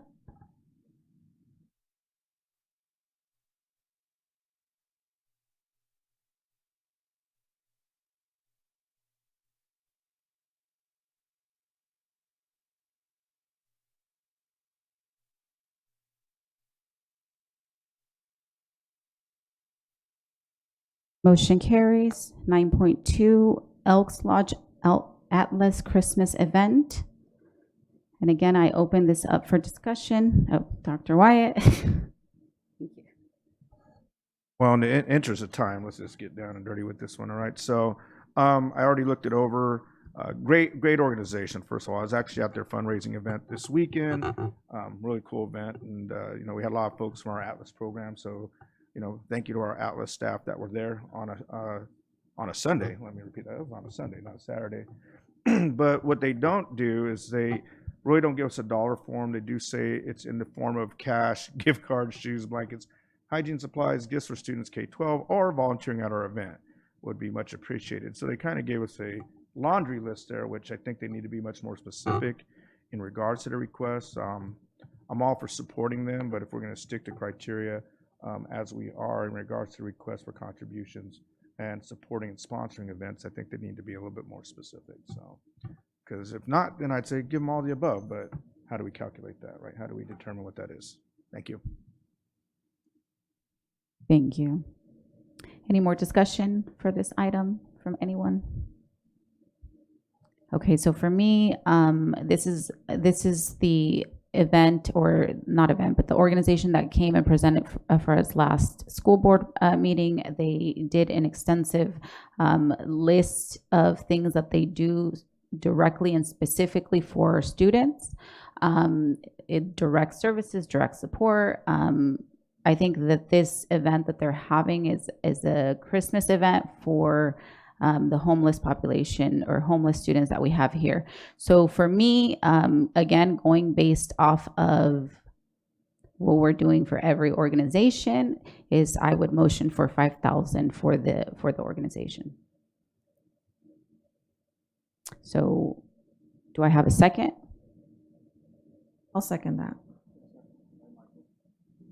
Okay. It's been motioned and second. Vote, please.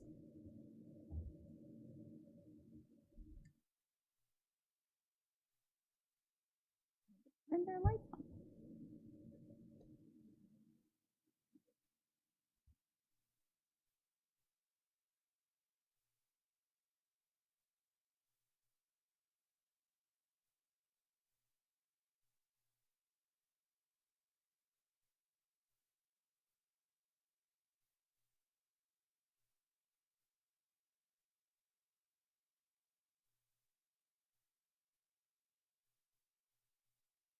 Ms. Medina?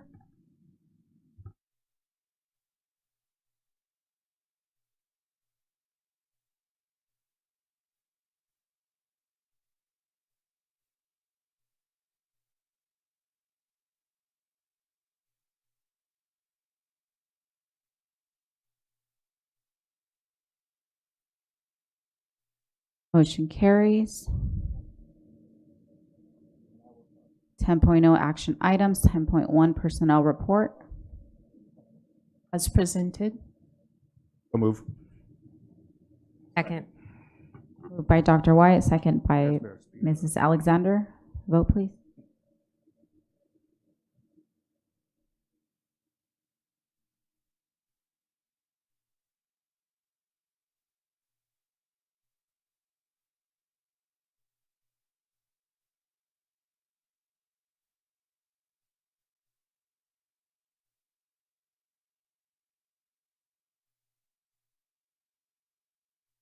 Motion carries. 10.2 ratification of the agreement between San Bernardino County and San Bernardino City Unified School District related to board discretionary fund, $3 million.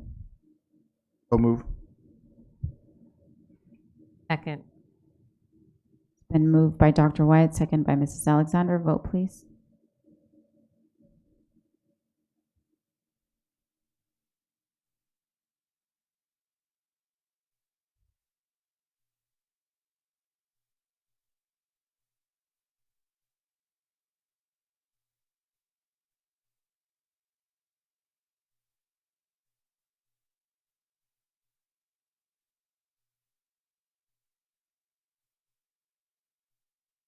Motion carries. 10.3 compensation for school board member.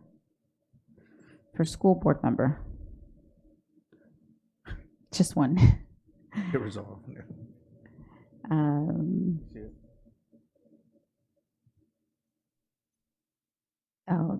Yeah. Be it resolved, the Board of Education approves compensation for board member Mary Ellen Abeles Grande for the October 21st, 2025 board meeting due to illness. So move. Second. Moved by Dr. Wyatt, second by Ms. Medina. Vote, please.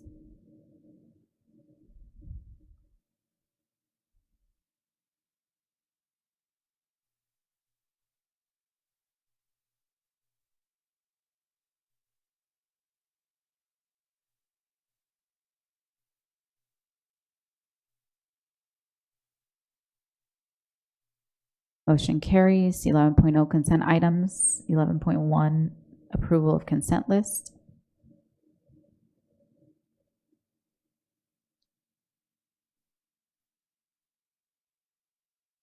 Motion to accept the consent list as is. Been moved by Dr. Wyatt, second by Mr. Santos. Vote, please.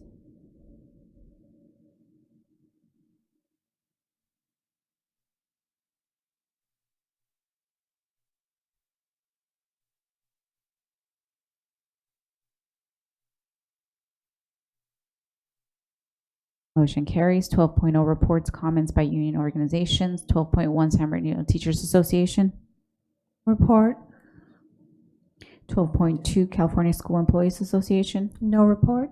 12.3 Communication Workers of America. No report. 12.4 San Bernardino School Police Officers Association. No report.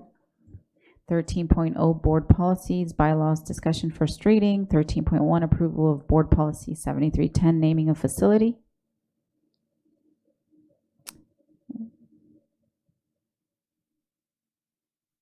I believe that if you open the document, the only change that was made was in red. So hopefully everybody had a chance to look at that. Can I get a motion?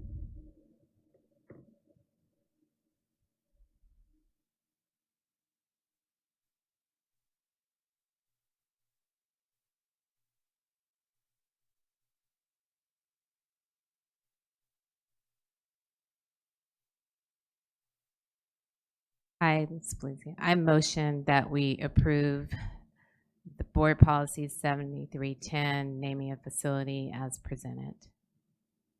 I'll second it. Been moved by Mrs. Alexander, second by Ms. Medina. Vote, please.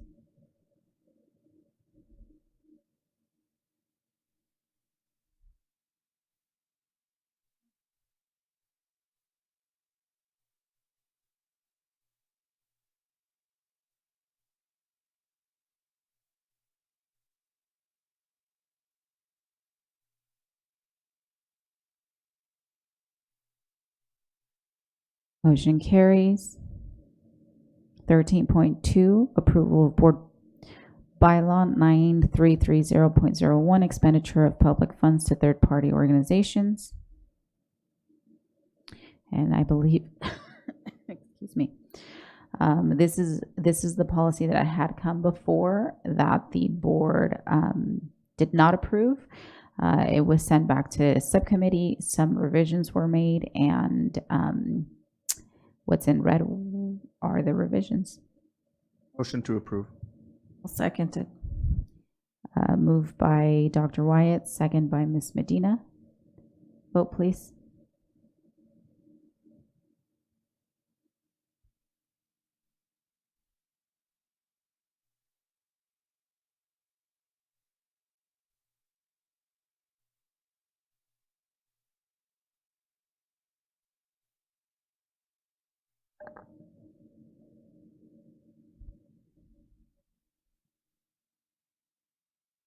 Motion carries. 14.0 reports and comments. 14.1 board members.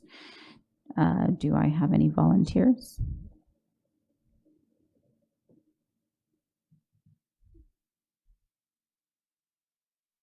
Ms. Medina? I'll go. I just want to say that I was really for the grand openings this past week was amazing. Of course, the welcoming center, the Pakum Pakum, and we had our 5 individuals that helped with that. But I do want to say that back in the day when it was started, it started off as a conversation brought by parents. I think it was the initial part of the LCAP where you needed to get community input. What would you like to see if there was no money was not an issue? That was a vision that came from many of the parents in that room. I would say like 100 individuals in that room, writing ideas, far-fetched ideas. A far-fetched idea was a one-stop center, and where a parent can go into a site, get vaccinations, go get help for this area. And I mean, it was one of the the dream of all ideas, and just to see the fact that it came to fruition is amazing. So I'm really proud of also being part of that process, because I remember being in that beginning stages of it too as well. I am so proud of the facility that we have, our Child Development Center that is with Francis Grice. And when I seen Joseph Williams is a college board member, college district board member, and he's the one that introduced me to Francis Grice. And I remember having coffee and having breakfast with her, and just her telling her stories, and even here in the city, in the city halls, when she would advocate and fight for desegregation, fight for all sorts of things, just basic human rights and equity and equality. I mean, all of that. And she would say that the Ku Klux Klan was outside, so it was a dangerous time. This was a dangerous time when people don't realize that, they put their lives at risk as well. And so it was just to see an icon in person and having a mentor in that. So I was really excited. And just to see the beautiful nature of the facility at San Bernardino High School has. And Ms. Ceballos and we stayed afterwards passing out candies to the students it was the limelight of the day. Passing out the candies, and the students were just so excited. The children were so excited, and the strollers. Miss Felicia, you also got a chance to see some of the classrooms that we were in, and just beautiful experience. So I just wanted to share that. Thank you. Do we have a second volunteer? I'll go. Thank you. I would just like to further just say that the two events that we had last week, amongst many, but the major events with the opening of the ribbon cutting of the Pockham Pockham Center, and then the Francis Grice Children's Learning Center was amazing. But what stands out the most is going back to how, at our graduations, and really the speech that Mr. Ariano gives, of course, we're from San Bernardino. Be proud of that. But I drive around, and I think all of us do. I haven't seen a center like that in any other metropolitan city. So what an amazing accomplishment. And so much pride that's filled with not only for being a part of the school district, but being part of the city. And then all the other names that weren't mentioned, thank you for the time and the effort and the ideas that were placed into the Welcome Center. Recognizing that those that were recognized, obviously they've been part of that journey, but I am aware of the fact that there were several other people that were involved. So thank you for the work. And if anything, it was a game changer. It's been a game changer. Like even walking down with the SAC health administrators, the pride that they have. For them to dedicate their services to our district is monumental, because they have their own health center. And that's a great partnership, and one that we should, we have recognized and continue to recognize, because that's a great, great accomplishment on our district's part. And then the Francis Grice Learning Center, what stands out the most is that Mrs. Grice stood up for everybody. And she, just based on what I read, I only actually received orders from her, because I remember when she was talking about the Dr. King statue and I was in a meeting, but just the fact that she has touched so many lives and continues to touch so many lives, that's just, to me, spiritual in one nature, but also instrumental, and something for us to be proud about, because now we have our little ones going into a school that when they look back 20 years, they will know who she is and understand what she represents, and hopefully will live out some of what she wants us all to live up to, is to take care of others, just make sure that we're giving back as well. So furthermore, I wanted to also acknowledge San Andreas High School. I believe one of the student board members mentioned it. That same day that we had that opening, San Andreas High School had a career fair. And what was great about that is San Andreas had not only a career fair, but Michael and I both were there. What was interesting, that they had centers of excellence focusing on subjects. So math, so attaching the success of mathematics to different careers. And the teachers were out there inspiring the students to think about that. And they did it with science and English, but then we also had different other representatives from the community. The fire department was there.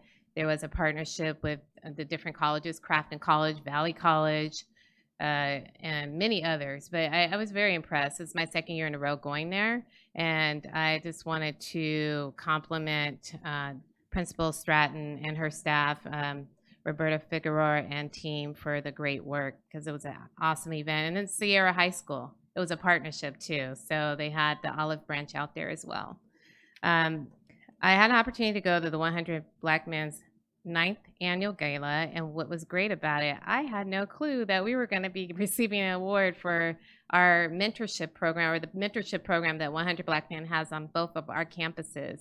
And that mentorship program is for all students. So they have one at Serrano Elementary School as well as at Cajon High School. So it was a lot of pride. I think we were the only ones with the number of schools there, and there were about 3 other districts. But I was super excited and proud of our principal that was there from Serrano High School, and our vice Serrano Middle School, as well as our vice principal. And then Cajon High School, it was, I believe, I might be wrong, but I believe they were teachers in the district, and maybe you know, Mr. Ariano, exactly what they do. One was a program specialist, but it was just the fact that they were there and they were present and dedicated to making sure that our students are receiving additional support services from a mentorship perspective. And the very fact that we received that recognition, I was just proud of just being there and being present. And then I wanted to acknowledge the students that came here from Macoma, our last board meeting, just to tell them, you know, we heard them. They were talking about their mental wellness and the tour that they went on, and just really the services that are at Acoma are actually one of our school sites. But I just wanted to tell them, you know, we hear you. I believe that they didn't feel as if they were being heard. And they also felt that if what was shared with them maybe didn't really highlight who they are. So, you know, because as Maya Angelou said, people will forget what you say, but they'll never forget how we made them feel. So we can't do anything about that. But I will say that I apologize if we made you feel as if we didn't hear you, because we did. We respect what you're doing. We're here to support you, and just wanted to apologize for if there was any hurt feelings. And I think that's it. Thank you. Thank you, Dr. Wyatt. Thank you, Madam President, and I'll go fast because there's quite a bit. Just want to thank our Pacific Islander Advisory Leadership Committee team for their planning meeting and just really planning ahead for the year and getting ready for CapelCon 26. As our students were selected to present at the upcoming conference in March, I believe it is. So congratulations to them. Then we were attended, most of us attended the IE chapter of CALSA event, and where President Ms. Ceballos was recognized. So congratulations to her again, as well as some other amazing Latino leaders in our area. I think Mr. Cerna, Mars Cerna from Fontana was also acknowledged, and Mr. Fuentes from Colton Unified. So a lot of our colleagues that we know quite well. So congratulations to them all. I wanted to give a huge shout out to Dr. Gilbert Contreras for the President Luncheon. I know Mr. Ariano was there, Superintendent Ariano. And in the short amount of time, the work that he's done over there, I just want to say is absolutely amazing.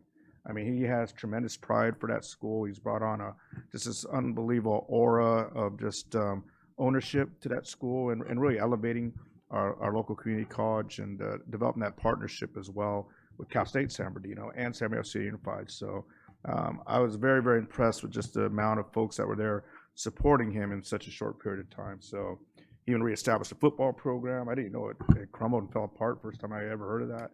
But he is a very proud individual of his school, his staff, and our students. So great job, Dr. Contreras.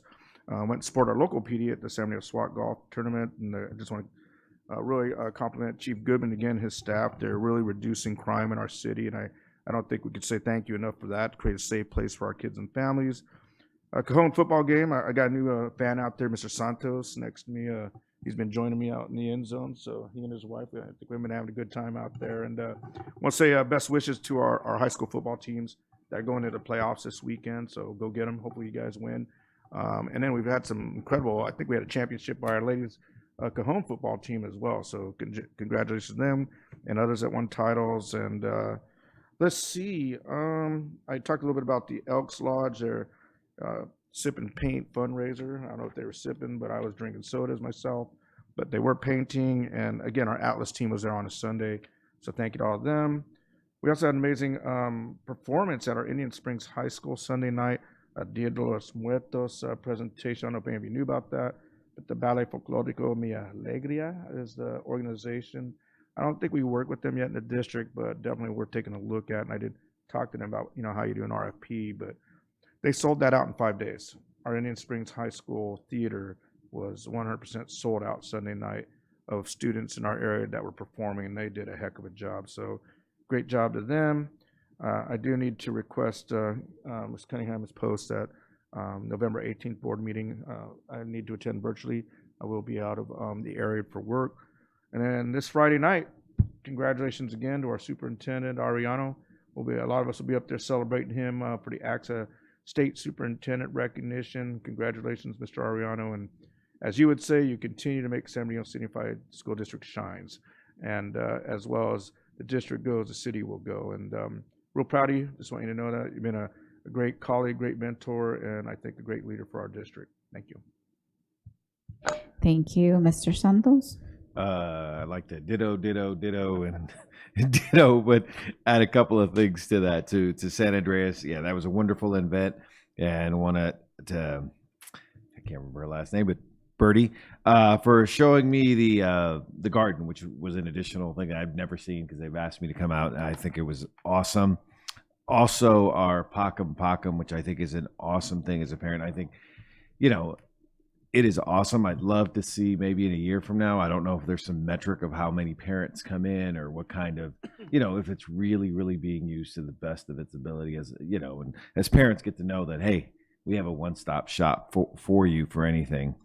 And then for the Friday update, I wanted to know for EXL, especially at the elementary and middle school, do they provide tutoring? Is it structured, or is it, if they do, how do they do it?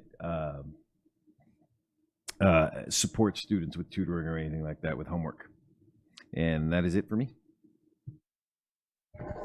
Awesome. Thank you so much. For me, really briefly as well, great events like has already been mentioned with the two grand opening of the, two centers, the building and the developmental child development center. I was just really impressed. It was my first time going to that child development center. Man, talk about state of the art. So jealous of the staff that get to work there. I'm just like, and really proud for our students and the access that they have. It's just really amazing. I think the best part of both of those events is the support that we had from community and community partners. It really brought together. I think from the city, the mayor was there, and like almost the entire council. I think there was like one or two folks missing. That's really important because as we want to try to, create this partnership with them, it was important for them to be there, and they were. So really appreciative of them coming out. Also, I just want to say thank you so much. And I know I said thank you to my colleagues that attended the CALSA event. But I just really want to say, I don't take things like that for granted. There's so many things and so many resources that come and go. Time is not one of them. Where you choose to spend your time and the things that you choose to do with your time, that's time that never comes back. And for you to have taken the time to drive all the way out to Laverne and spend a couple hours there, in my support, I just want to say, my heart was filled with gratitude that night, not just for the recognition, but just really that you chose to be there that night. It's time that you took away from your families, like I said, I don't take it for granted. So thank you so much. I really, really appreciate it. Also, congratulations to our superintendent. We'll be there on Friday celebrating you. And I think there was one more thing. Geez, I forgot. I think that'll be it. It'll come back to me once you're done speaking. So I'll pass it over to you. Thank you, President Ceballos. So no formal presentation today, but just a few comments to make. I really want to thank our communications department because in a 2-week span, they put together 3 large events. Not only did we have the Packham ribbon cutting ceremony and the Francis Grice Cardinal Child Development ribbon cutting, but we also had Principal for a Day, which included 70 members of our community serving as principals for a day to get an opportunity to see all the great things that are happening in the school district. So David, to you and your entire team, Mary Roan, and by the way, Mary Roan, congratulations on your new baby. We're excited. Yeah. But we'll have a chance to celebrate Mary Roan. Yeah, beautiful baby, beautiful baby. I'll share a picture when I get a chance. But David, thank you and your team. Amazing events. It was nice to see the community come together. I was very pleased to see the mayor and the city council members attend, not only from the city of San Bernardino, but the city of Highland. We had Mayor Lilburn there. We had one of the council members there. We had representatives from all the elected officials in our area.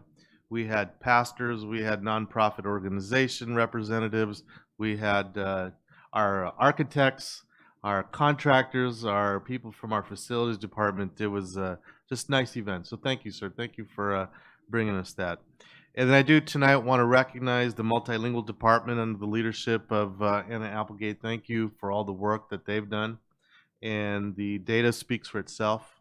They have done amazing outcomes in this district to carry on the vision of the board. So I want to thank them. And of course, I want to thank all the teachers and the support personnel and the principals that are in the schools carrying out that vision that the multilingual department and our board has put together. Without them in the trenches, it doesn't get done. And I think we recognized our parents. We're very blessed to have great parent involvement, solid parent groups such as our DLAC and our African American Parent Advisory Committee and our Special Education Parent Committee.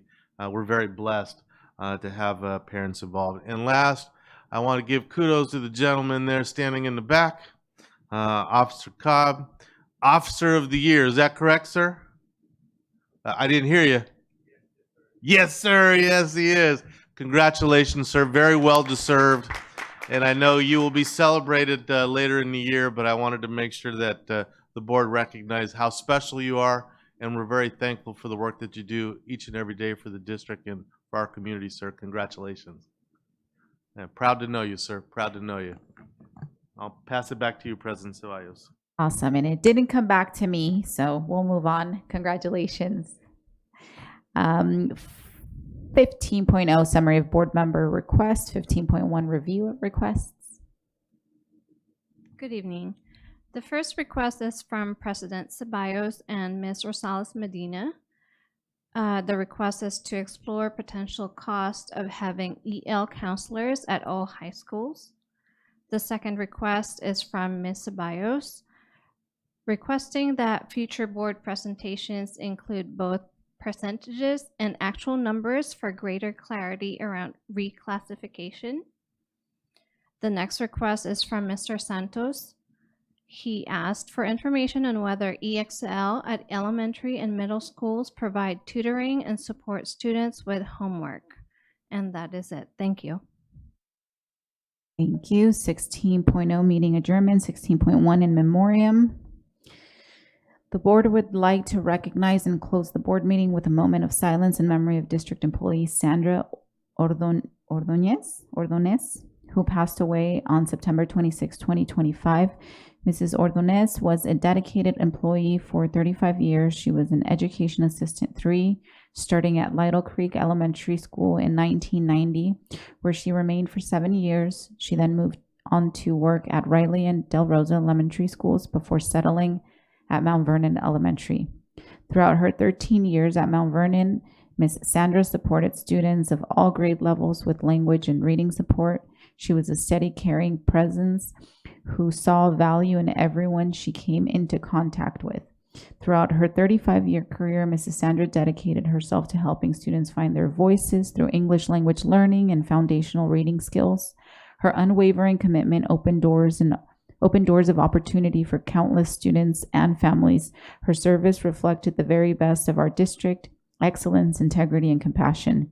We extend our deepest sympathies to her family, co-workers, and friends during this difficult time. May they find comfort in the many lives she touched and the lasting legacy of care and dedication she leaves behind. We will now hold a moment of silence in her honor.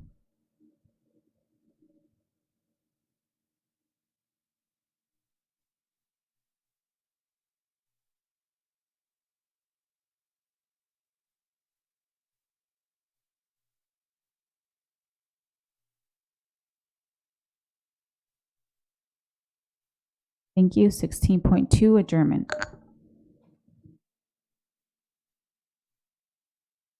Motion to adjourn. Thank you. Moved by Dr. Wyatt, second by Ms. Alexander.